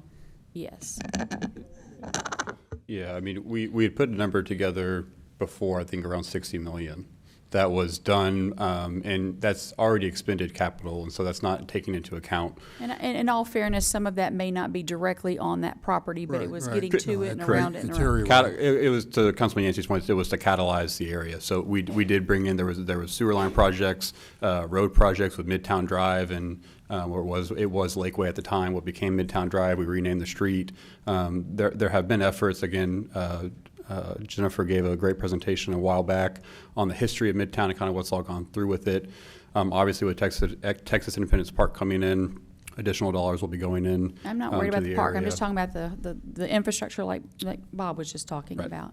So, but when you look at what has the city done for Midtown, there are tens of millions of dollars in the ground. There is an economic development agreement that is in place. We've allocated every cent of taxes that the city could collect into a TERS to be used over there. And within the four corners of that agreement, the city has been compliant and is ready to stand. However, there are things that could happen in Midtown to catalyze that. So I think as we're looking at the space where the data center was proposed, you know, the baseball fields, that came up fast. When we left the meeting the other night on the data center, I knew we needed to do something, but I mean, moving at the speed of private enterprise, here comes the Southern Roots proposal.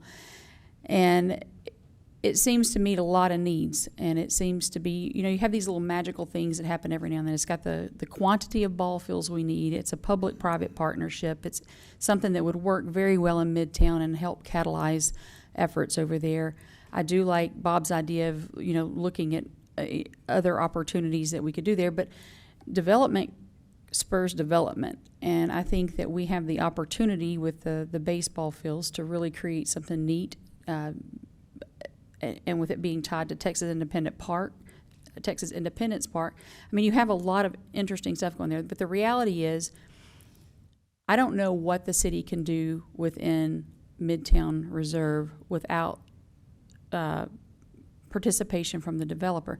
James, so what are,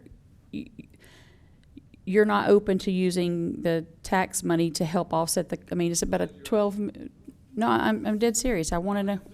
I am too, because I'm tired of this lying. There's no $60 million. Excuse me. I'm sorry, it's very upsetting. It's been said over and over again. There's no $60 million spent in Midtown. I'd like to see this itemized list. I discounted the number. I'm not saying it's just not true. It's nowhere close. Nowhere Well, close. that can We be- have to that- build. That can be debated. We'll find out what Well, give it me is. the itemized list, please. I mean, requested it. Look, the road extension is off of my property. I have to build all the thoroughfares on my property. The city built half of Town Lake Drive, Midtown Drive. I have to build the other half. They built all of it on their property. They only built half on mine. I had to build all 4 lanes of Town Lake Drive, where they only built 2. So, okay, right? And then I had to build my portion of a mile-long off-site sewer trunk line. Everything that services Midtown for off-site sewer trunk line, I had to build. Got no credits for impact fees for it. The proposal for me to pay for things the city was supposed to do in the original plan to begin with, right? I've spent 15 years of my life on this project. I should have been done 7 years ago if I was just doing my subdivision. The proposal to have me pitch in something they gave me as an incentive because I was taking on this impossible task of building commercial off the highway, much more difficult than the guys next to Costco are having. On monuments the city said they were going to build to begin with, and on a thoroughfare off my property that's the city's obligation to begin with. That's insane. Why would we do that? Plus, those funds, that is the only promise I have to these residents that are allocated towards amenities and parks, something that I can make the development special with in the end. And they have to be spent on that, by the way. Just the other 2 lanes of Midtown Drive and parks and amenities. It has to be spent on that. So no, I'm not going to trade their future special money to be used to make something special for them for obligations the city was supposed to do to begin with. Well, the bridge is supposed to go in when the traffic, how answer that? When is the Town Lake Bridge according to city They would planning. normally make the private developers on that property build it, but it's too much of a burden, so then it falls on the city. And to be done whenever y'all decide to do it, really.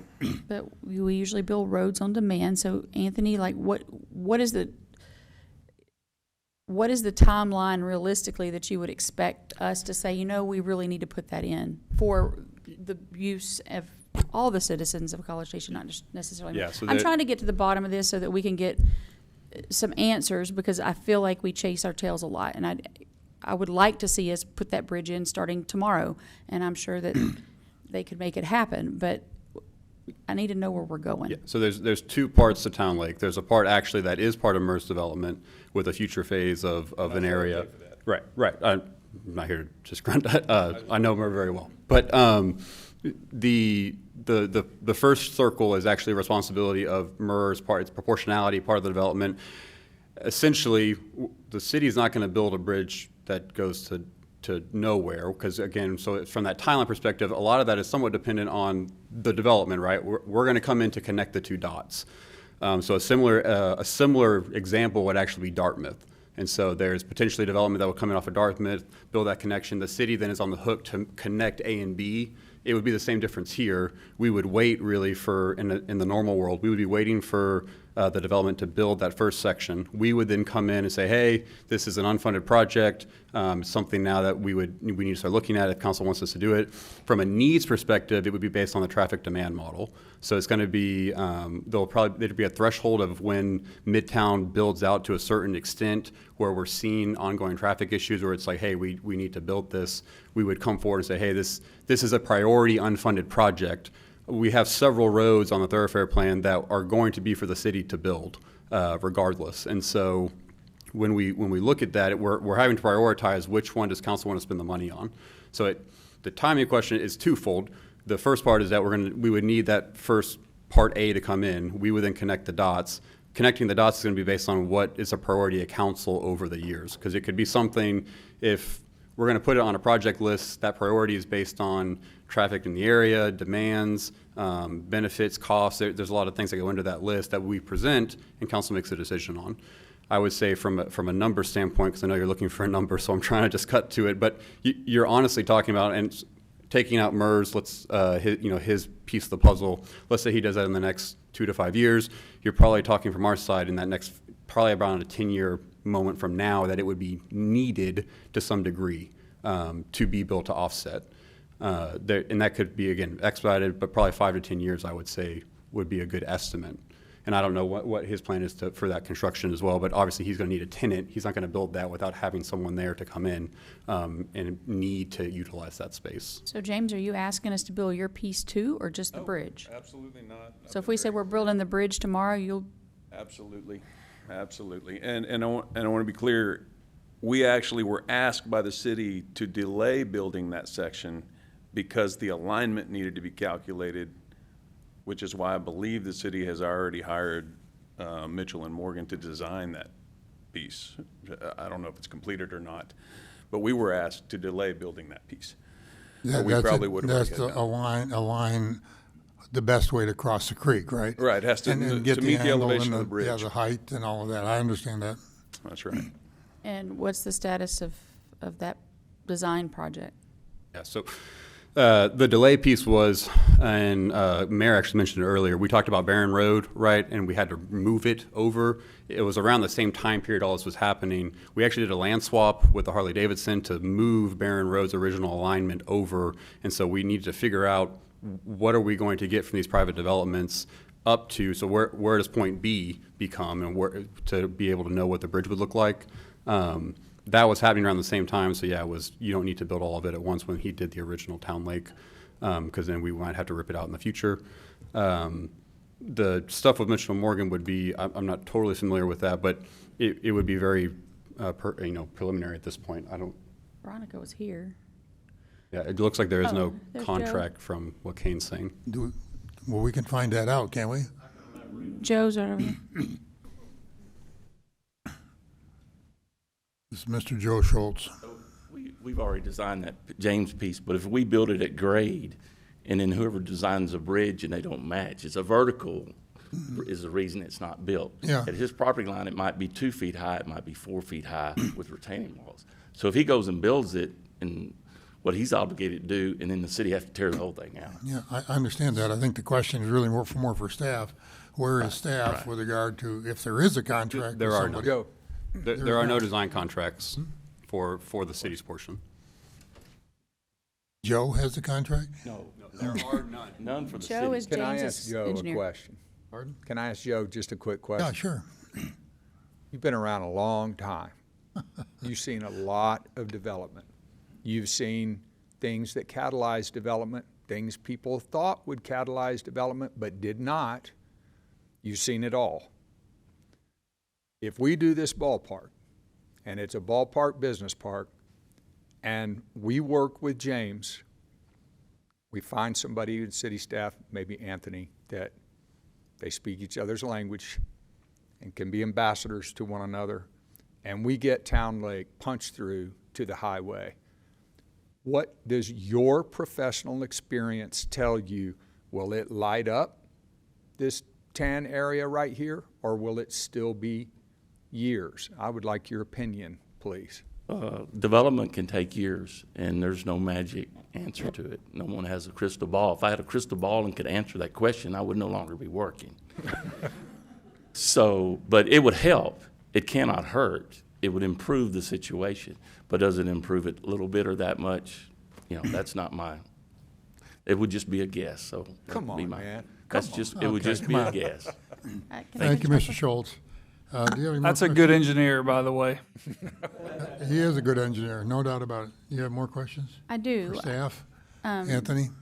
Or for who? I have some for Shelby, I have some from Anthony, and I have some for Jeff. Please, have at it. You sure? Yeah, well, we've been here till 1 a.m. We can certainly do it again. Well, Go you ahead. set the agenda, I don't. I understand, but we're gonna work our way through it. So, again, looking at the areas I described, your home, Texas Independence Park, and the city's piece over there, do you guys think that that is a fair representation of the area that we should be doing charrettes on, also including the bridge, should there be one developed? Or is there additional considerations that I'm not seeing? Want me to take this one? Go. Honestly, I'll be real candid. People came to us and said, we have to figure out what to put on that piece of land they were going to put a data center on, so they don't put anything worse out there. Your bar is very low. I would actually go even further and maybe include, I don't know if it's including that part by Baylor, Scott and White, or bringing them in for discussions, because isn't there, if I could put a plug in for if there is ever going to be a recreation center, I think it would be good to bring those people in. I don't know if that's answering the question, but I think Shelby, we're giving you 9 baseball fields. I know, I'm sorry. Listen, you always ask for more and expect 25%. So, but I would say, to answer your question, I think those 3 areas are for sure like the key points. If I'm being biased, my primary area is obviously the management district. Okay.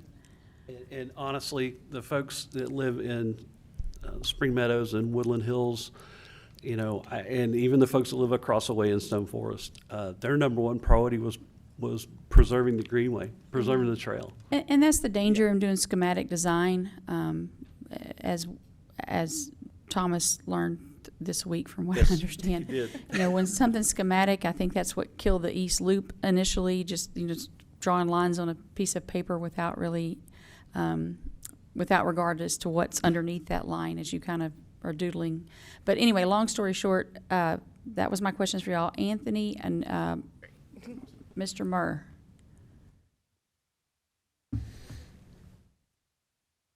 Really peeling back the layers of the onion Well, tonight. I'm trying to get to a point where I'm comfortable that we're all at least. Then she's gonna give us good direction, so she Well- needs the facts first. I do. James, we've talked several times, and I am very much wanting to see Midtown be a success. what, if we put the ball fields over here and somehow this catalyzes this area, I know that the Town Lake Bridge is something that you would love to see go in, or take that off. What would be your number one priority beyond running the baseball fields and trying to create a sports entertainment district with possibly some technology sites? Well, I mean, the bridge and road is a great project. It would be great access. Speak into the mic, please, Oh, James. I'm sorry. I did this exercise actually with Mr. Woods a while back and tried to prioritize projects. Development is such a multi-dimensional thing. It's kind of hard to answer just sitting here and trying to consider the baseball fields. As I mentioned, the baseball fields adjacent to me would have been better because. Well, we can't do that. Well, actually, you could in the $35 million budget back then. I mean, but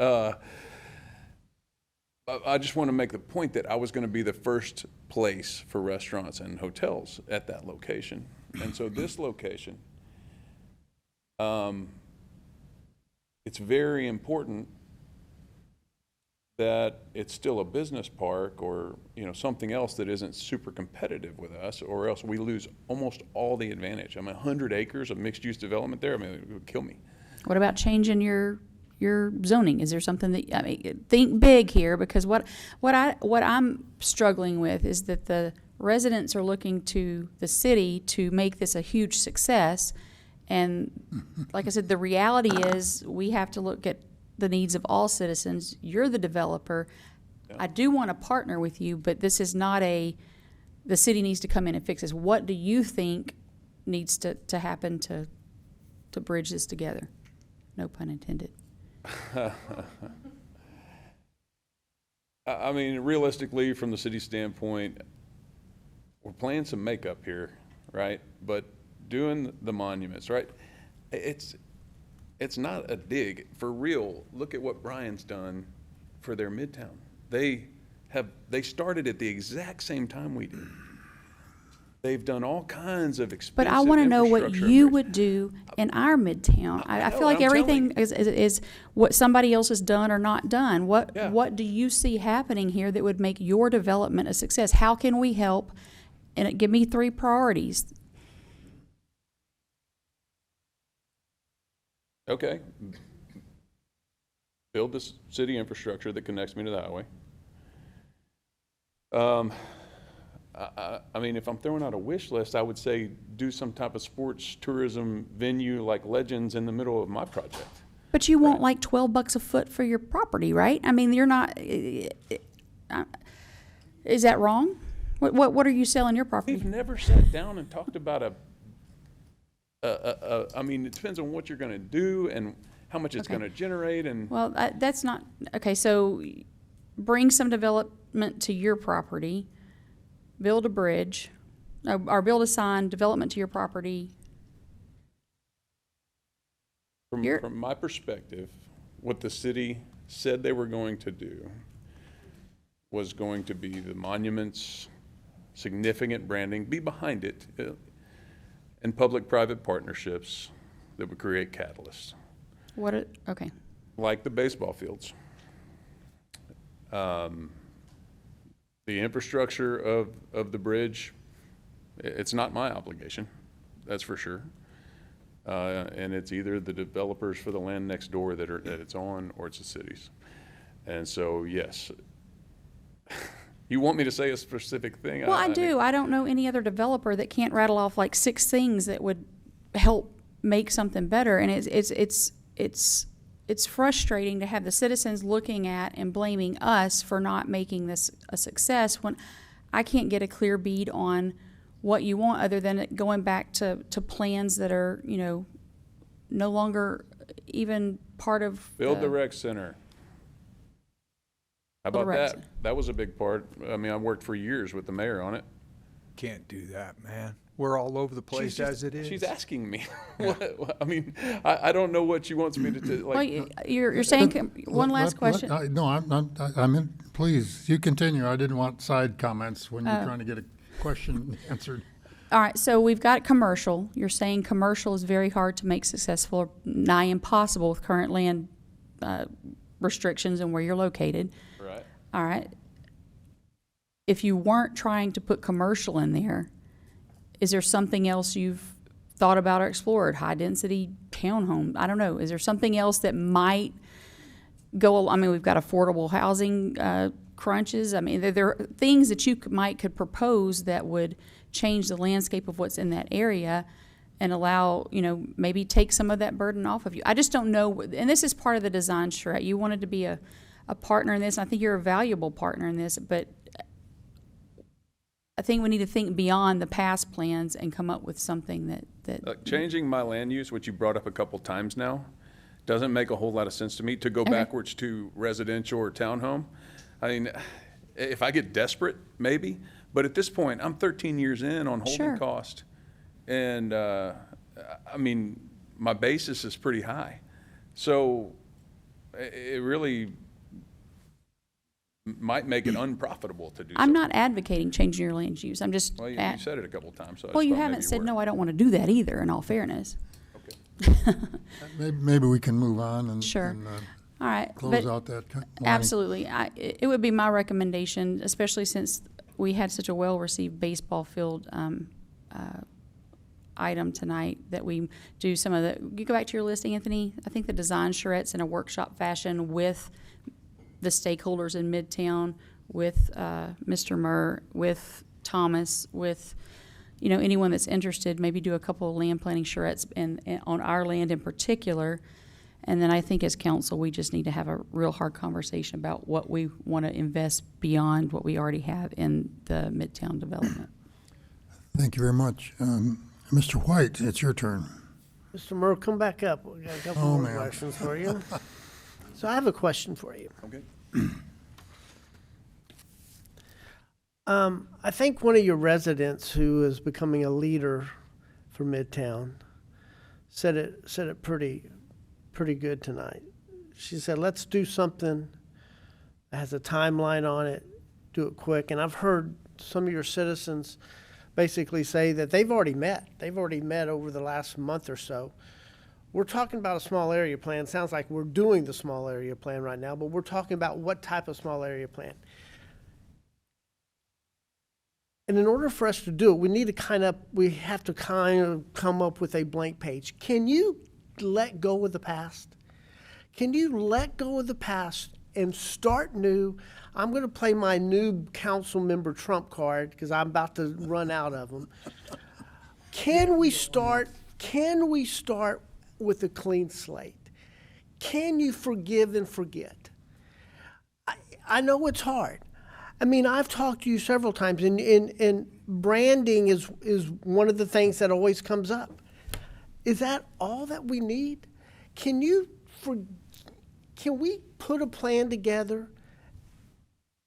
If baseball is the plan, and that's really what you and the citizens of Midtown feel like can happen, let's get it done in 30 days. Let's get it done. But we got to stop pointing fingers at each other, okay? We're all in this together.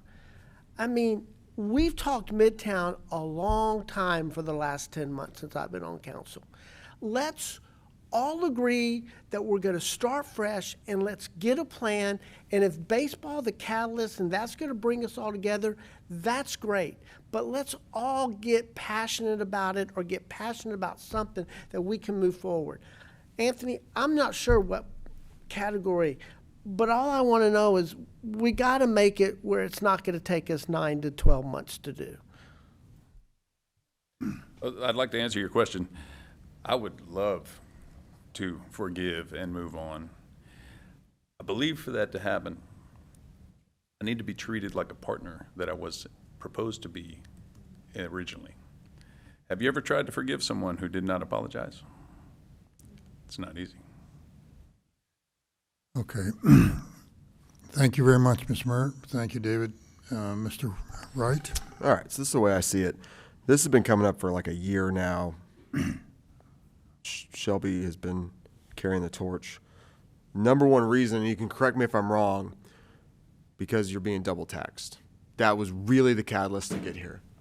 Am I right? I mean, you don't have to come to the front, but the double taxing was the main catalyst that got you here. No. Oh, okay. That was the straw that broke the camel's back. What happened. Was the taxing. Was the tax. The double tax that you Correct. have to pay to live there. Yes. That's for you. And the fact that it went up. The fact that it keeps going up. The fact that I'm paying Right. double, no offense to anybody else in College Station. Oh, yeah. When the city says, I'm going to lower the tax rate and you're paying the lowest tax rate in the town, it doesn't feel like that. Right, And I especially- have absolutely nothing, well, okay, I don't want to say, I need to be grateful. Yeah. Something to show for it. I understand. But maybe for you, but for a lot of folks, they're tired of paying the double tax, right? This small area plan is great. I'm all for it. I think it involves engagement. I have a couple things that I'd like to see in it probably. That is not going to solve your tax rate right now. Nope. It's not, Nope. period. Period. So what is the only thing that could possibly solve the tax rate right now? Dissolving the management district. Well, okay, that would be great. Am I wrong? However, is Well, it possible? Is it possible to dissolve the management district so that these folks can have a relief in their tax rate? So if we were to dissolve the short version is if you dissolve the management district, you need the permission of the developer, and then someone has to carry the debt, which I assume in this case would be us. Yeah. And the debt is, I think, total in the mid-20 millions. Right. So And like so a, if we a little assume- more than a bridge that we Okay, would be can we building. have a pause real quick? I need to ask Well, a I'm just question. talking to the No, city I'm asking. Okay, one second. I only asked this because one of our residents did do an open records request, and they learned that there was only 11, Debbie, correct me if I'm wrong, was it 11 or 12 million? Again, It's 13. So then tell me, I just need understanding. It's not pointing fingers. So what's the difference? I mean, where's the discrepancy? that's a factual thing that can be sorted out. Your Okay. point is, My point your is- point is that we we would can have to pick sort up it out whatever right debt, now. Yeah. the debt that the MMD owed. So the MMD has about, you're correct, about $13 million in debt that has been issued. They also have probably 11, 12, 13 million. I don't know the exact number off the top of my head in obligations to the developer. That makes And that's where we get to about the $23 million range or so. Okay, that's fair. So at the top end, assuming, and again, not terms, if the city said we will assume the $25 million of debt, and then the developer would agree to dissolve the MMD, then that would be the end of that tax. So you're saying we could start the ball tonight to dissolve the MMD if the developer agreed to it, and we could relieve these folks of their double tax burden? If you and the developer agreed to it, then we would start the process of how we would do that legally. I want to relieve these folks of their double tax burden because I think that this is a 10-year plan and it still won't relieve them of paying a double tax. Can I bring something up though? If you get rid of the management district, that means you're now putting you're putting your own, like you will now be required to build what he is supposed to build with that I management. completely understand it, but And you're okay with not that? paying double taxes. And then just- I can okay. build it at my own Just to be rate. clear, That's not how that that's, would work. no, that's not how that works. So in a normal situation, well, Anthony, in a normal situation, the developer builds all that infrastructure. Correct. The biggest difference on if we dissolve the MMD would be it's the financing mechanism for MER and the developer. So it in essence, the reason you would do an MMD in the first place is it allows you to get municipal rates on your bonds, which is a cheaper rate than a general construction bond would be. And so you can do it for a cheaper price.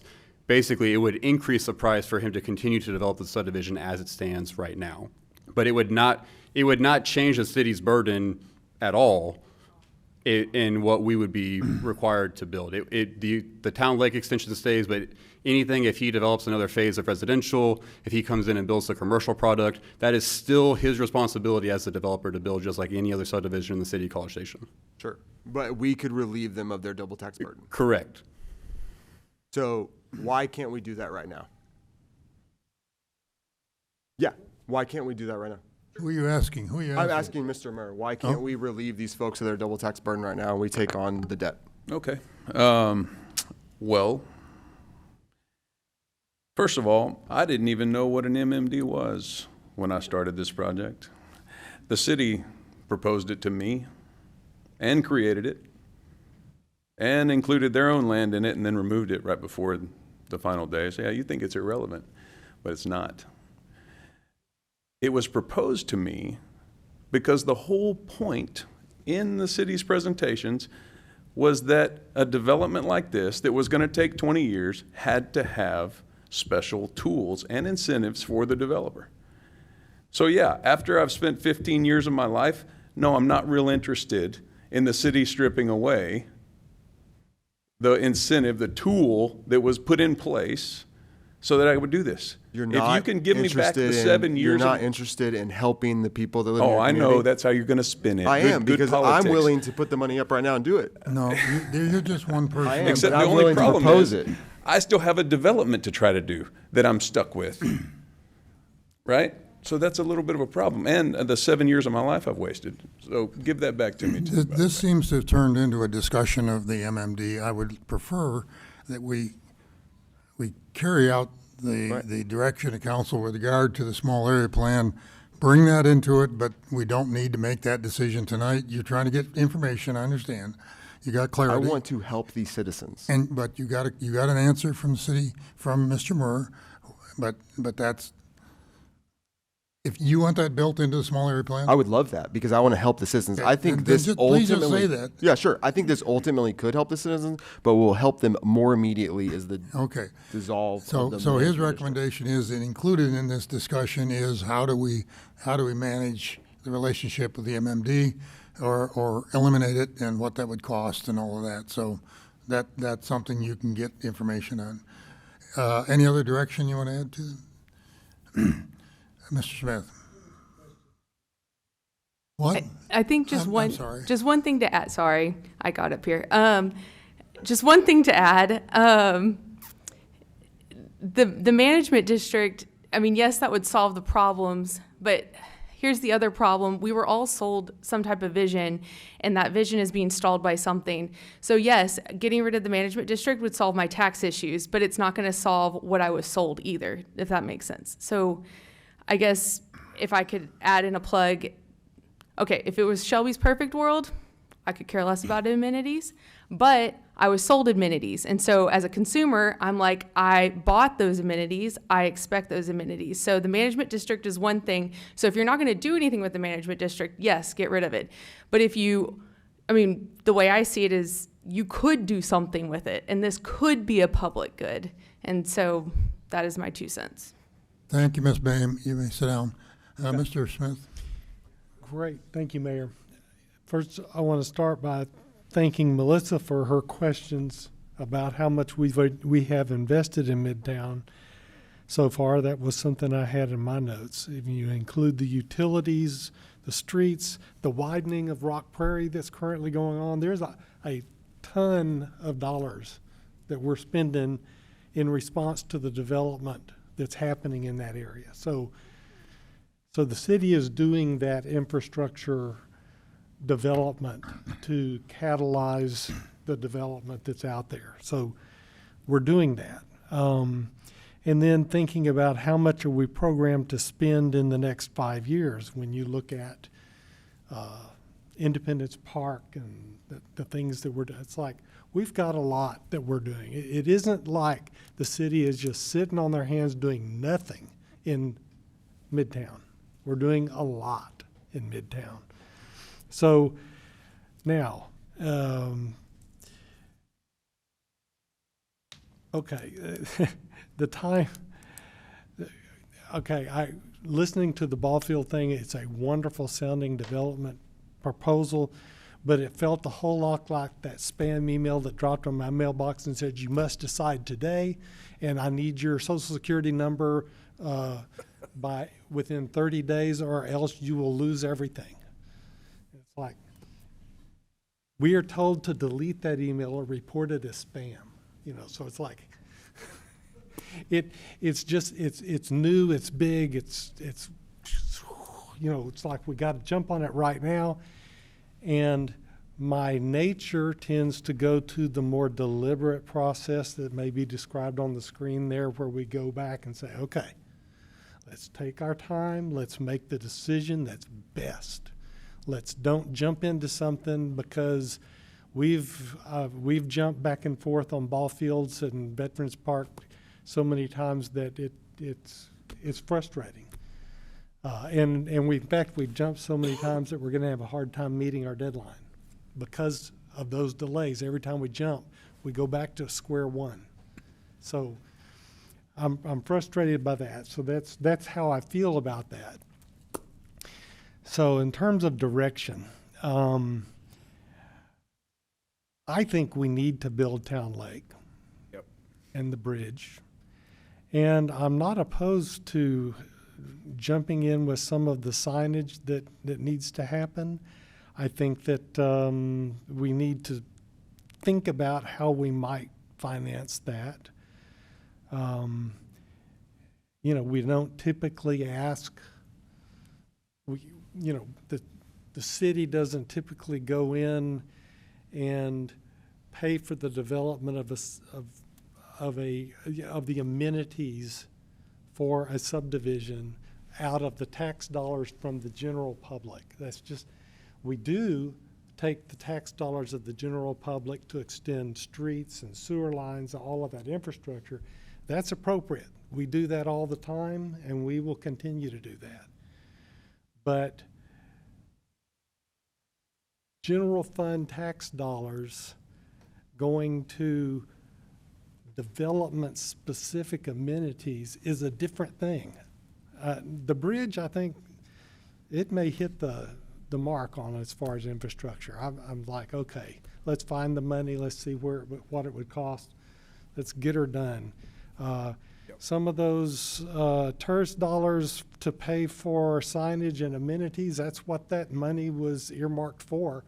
I don't see a problem with the city asking that. It's like, hey, yeah, we'll do that, but we need to access this because this is absolutely Midtown Reserve specific amenities. It isn't something that benefits the taxpayer in general. That bridge does, because it'll be used by all of those people that are going down Carroll Fincher now. They're gonna, we will have solved some problems by putting that bridge in, and I think, and I'm all for that. So, and as far as the ball field, I'm still wanting to go there, and I think that maybe that land plan charrette, I mean, that may even take too much time off of this. I think that moving ahead with the ball fields is going to be a good thing for all, it's a good alternative to the industrial development that was previously zoned for. Let's get going on that. And I do understand, and I don't want to develop something that competes with Midtown Reserve's plans. Maybe we should talk about what Bob is talking about. Let's make it be,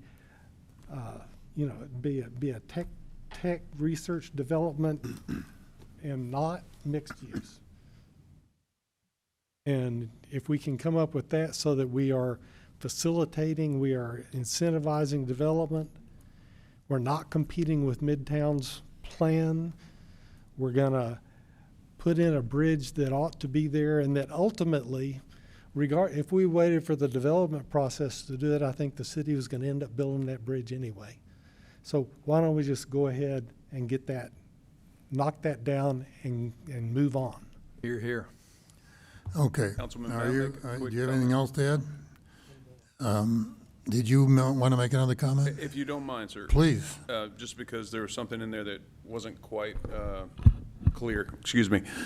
The monuments, the city created a map of where monuments should be placed in the planning process.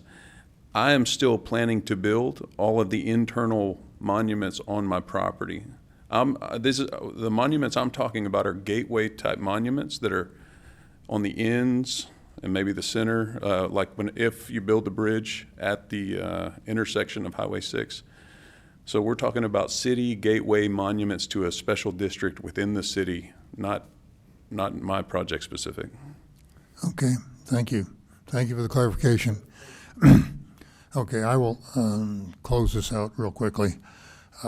Staying on your list and not getting off into, I think we've already had a charrette tonight, which is really good, because there was a lot of interaction. I could pull out the colored pencils and There was maps. a lot of interaction and Now we're people down to 3. debating ideas back and forth and trying to find some factual information that different people had different views of it. But I think what I heard was that I think you can do something between abbreviated SAP or land plan charrette or something in that area that doesn't take a year that will clarify some of the pieces and some of the recommendations and get a lot of engagement. That's the important thing, get the engagement.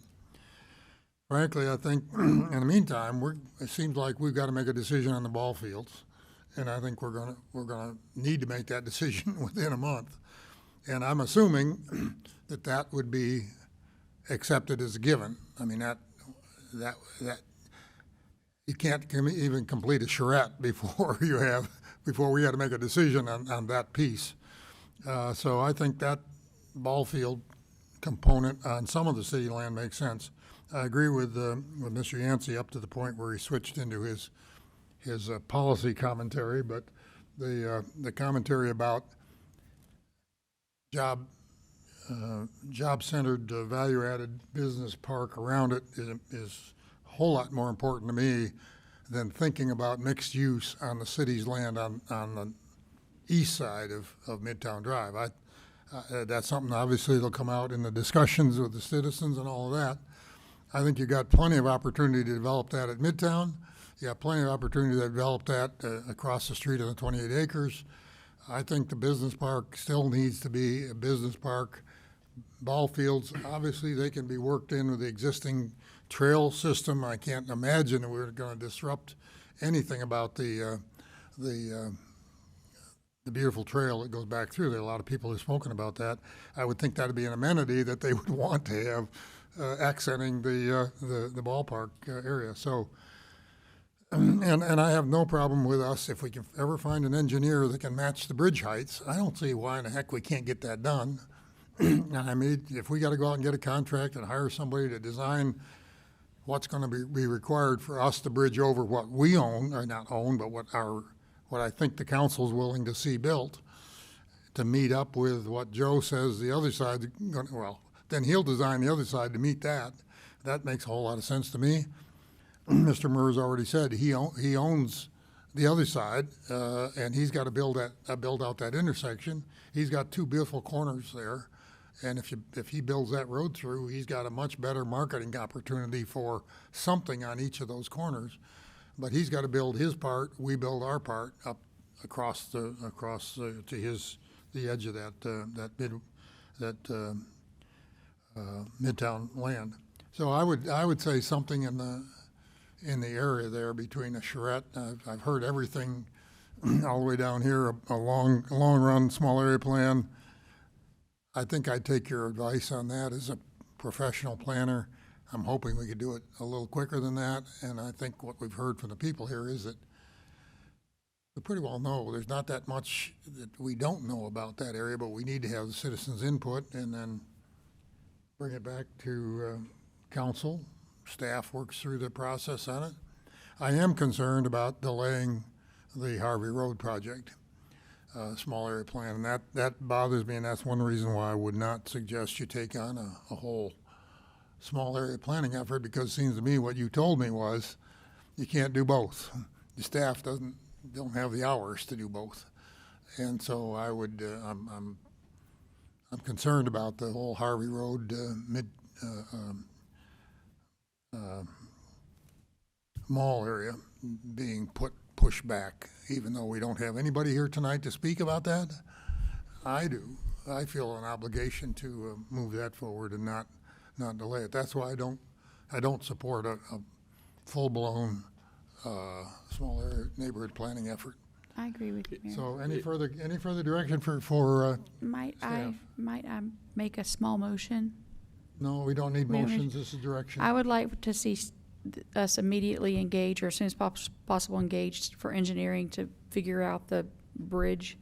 I would also like to see maybe a hefty land charrette plan, especially on the side of the road that is our piece, to figure out what we're going to do for the rest of our piece. I don't even know that that needs to happen right this second, because we need to get the baseball fields ironed out. So But you're willing to see the baseball fields being there and it's- and work on that deal? There's not a single voice that we've heard tonight that's against that. It answers a lot of our questions. And I think that not holding up that effort for the small area plan, should be a priority.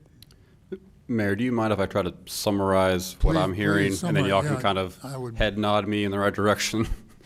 Okay, so I'm hearing we want more of this kind of land plan charrette style that would include, basically we're going to include the assumption that we're moving forward with the baseball fields. So we'll probably kick that off around probably 30 days from now would be a guess, where we put some feedback out there, get some input, reach out to Shelby and Murr and all these different individuals to get them to the table, start working on what that committee or that group that we want to target with an audience, and then we can blast some stuff publicly for the community also interested, like we did for Northgate. That'll give us about 30 days for that while we figure out the baseball fields. We would use the baseball fields as a known factor in the land use plan. We then would go forward and host probably 2 to 4 meetings with the community, more open house style, from a land use charrette style. But also at that, more than just land use planning, trying to get their feedback more on specific items on what the community wants to see as capital expenditures the city would do, trying to gather some feedback on that as well. Oh, my notes just went away, sorry, hold on. Town Lake. You're right, so I've got Town Lake, the signage for sure as something to be included, and then if there's something else that the area wants to see as capital expenditures the city would do, we bring that back to council. Making sure trail connectivity. Between the parks. But yeah, between all the parks. And the other thing I'm gathering is that you all would like staff to move forward with the bridge more or less regardless of this effort. Is that a fair synopsis of? You covered most of it.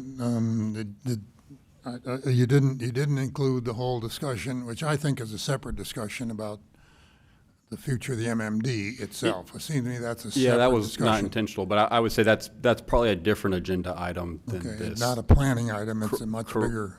Right, that's probably a very specific item if council wants to hear as a future agenda item on what that would look like. Well, Mr. Murr's already said he doesn't want to do it, so. All right, but again, somebody down here suggested we still look at it. We can't force it, but without somebody being in default. So I think, obviously, some council members believe that we ought to have at least talk about it. I don't see it as part of this agenda. I see it as something separate. Correct, and certainly at those meetings, we can have that as an idea or throw that out there if the community's interested. We're educated enough to talk on that subject at whim, Yeah. so if that comes up, we're happy to answer those questions. But that's my brief summary. So again, we'd probably kick this off in about a third. We'd kick it off more or less now to start gathering, letting people know this effort is coming. In 30 days from now, we'd probably host that first meeting. Probably talking about a month, maybe 2 max, to have these different charrette meetings. We'll bring back that feedback to council. Yeah, and Just I trying to think get a very that- clear yeah. picture painted for what I'm going to do after this. And I think relating back to the last item, the staff has already got some direction with respect to the baseball fields. They've given us a deadline. Right. And there's got to be a significant dialogue between on the public-private partnership on the baseball thing, but Correct. That's moving parallel to this. Correct. That's why I'm saying that 30-day window allows us to get everybody kind of up. That 30-day window that we're looking at for baseball, it kind of gets us an idea, the ability to get everybody to the table and get the community involved. Right, okay. Mr. Schaefer, you see anything missing there? No. Okay, Mr. Yancey? Mr. Yancey, no? Mr. Yancey? No, you don't see any more? No, sir, that's plenty. Okay. Ms. McElhaney? First meeting in a long time that maybe everyone goes home happy. Maybe what?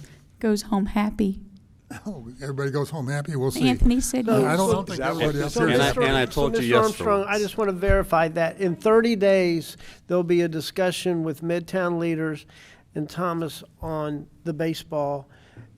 that you will bring back to us so we can make a decision whether we move forward with Veterans Park or not? Not quite. So the 30-day conversation is related to specifically the baseball and moving on Veterans Park or not and all that. That's a different conversation. Okay, so- This would be, we'd have that first meeting where they'll certainly be invited, and it would be a community event at City Hall, for instance, charrette style, where everyone can show up and kind of give feedback. So, Mr. City Manager, how would that play into the decision to move forward with veterans?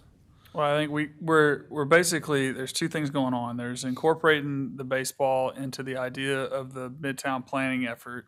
And then concurrently, we're going to try to hammer out to the point that we can within the next 30 days, deal points and ideas to come back to you where you can say you're ready to go or not.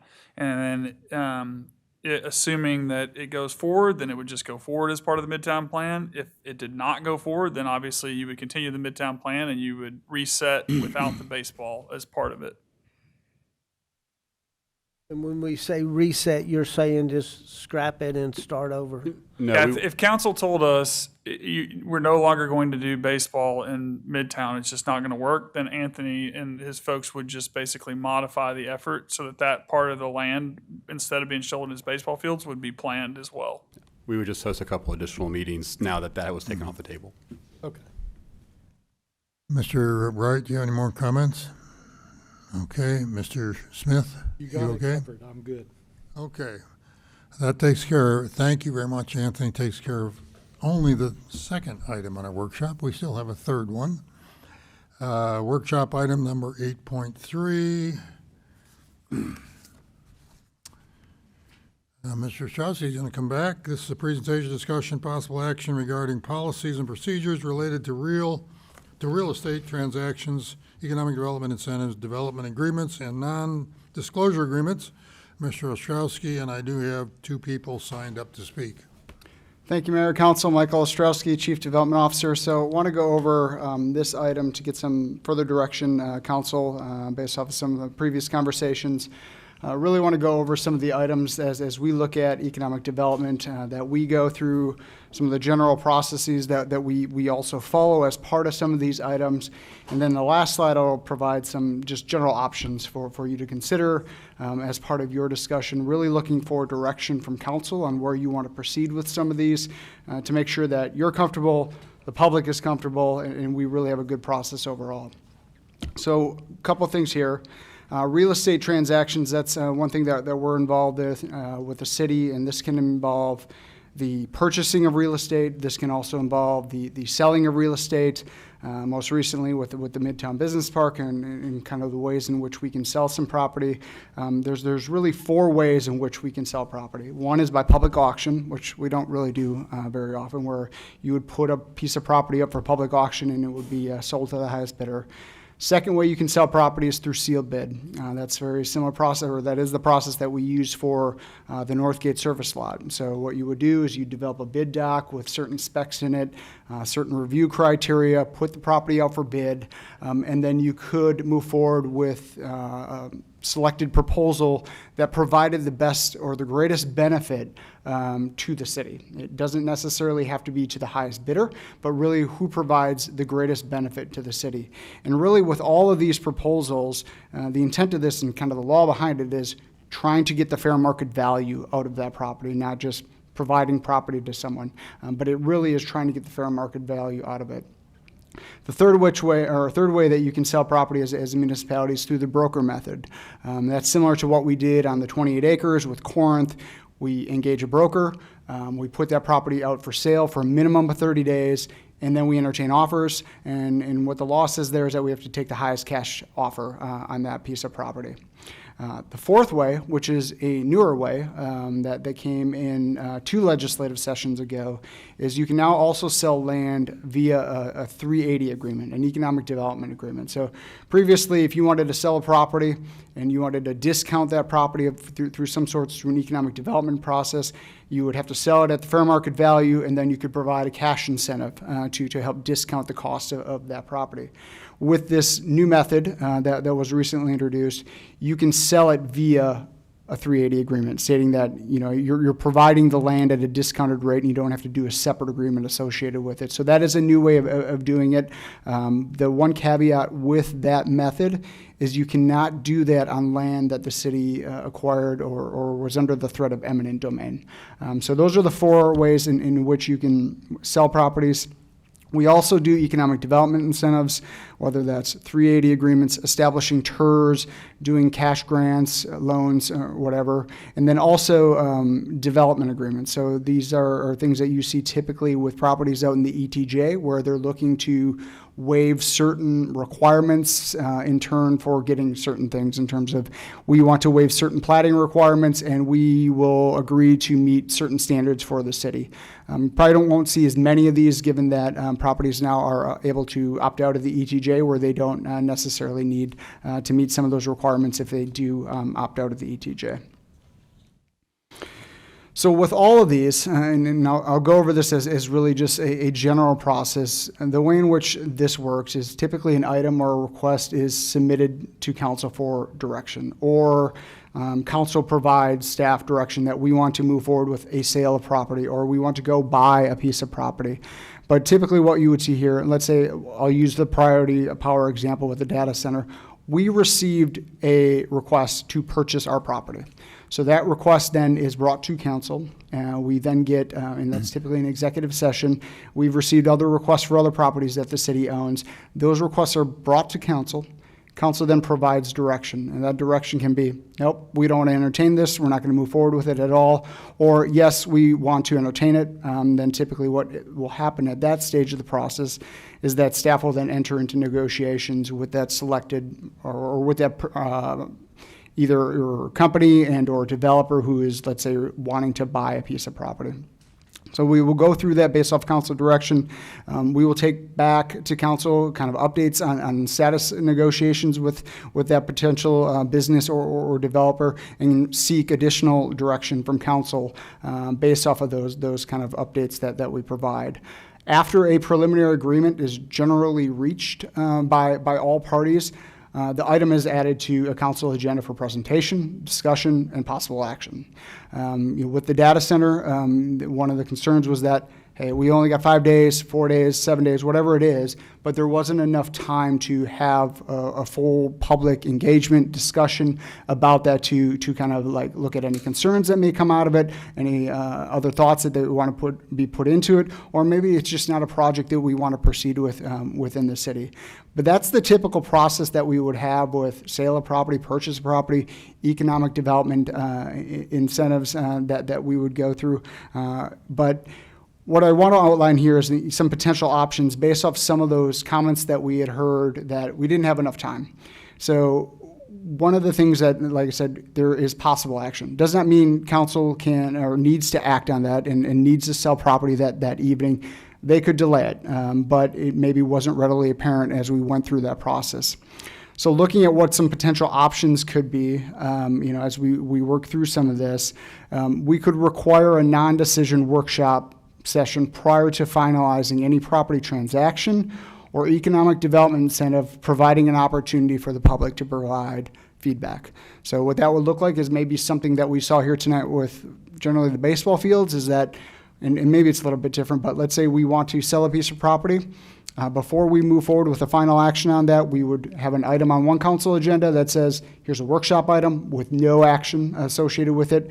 And then based off of the feedback that we got at the workshop session, council could then direct staff to bring forth the final agreement at the next available meeting, or could go 30 days out, or whatever time period that council feels comfortable with. Another option, and this is actually one of the items that is starting to probably will be a recommendation inside or as part of our economic development master plan, is a process called like Meet the Project. That was kind of a way of looking at it tonight with the baseball project. Really, it's ranging public engagement gatherings for significant development projects and or redevelopment initiatives to really encourage additional community participation. So we could do that for specific projects that we felt might have a larger impact on the community. Because there are some projects that we have done in the past, and we have done this a very similar way with the data center, We did it a very similar way with, Farah. We did it a very similar way with Hunton. We did it a very similar way with, Caprock, with the office park and the College Station Business Center. The difference is the data center probably had a much larger impact on everything else around it. And so we can look at those types of projects and just have a very different process associated with those as well. Another thing we could do as part of these processes, non-disclosure agreements have come up as well. So typically what happens there is companies will come to the city and will state that we want a non-disclosure agreement to protect certain information of that company. And some companies don't want their names to be out there. Some of those companies, they aren't necessarily always a data center or kind of an industrial project. It could be a retail project. They just don't want their name out there at this particular point in time because they're not ready for that to go public with some of those. But I know there were some concerns as it relates to the timing of when that NDA expired and so forth. So one of the things that we could do is create a standard template for non-disclosure agreements and or require council consent on some of those on those non-disclosure agreements related to development projects. And what that would look like is that we'd have to bring those non-disclosure agreements to council. You'd have to consent to those in order for us to move forward.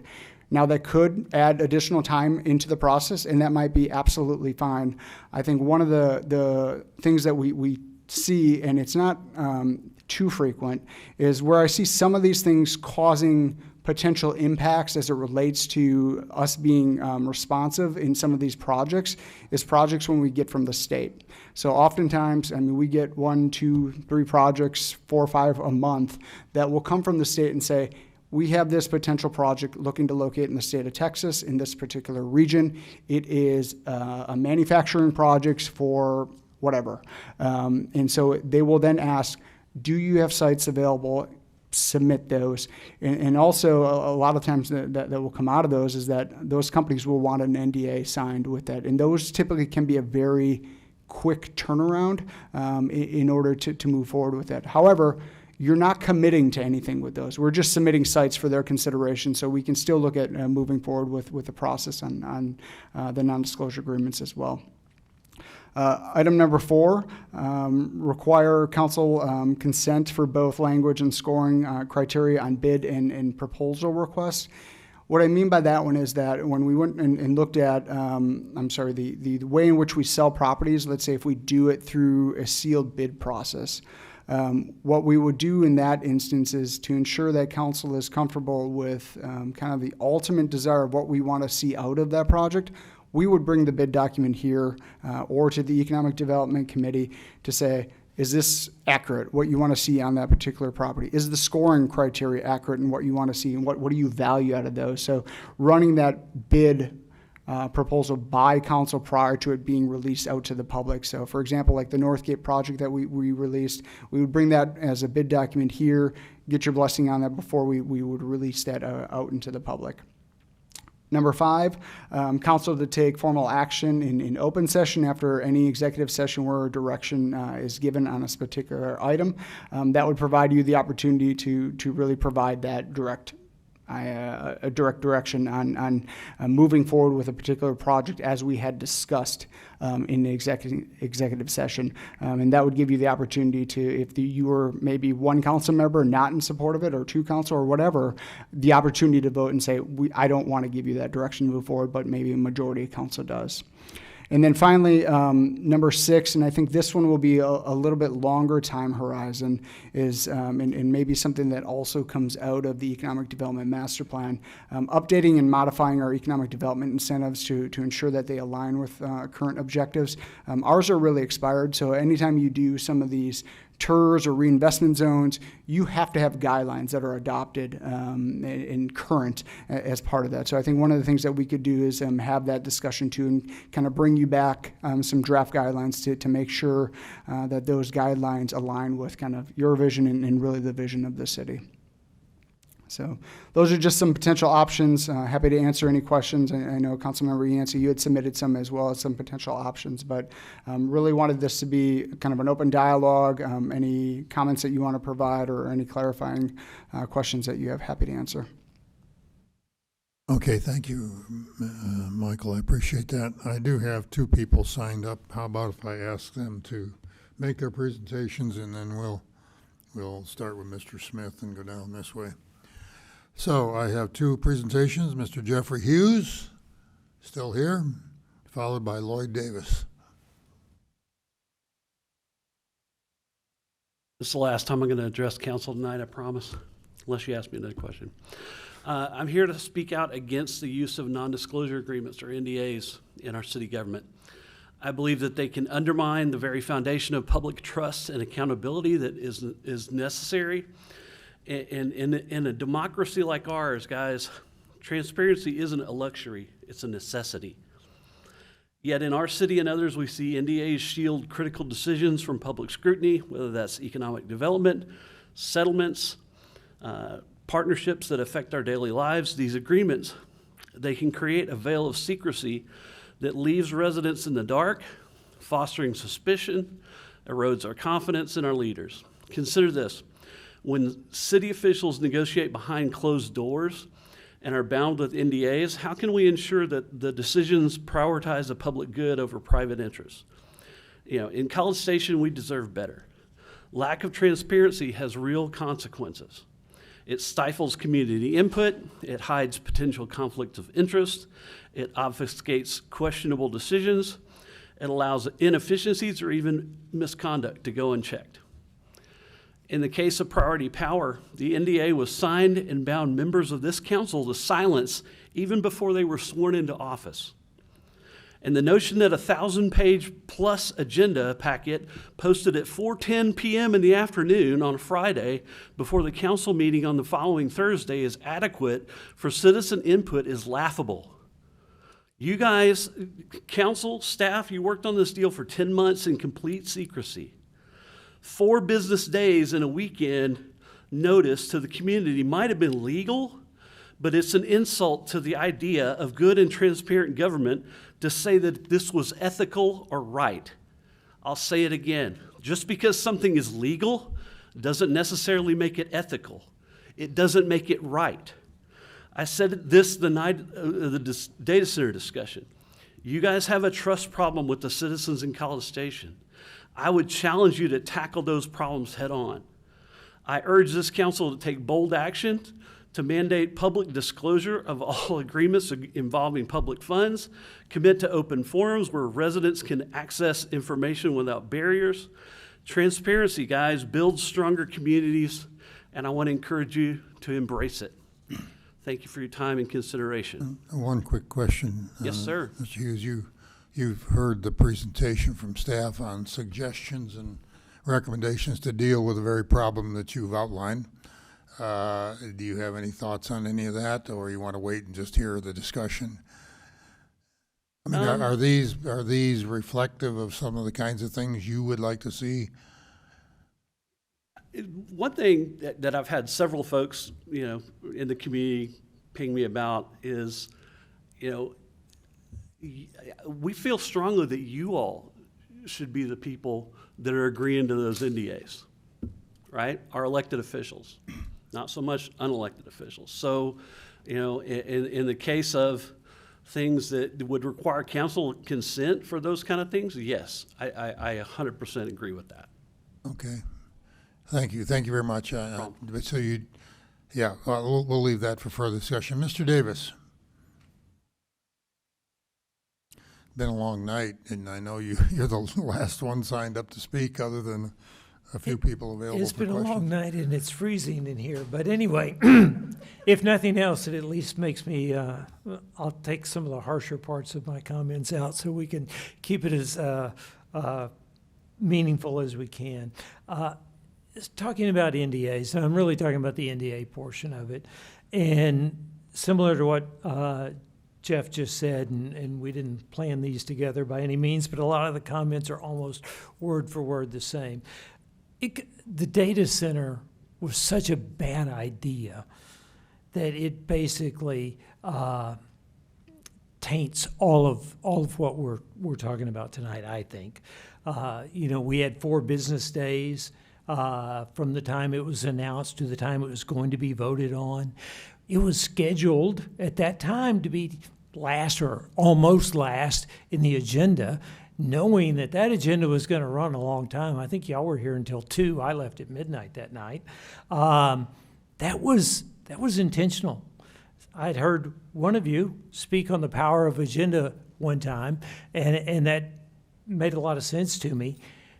When an agenda item as controversial as that is set for last, that's willful, and that is unacceptable. It was a misuse of power in my mind. So I think, what did we learn from the data center? Well, honestly, the WTAW interview didn't help us, because what I heard in that interview, Mayor Nichols, was it was a fantastic fiscal boon. It would have been a great fiscal contribution to the city. I didn't hear a lot of, gosh, we mishandled this. We should have understood this. So I think all in all, the data center in and of itself was such a poor idea that the bonds of trust between the city and the citizens have been frayed to the point of breaking, and I don't think that we can repair that. I don't think this council can or the staff leadership can without significant changes, and that's what we're talking about tonight. So I have 2 very simple suggestions. First of all, and one of them is almost exactly what Jeff said earlier, just a few minutes ago, NDAs involving real estate transactions and significant issues, not the others that you referred to in WTAW, have to be signed by the majority of the council. Staff signatures are irrelevant. They can advise, but you are the guys that have to make the decision to say, yes, I'm willing to sign up for this.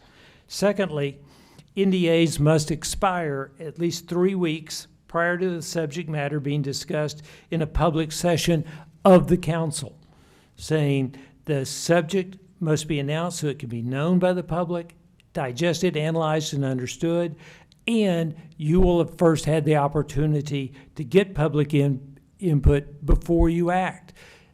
And it's a contract. An NDA is the same thing as anything else. Negotiate, hey, this is the warning, this is what's left.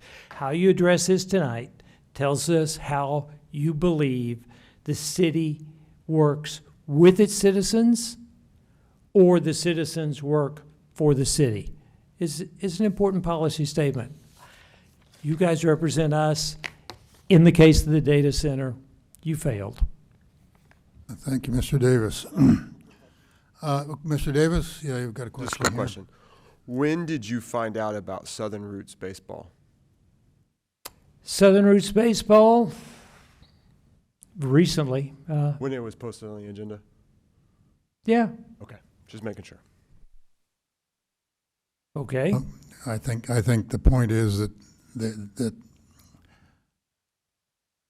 the fact that we organized that discussion the way we did is really related to number 2 on the list of ideas. Yeah, I would guess say the larger question is, to address some of the concerns you have, do you see any of these making progress in the right direction? I do. Actually, I thought a lot of what was said, what Anthony said was helpful and was a point to this. I think accountability was the idea. In the case of the data center, I don't think this would have mattered. I don't think this would have mattered, because it was going to have this detrimental effect immediately. And I would expect the council to say, guys, we don't need a year's worth of discussion here. We need to move along.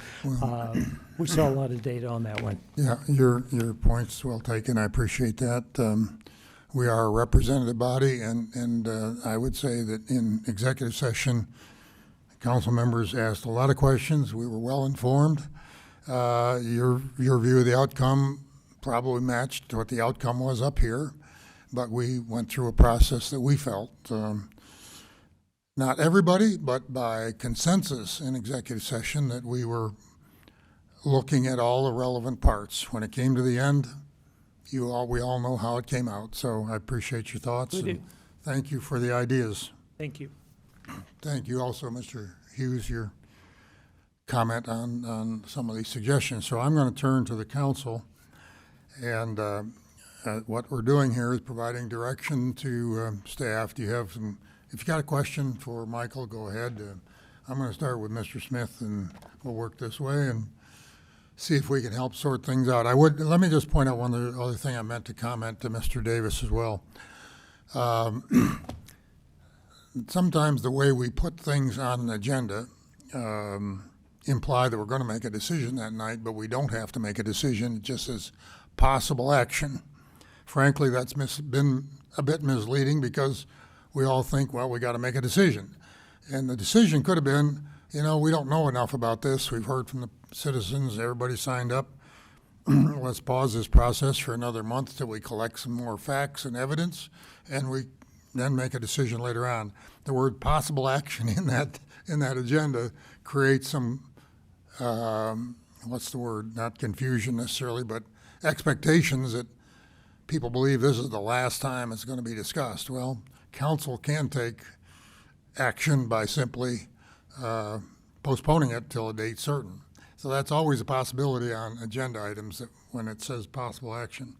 Anyway, let's proceed. Mr. Smith. Okay, thank you, Mayor. This list of potential options, I really like all of them. I'll focus in particular on number 3, in requiring council consent for non-disclosure agreements. I think that's a reasonable place to go with this. I think non-disclosure agreements are a fact of life in these kinds of negotiations, but I do think that we should put the city council in the position of being responsible for that agreement. And also for us being able to look at that agreement and saying, no, this asks too much, and so that we can say, I'm willing to hold off this long, but I think we ought to be able to look at that NDA and be responsible for what it is we're committing to. And then on the tail end of that, when the NDA ends, we need to give it enough time for public information to be dispersed before an action item is scheduled. And you're right, it says possible action. We can choose. In fact, we could walk in and see the size of the crowd and say, just want to let you know up front, we're not going to be making a final decision on this item tonight. We're going to hear what you have to say, and we're going to come back in 30 days or whatever, some date. And we could start the meeting off with that, and that anxiety might be lessened some. Mr. Wright? I think that most of these are just good tools that we can use, like arrange public engagement gatherings for significant development or redevelopment initiatives. I feel like we already do that. Like I see it all the time. Thomas Park, everything. I feel like that's already a tool in our toolkit. Create a standard template for non-disclosure agreements. I'm pretty sure we use a standard non-disclosure, require council consent for NDAs, related development projects. I don't feel like I'm not already right there. But if that's a change of some sort, or we're just being more forward with it, I'm not sure. I'm in favor of that. A non-decision workshop session prior to finalizing. I think those are good tools to use, and it should be at the discretion of this body whether or not we use them. I'm just saying, like, to require it for everything, I'm fine with. It just seems like you're gonna get a lot of situations where no one shows up. But I'm fine with anything. I'm fine with anything that can make it all the more transparent and for folks to really grasp the process and how these things work. So that's not a lot of direction there, I'm sorry to say. But I'll pass it on to others. I'm sure there'll be a consensus I'll agree to. Mr. White? Well, thank you. I agree. I think a lot of these are going to be great tools in our toolkit. But let me ask you a couple of questions before we get into the specific options here. When somebody comes to you and they request an NDA, currently the procedure right now is that y'all will agree with that NDA, or staff develops that NDA, and are you signing that on behalf of staff and council, or just staff? So currently, we will have companies that will come that will request an NDA to protect certain information. We typically don't sign that immediately. We negotiate certain terms in there that make sure that it meets the Public Information Act and so forth. But then the current process would be that we negotiate those terms. It would go then to the city manager for a signature, and then he has the power to bind the city as part of that. Does anybody that you visit with specifically ask you not to share who it is with council? They don't necessarily not ask to share it directly with council. So why don't we get all the information sometimes? Because with what? Well, so you bring an option to council, but you say they would like an NDA, but we cannot tell you who that person is or that company is. So there have been instances where companies have had a challenge in the past where information has got out, and that's why they want an NDA signed. So we typically will bring that to you for council's consideration, and like we did the last time, and got your guidance on that, and then we brought that back. But that was, I guess, an odd one where they didn't want their name out there at this particular time without an NDA being signed because of the concerns that they've had previously. But typically what will happen is oftentimes those NDAs are signed, and that gives them the comfort level of like, all right, now we're able to disclose this information that we can provide directly then to council. And just to be clear, I think first of all, we don't actually sign a ton of NDAs. There have been a few more. We've had more land sales recently. But the company you're talking about, when they came, they basically said, we want you to sign this NDA, but we don't necessarily know if we want council to know because of another experience they had. We did not sign that NDA. We came to council and said, this is their terms, and then went back to them and said, we won't sign it unless you tell council, and then we told council. So citizens have brought up priority power. On that particular NDA, what was in that agreement? That we would not disclose who they were for 5 days? What was the specific timeline in that NDA? Yeah, none of that was in there in terms of like who we couldn't disclose. Their name in certain things. There were certain informations that they have as company specific. But typically with any of these NDAs, and it gets back to kind of this first bullet point, like you have an NDA to protect certain information. Sure. You also have executive session, which in times we are negotiating. But there's nothing to prevent you to say, you know what, at this point in time, we need to get more information for the public, and that's kind of your stance that you want to go with. And then we can ask that and request that to say, hey, this is where we're at. We need to get more information on that. Or you could say, you know what, we're done with the negotiation process. We've come to a tentative agreement, but then you're going to put this project out with all the company information that we're able to do for a period of time. You don't necessarily, hey, it expires 5 days after it goes public or something like that. So is there a standard template that we use that, as Mr. Davis said, 3 weeks? I mean, that might be a good benchmark. Can we put in our NDAs that we will not go any less than 3 weeks? And I guess I would ask, like, what is your goal with all of this, right? And so if the goal is we want to allow the public to understand these projects further, give them adequate time to review all of the information in there, number one would solve all of that, right? And so we would say, look, on some of these projects that we feel that could have a significant impact on the neighborhoods or the city, or just general good practice, you could say, we're going to have a non-decision workshop, and we're not going to take any action. We're going to get public feedback. We're going to sit there for at least 30 days or another council meeting, and then you bring it back for action in the future. The NDA at that point really doesn't matter. So if the concern is that we don't have time, or the public doesn't have an adequate time to review all of the documents, make an informed judgment call on kind of where they stand on it, to provide you guys comments as well, number one can solve all that, right? And so having we want at least 30 days on these large projects like this to allow it to sink in. I don't think you're going to limit yourself on a lot of economic development projects at that point in time.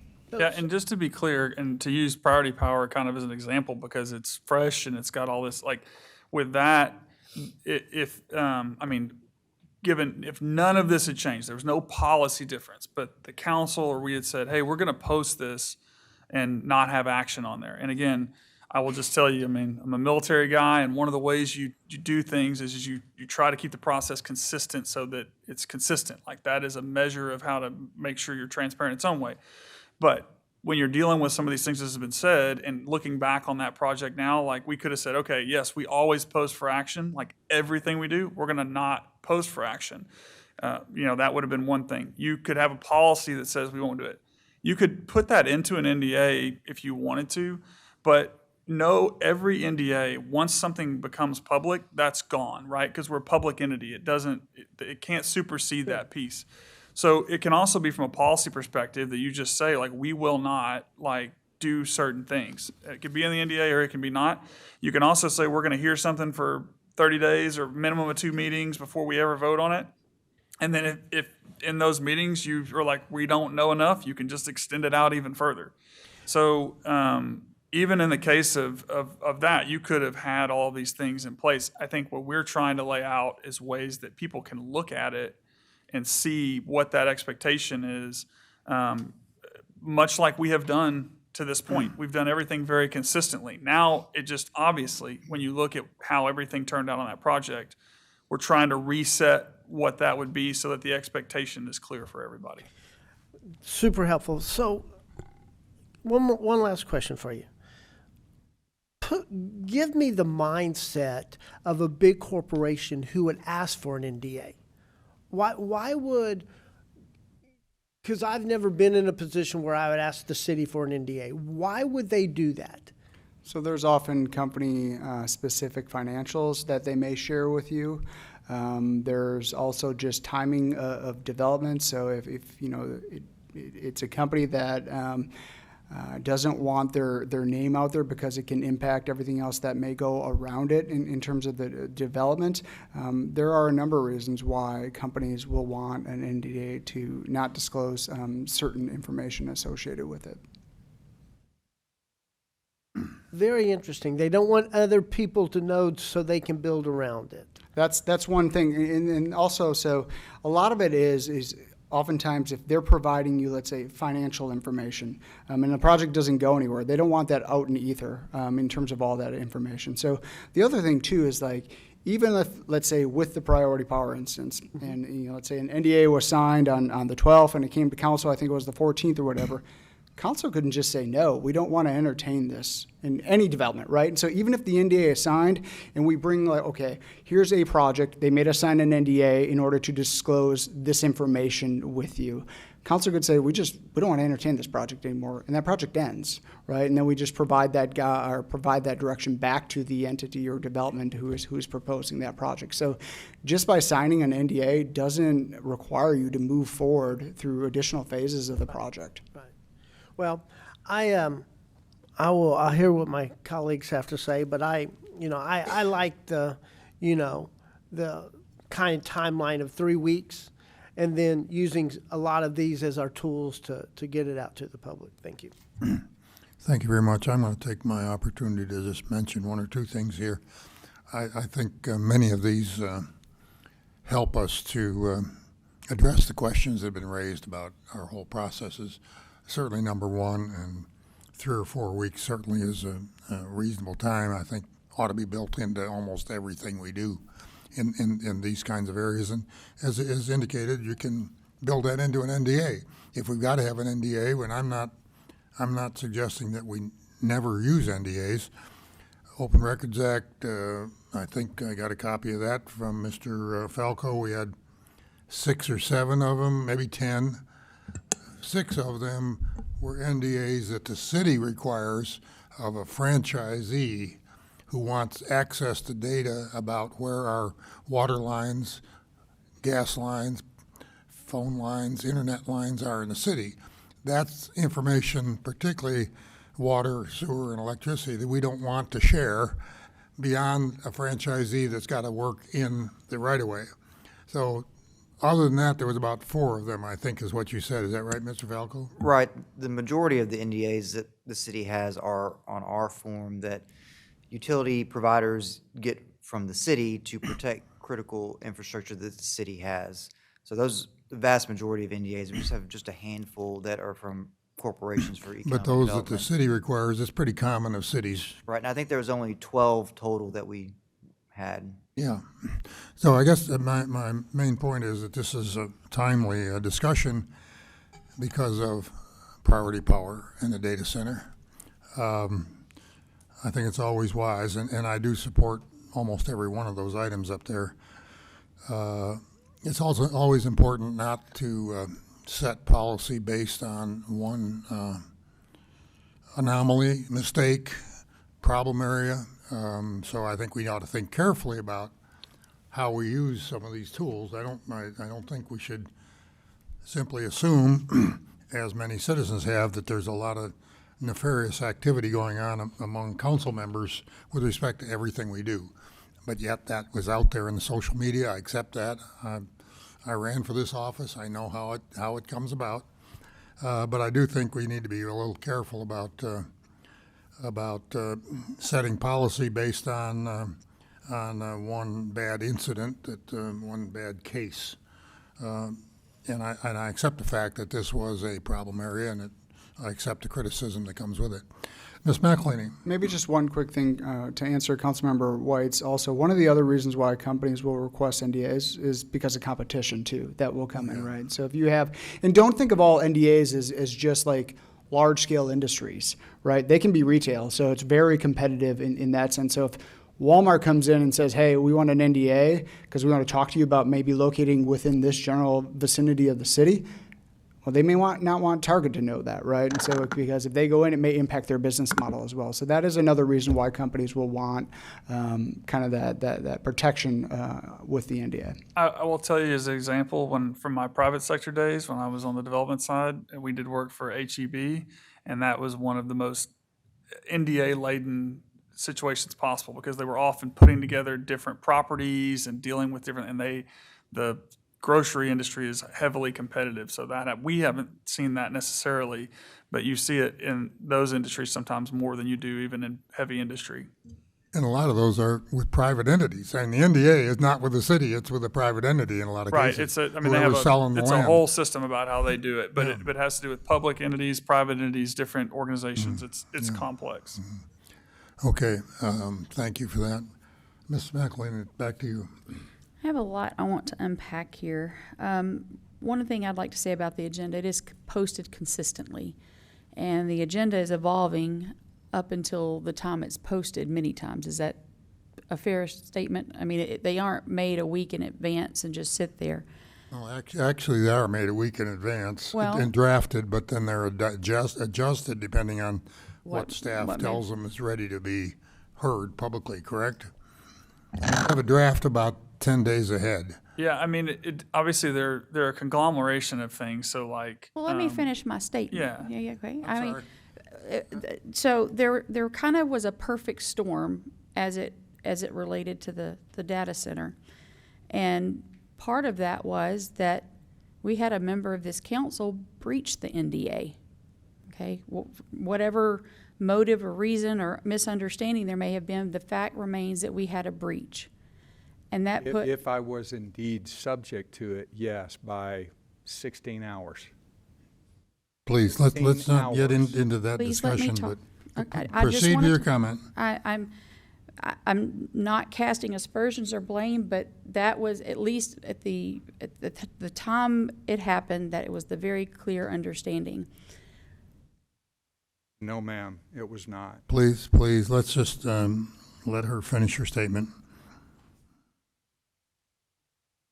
There is one big thing I want to apologize for, and that was that we didn't have a workshop up front. I do think that would have been something that was very useful for all involved. I do not want to apologize. I do want to stress that the council was right in bringing this forward to the public. And I'll say that. What other opportunity do we have to knock 10 cents off the tax rate, make on the low-end conservative piece of this, $5 million a year for the county, another $12 million a year in taxes for our school systems. I'm not advocating for the data center. I'm just saying that when there is a deal that has that potential to it, I feel like we're doing a disservice not to at least bring it forward to our citizens for consideration. I also want to talk just a little tiny bit about what happens in executive. Staff is continually bringing us information about whatever deal is being discussed. And we ask them more questions and they go get more answers. And the concerns that the citizens had were very much mirrored by the concerns that council had. And I can honestly say, coming into and knowing this was going to be an agenda topic, I didn't know how council was going to go on it. We don't vote. We're actively trying to build something to the position that it can come forward to the public to be discussed. I do not think we should have come forward with the purchase agreement first. It should have been a workshop item. That, for me, is where the critical, crucial mistake was made. And then as we were moving through the process, when the NDA was broken, that really hamstrung.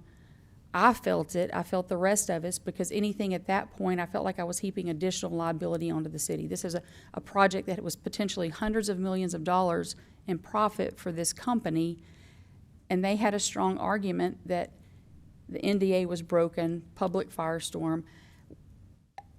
It's honestly the deer in the headlights look. So I agree that we should have been very different in the way we handled this. NDAs in general are a routine part of business.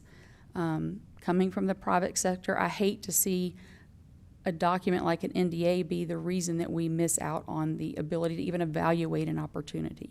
So when this federal or the state projects come through, I would like some flexibility. Our role is not here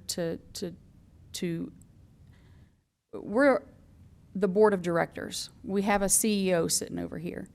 And I feel like we should create policies that empower our CEO to do the things that we need done to make business move forward, but we need to have proper controls in place. I would be very happy that if as soon as an NDA was executed, council was just received a copy of it. And then we can decide, and it obviously have standardized language that we have clear expectations of what we will and won't agree to. But I don't feel like, again, that we should change a whole policy based on one misstep. Believe me, we will not make that one again. And it was not intentional. We wound up having, like I said, a perfect storm. And I was mentioning the agenda being something that evolves. That actually, we found out later that staff was still in active negotiations trying to change some stuff to put us in a little bit better position as to what land was even subject to the agreement. But once it came out on social media, staff felt like it would increase the illusion or of not being transparency if all of a sudden it was pulled off the agenda, and moved to the following meeting. So there's a lot of things that happen with priority power that I really wish we had done differently. But I am not sorry that we brought it forward. I feel like anytime we have an opportunity with that amount of community impact, citizens deserve the right to weigh in on it. And I feel like if we hadn't brought it forward and y'all found out about that, that would have been, oh my goodness, that's not transparent. They had this opportunity and they didn't bring it forward. So there's this balancing act that you have, and I think it was taking your words, Jeff, you weigh the public good against the private interest. And what was that? Because they're routine things. I mean, when you do right. I mean, you want to make sure that the people we're doing business with, their intellectual property, their business practices, things of that nature are protected, and that's an understandable desire for them. I think I would like to keep the signatory power with the CEO of our particular company, but I would like more timely reporting to the board of directors. Say, look, hey, we've done this. If you want to proceed further, we can. But make it based on, like on the NDA for Party Power, it was Party Power's document, their letterhead. I think the ones that we signed should be, for the most part, City of College Station with our standard boilerplate. And I know y'all negotiate for that as well. I do think it would impede progress. A lot of what we do, let's get real, is very tedious. It's not stuff that the general public typically is interested in. I'm not saying it's not important, but I do think a standard posting on a standard agenda is more than enough to accomplish the goal. I like having the flexibility. I know Bob early on had mentioned at some point about doing a workshop, but it never came up like at the time at which we were getting ready to put it on the agenda. So, I think that is an invaluable tool. I love like what happened tonight. We did the same thing for the multi-use event center. I am pushing for more transparency. I don't like having any conversations back there. I want to have the conversation with Mr. Murr and Midtown right here, because then there's no question about what happened. But I don't want to further add red tape to stuff when I'm not sure what it would accomplish. I think we need to rebuild public trust, but at the same time, being consistent with what we do, I think, is the most important thing that we can do. Anyway, I am sorry that did not come out for workshop. It absolutely should have. Do you have any direction on any of those items? Or just generally, I think the statements you made? The statements I made, I do think that if an NDA is signed, I'm fine with staff doing it if there are guidelines and maybe some boilerplate versions that we have, at least to get the ball rolling. As long as council's notified, we're emailed a copy and notified as soon as that happens. I don't want to stop progress. Okay, thank you. Mr. Yancey. Thank you, Mayor.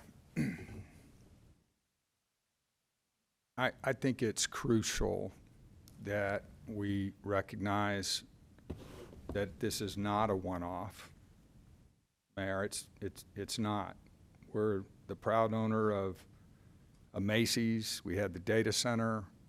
We had the Northgate situation. It's not a one-off.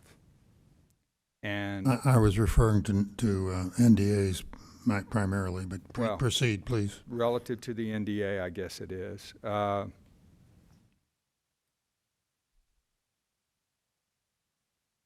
I've been on council for 3 years, I guess, and I've been on the Economic Development Committee for that entire 3 years.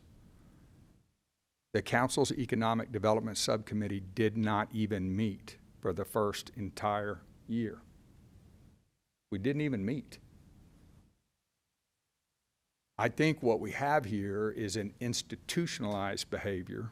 You can't necessarily point at any one individual, where councils past perhaps have, in my estimation, abdicated their governance responsibility as it relates to economic development. Michael asked a really good question. What's the goal? I think the goal is, in economic development, is prosperity with as much transparency as we can get. We want to sign great deals on behalf of the citizens that elected us and put us in this office, and we want to be as transparent with them as we possibly can. We didn't do that with Macy's. We didn't have a defined proposal with Northgate, and we certainly were not in possession of all the facts and did not give the citizens enough notice relative to the data center. And I think there have been other things, and I without personalizing it, I think what gives rise to that is perhaps strong personalities and weak personalities. I think maybe councils past displayed weak personalities around this very crucial, important business that the city is involved in, and staff were, leadership abhors a vacuum, just like nature. And I think staff occupied the space that perhaps councils past abdicated. And I, as one member of council, I ran on my business acumen. I believe people voted for me for my business acumen. I want to know what's going on better relative to economic development activities so that I can bring what I know is my expertise to bear on behalf of the citizens that elected me. Esteemed colleague White asked the question, what are NDAs for? They're for a lot of the things that, moving to the NDA, they're for a lot of the things that, that Michael talked about, to protect proprietary technology and to protect proprietary processes. I don't think that's what was going on here. To protect themselves from predatory behavior. If you've got a CVS going in on a corner, they don't necessarily want Walgreens to know about it because they know what they're going to do. Deal protection. I think that's what Priority Power was doing with the non-circumvention agreement. They were never going to build a data center. This council never knew that. This council never, I know I did. If we did, we didn't talk about it openly ever in the process. Priority Power was never going to be the general contractor on a data center build in our city. And for 10 months, we bobbed along like a cork on the river, and we never talked about, in a granular way, the business deal that was in front of us. I think it's dangerous to look at this as a one-off. I think it's dangerous to say, oh, well, you know, but we did most of it right, and if it not for that darn Yancey giving the citizens 16 hours notice, I guess I was 50% under the perception. I thought clear, and at least one other council member heard it the same way I did, that it was lifted, let her rip. But it was also 50% that I knew what we were doing was just wrong. And if it had been any one of our houses within 800 feet, I promise each and every one of us would have felt exactly the same way. And that's what makes it dangerous to not get this right going forward. So there's a couple of buckets here. There's the NDA.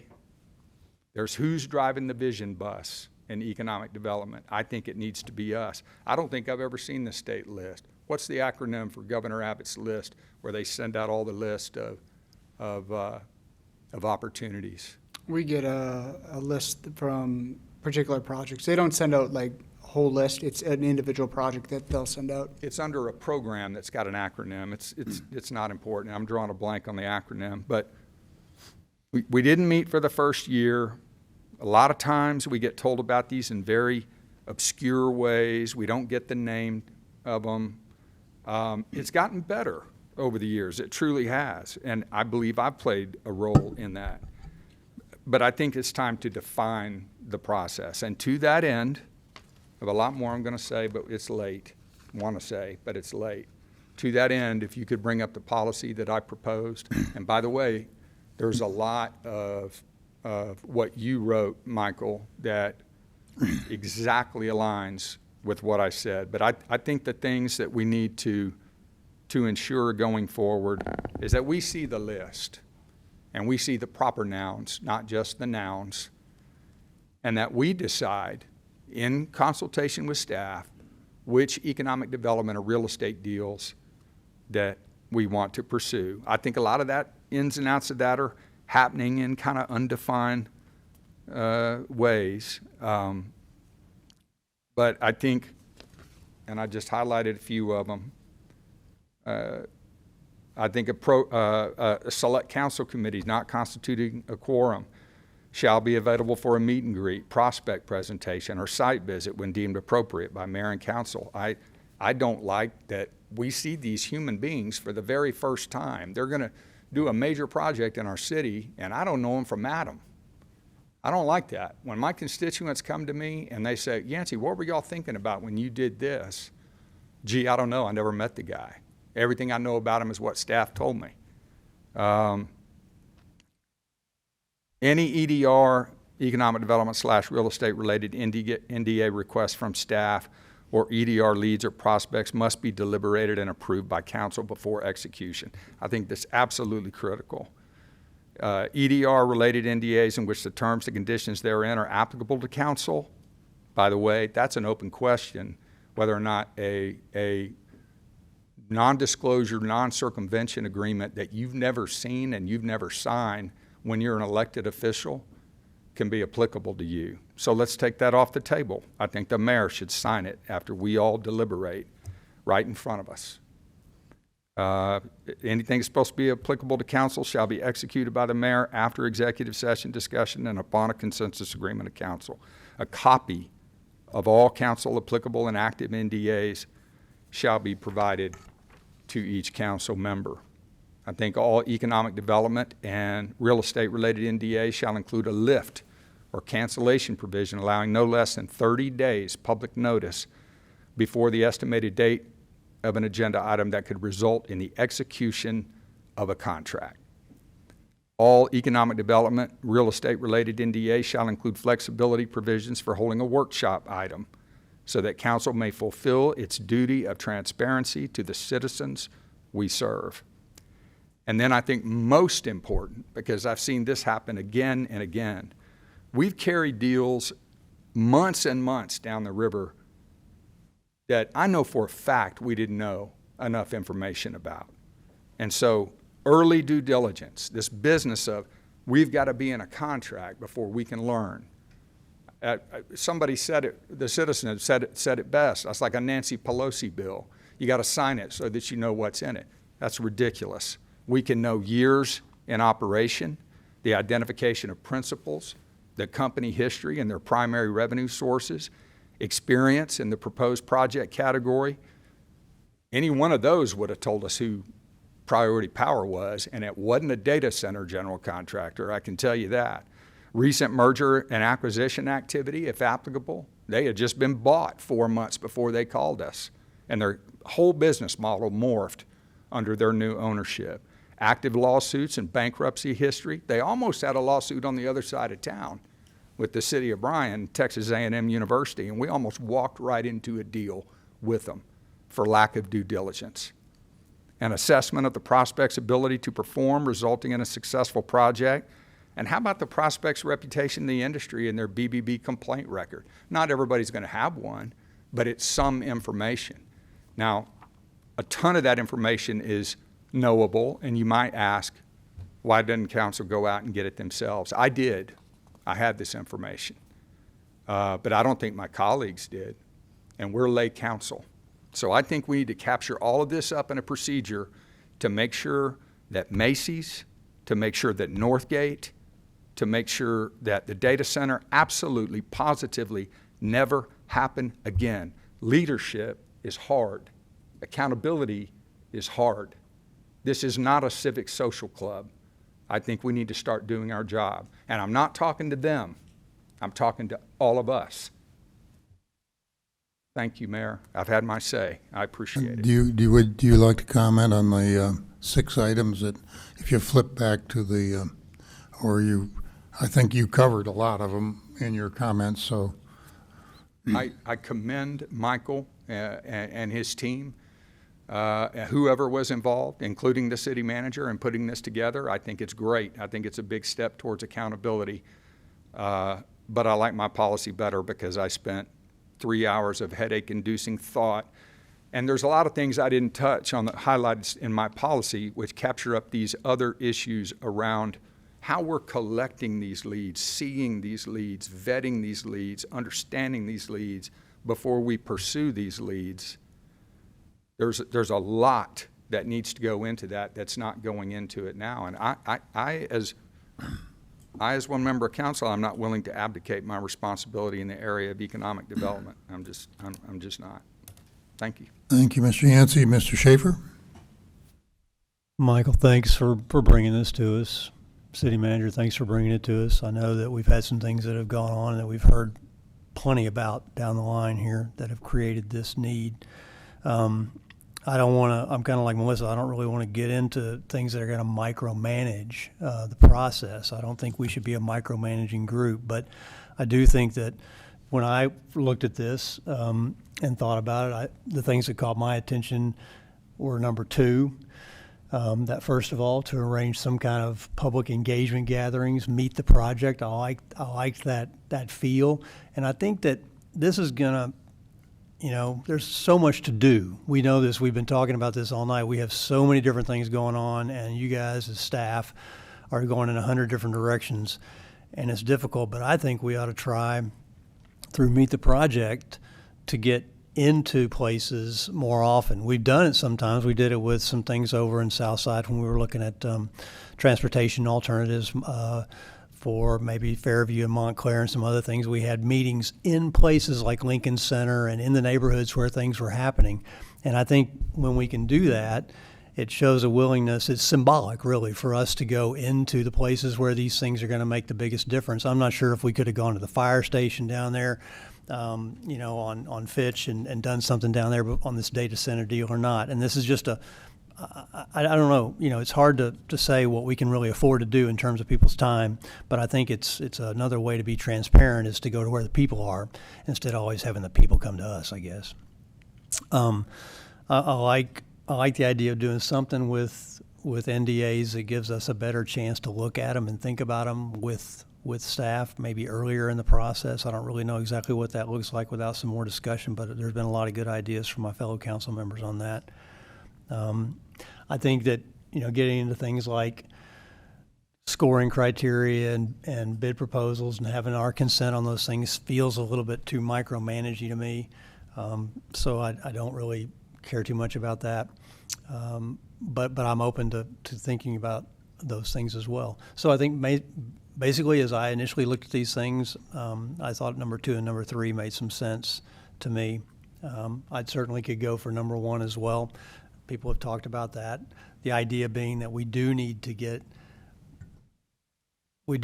these things in front of people sooner, and I think we have some ability to understand that based on history. There's a lot of history in this room on what creates a NIMBY, because that's what we're really talking about here. If I think about Northgate, the data center, parking, rezoning, these are all basically broadly or sometimes very specifically not in my backyard situations. And if you all can help us identify something like these things that are going to be NIMBY situations, we ought to all agree right away, well, this is going to cause some concern, which I think we knew about with the data center. We did talk about it, as my colleagues have already said. We should have known that was coming. We should have done something. We should have had a public meeting ahead of time. So I think we just need to all be, as we are, obviously more aware of this and thinking about how to do it better in the future. Thanks. Thank you, Mr. Schaefer. It's getting late at night, and we still got work, regular agenda to address, but we'll be done by 1 o'clock. I'll just stay with this list here. And frankly, a lot of my comments are quite similar to Mr. Schaefer's. I think, and several others heard. Number 1, yeah, we ought to find a way to do that. And if it's going to be under an NDA, we still ought to have a time when that is clear. We can still have an open workshop and maybe a non-decision workshop.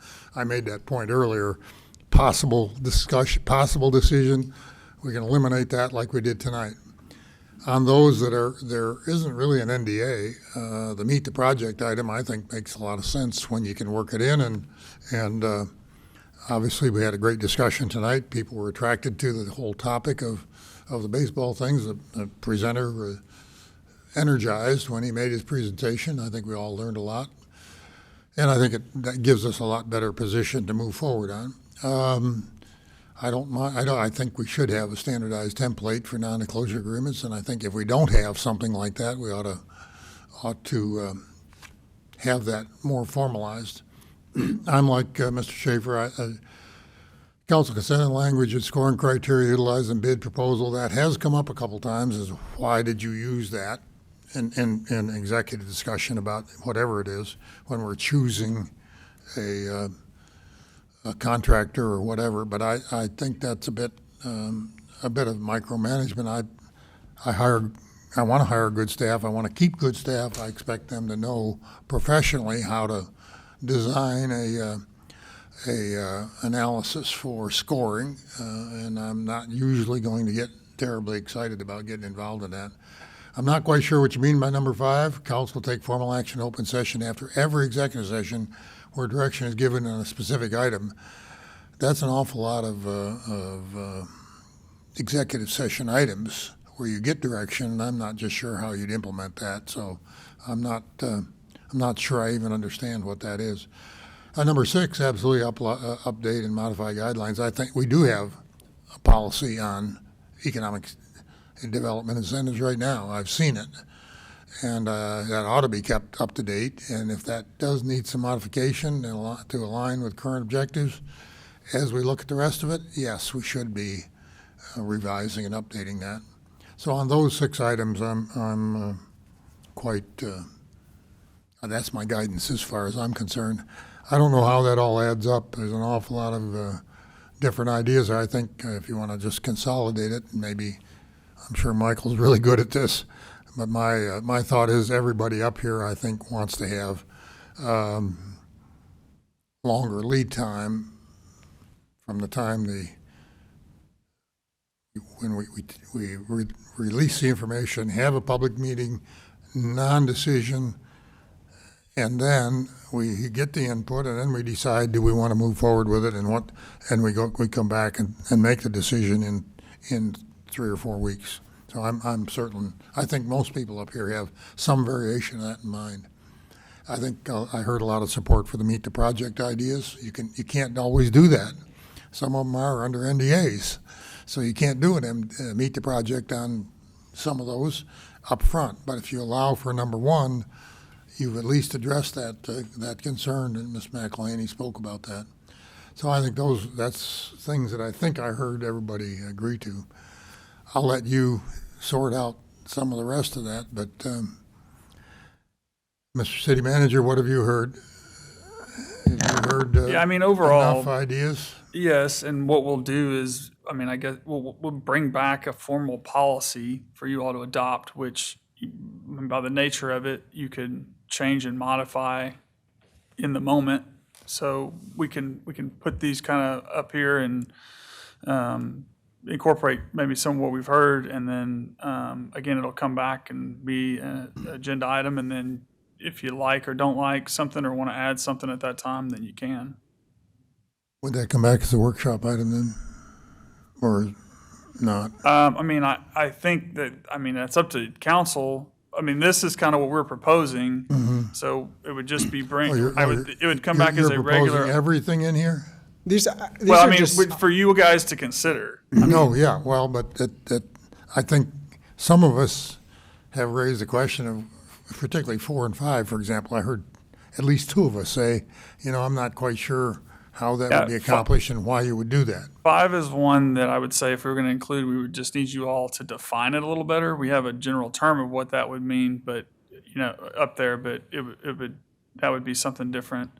And then obviously I've heard some of what you said around 4. But if we're giving you direction on something that is, I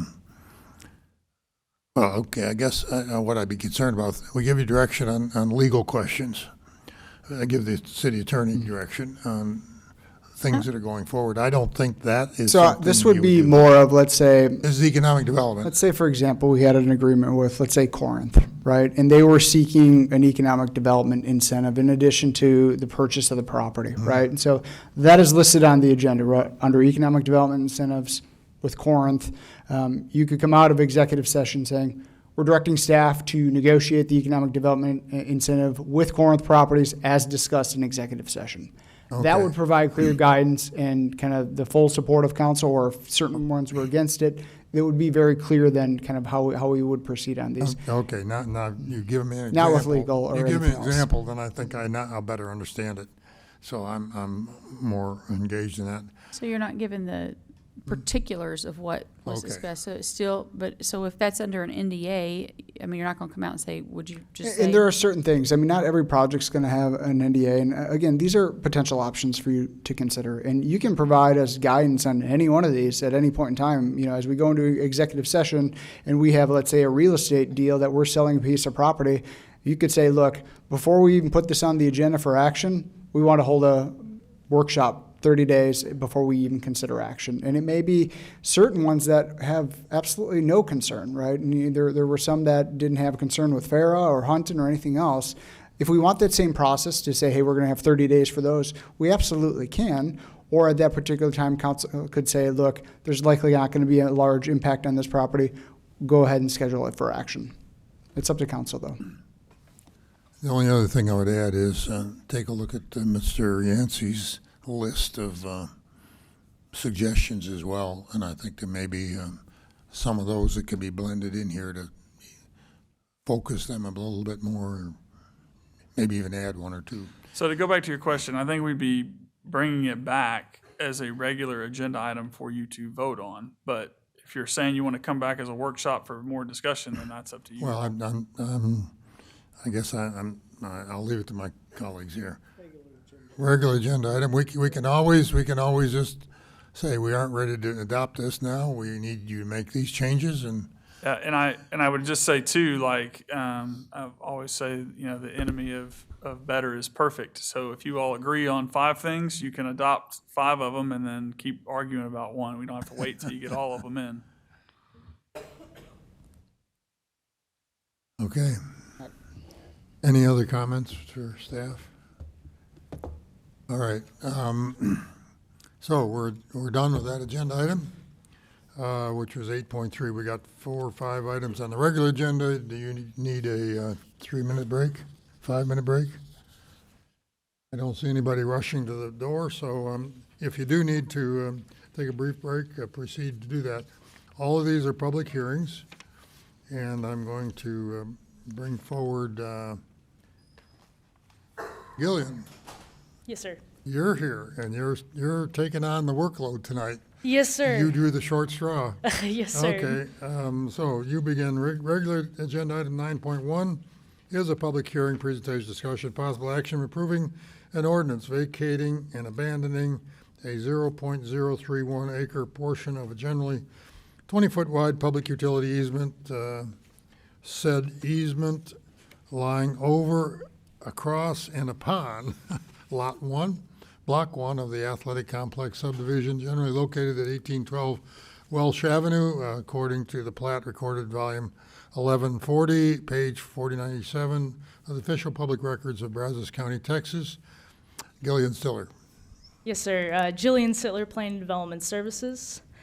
Tonight's request, item 9.1, seeks to abandon a generally 20-foot wide public utility easement located on the property addressed at 1812 Welsh Avenue, or more commonly identified as the athletic facilities and fields for A&M Consolidated High School.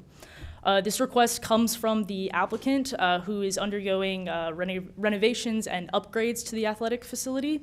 As part of the proposed renovations and upgrades, they have some proposed structures that are in conflict with this existing easement and utility line. With the proposed redevelopment, they're looking at moving this line out of that conflict area, and as such would be dedicating new public utility easement over the new public infrastructure. The easement and utility line service one property owner and are abutted by one property owner, the requesting applicant. All utility franchisees and all appropriate city departments have signed off agreeing to this abandonment. And as far as I'm aware, we have received no contacts or inquiries regarding this request. With that, I'm available for questions, and I believe the applicant has a representative available as well. You have any questions for staff? Seeing none, I'll open the public hearing and ask if anyone wishes to speak to the council on this item. No one has signed up. I see no one coming forward, so I'll close the public hearing and turn to the will of the council. The motion to approve from Mr. Wright. Second from Mr. Smith. All those in favor say aye. Aye. Opposed? Motion carries unanimously. Next item is again by Gillian Sittler. I'm going to read this.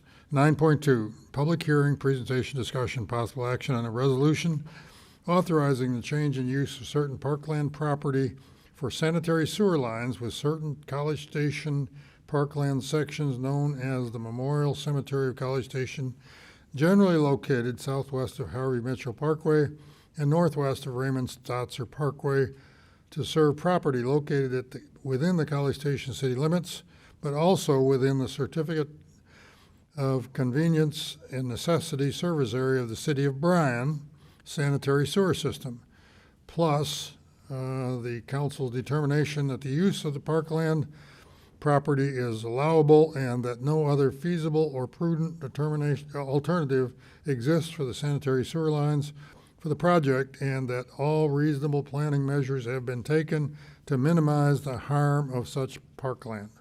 So I assume that's all one motion. We don't have to make two separate motions on that. Yes, sir. But council should pay attention to that because this is parkland.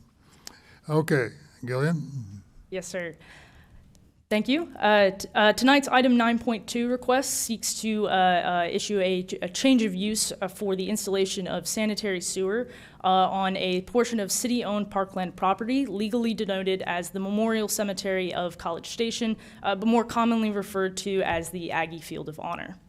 This request comes from an applicant seeking to develop a commercial site at the corner of Harvey Mitchell Parkway and FMB Road. The subject site is denoted by the yellow star before everybody in the vicinity map.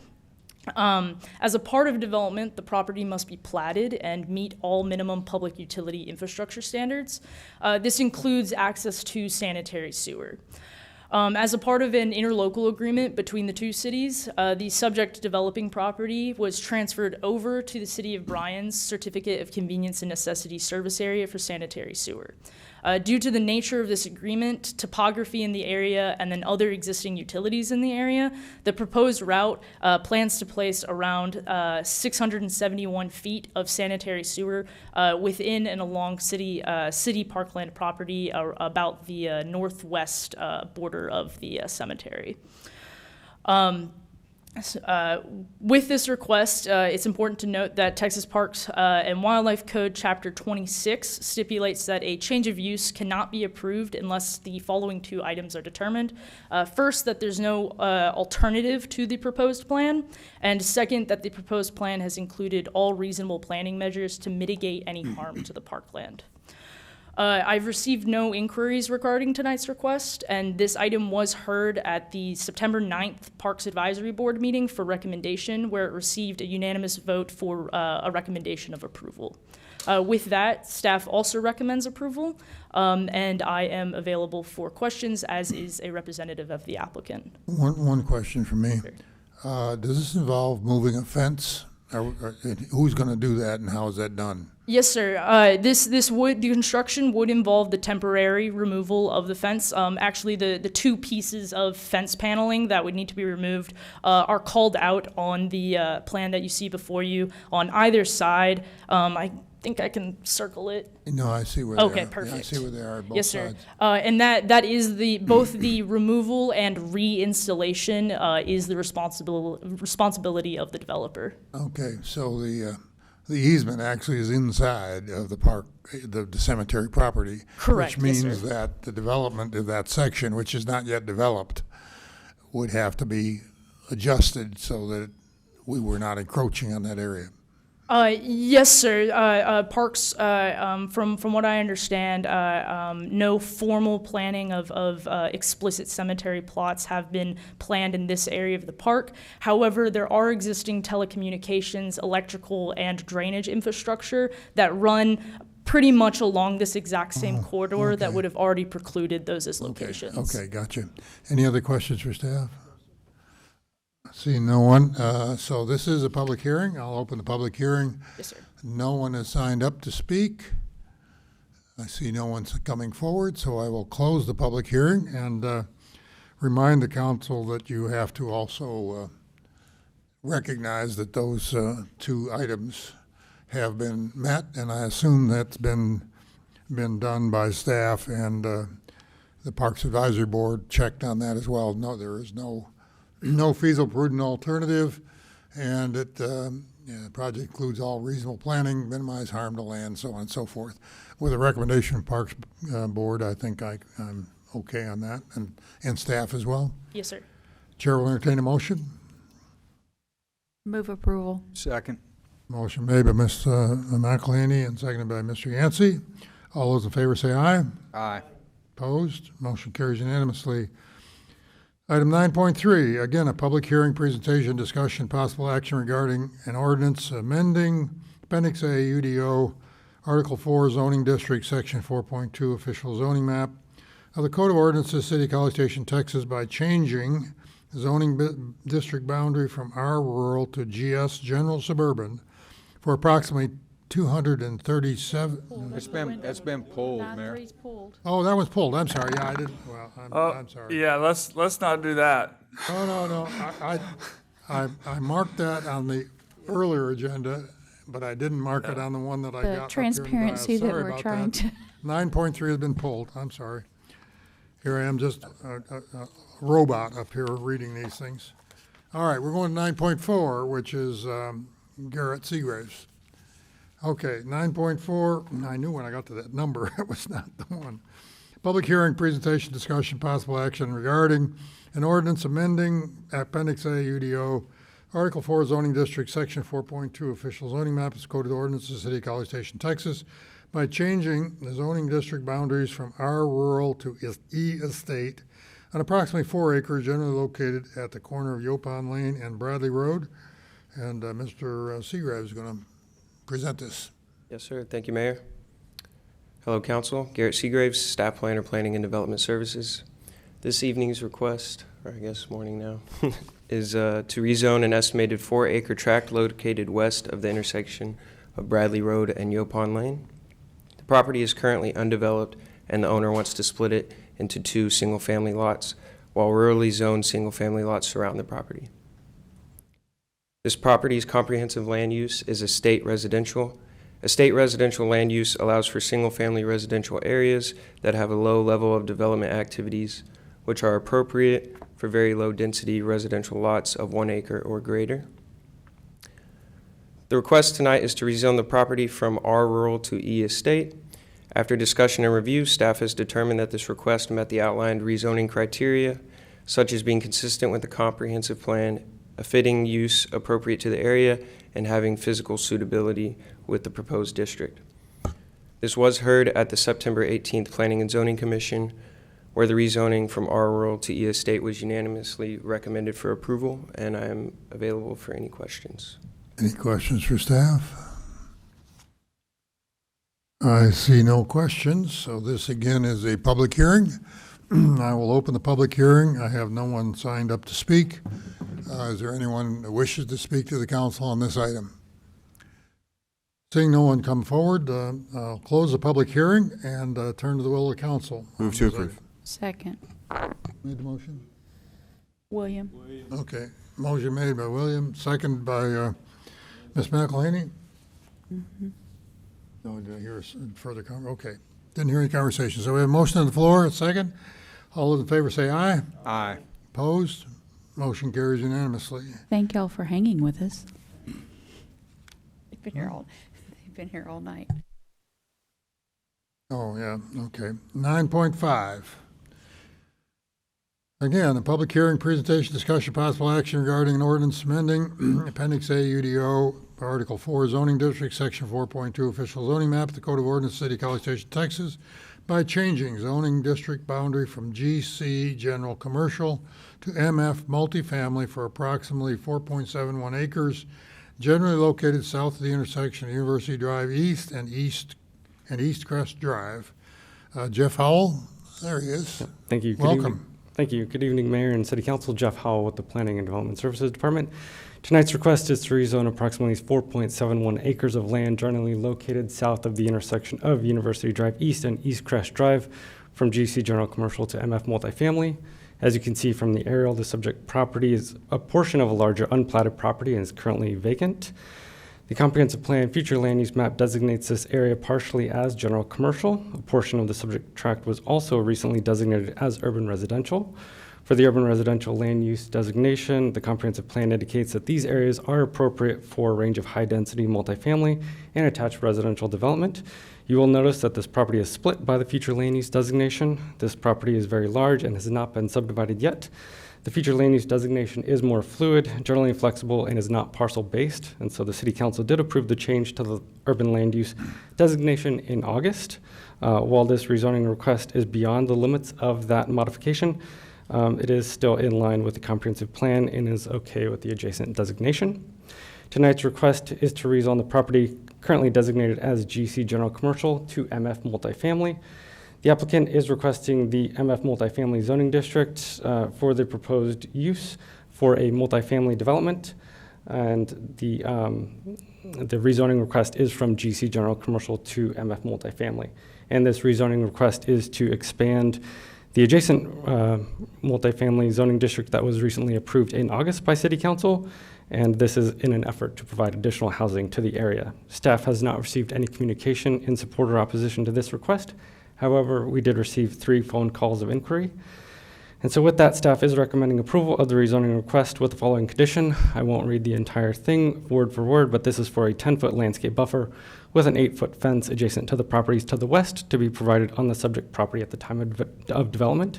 And since this is a request that is an expansion to the recent rezoning request, the same condition is being recommended here, and this was heard at the October 2nd Planning and Zoning Commission meeting where it was unanimously recommended for approval. And that concludes my presentation, and I'm happy to answer any questions, and the applicant is here as well. Any questions for Mr. Howell? Seeing none, Ms. Veronica Morgan has requested to speak to the group. Do you need to do that? You have a brief presentation. It says presentation here. A couple others are here for questions only. We're working on our 10th hour tonight, and I know you want to get home to bed too. I'm not going to do the presentation, but I do want to say staff did a very good job. And if you have any questions, and I do want to let you know that Matt Nash, a representative from the Adams Corporation, was here earlier, but needed to leave. So he said I could present for him that he was in support, and the Adams Corporation is in support of this rezoning. Okay, and you all remember that we had the other rezoning a couple of 3 meetings ago. This is the result of what I think was a well-negotiated result. So any questions need for Ms. Morgan without her presentation? Thank you very much. Okay, so this is a public hearing. The chair does not have anyone else signed up other than Ms. Morgan. I'll open the public hearing and see if there's anyone else that wishes to speak to us regarding this item. Seeing no one come forward, I will close the public hearing and turn to the will of the council. I move approval. Second. Mr. Smith moved, Mr. Yancey seconded. Any further discussion? Does it need to be with the recommendation? There is a condition on it. Yeah, so if you want that Move condition. approval with the recommendation. Very good point. And you seconded that, Mr. Yancey? Technically, it is move for approval with the condition. Move approval with the conditions. Is that what I heard you say, Conditions Mr. Smith? stated. That's what I heard you say. Yes, that's what I said. And I heard you second that. Okay. With You the want me to condition, read it? yes, Mayor. With the condition, okay. So the motion on the floor is approve this with the condition that's stated on the screen there. No further discussion. All those in favor say aye. Aye. Opposed? Motion carries unanimously. Which brings us to item 10, items of community interest in council calendar. The council calendar should be on the back of the packet that you have received, and it's also on the screen. Anyone want to highlight any of those items that are up there? We'll be back here on the 23rd. fall homegrown market. That's an interesting thing. Mr. Yancey's intergovernmental committee meeting on October 20th. What's the topic? You have the topic figured out yet? We don't have the agenda yet, Mayor. Okay, but it's going to be a good one. Yeah. They all are. They all Do you are. have any ideas? Okay. I know you actually had 2 or 3 ideas floating around at the last couple of meetings. Other things, Transportation Committee meeting, you guys can see it there. No further, any questions on that? Seeing none, we will ask if you've got any items of community interest. All right, none under that category. Move to number 11, council reports and committees, boards, and commissions. Anyone want to report on the recent meetings? Very briefly, Mayor, Subcommittee of the Art Council has met several times in the last few weeks and made decisions on grants to give to organizations who've applied. That's all I need to say. All right. Future agenda items. I have one. Mr. Mr. Wright. Sure, just Also note somewhere in this packet is the list of standing ones that are still right. out there. Yeah. No, just from earlier, if I have the support of some folks to at least talk about dissolving the MMD and what that would look like in the process that we could take. Whether or not the developer wants to do it, I think we owe it to the citizens to say we're exploring that option and we've done everything we can to alleviate their tax burden. You're asking for a workshop item on that? Or what? I would Or just a suppose- I would report? suppose a workshop item so we can discuss the ways to do it and we can have an open dialogue with the folks in Midtown. Okay, so you don't want just a report, you want a workshop item? No, I want, yeah. Is there a consensus that thinks that they want to do this? I don't see any thumbs up coming down here. Oh, Scott, I see 3. So I don't see a consensus of 4. So I think we will not ask staff to do that since there's not a consensus. I think it's an interesting item that you might want to talk to city manager about independently and get some feedback on what would have been reported to you if you're interested in following up. All right, any other items for future agenda items? Yes, Mayor. Yancey? I do, but in the utterance of them, I think maybe staff can act and they won't have to actually be agenda items. One is getting a lot of feedback about our new landscape contractor. We've got some very rough areas around town in front of the police station and other areas. I've heard 3 or 4 different. Can we get a report from city management and sent to us? Yeah. About that rather I than- can. I'll tell you, we're actively engaged with that contractor. Okay, so you are aware of it. Mhm. And then the other one was, and I don't know if this is an agenda item or not, is there anything staff or us, we can do to try to provision a place for the Bombers to play in 2027? Can we talk about that, or can we work with Texas A&M on Olson? So as a part of this, I wasn't going to bring it up because I'm always concerned that if I say, well, I'll work on something, that it's like people take that as a solution to a problem. But that's absolutely one of the items. And I actually talked to Uri before I have some ideas. I don't know if they'll work, but we will actively work on that. And I can let you guys know that. I just wanted to be careful that it doesn't become like people think that that's a done deal. But whenever we come back, that will be part of what we report to you guys, is whether we have a potential solution for that or not. Thank you very much. I withdraw the request. Thank you, sir.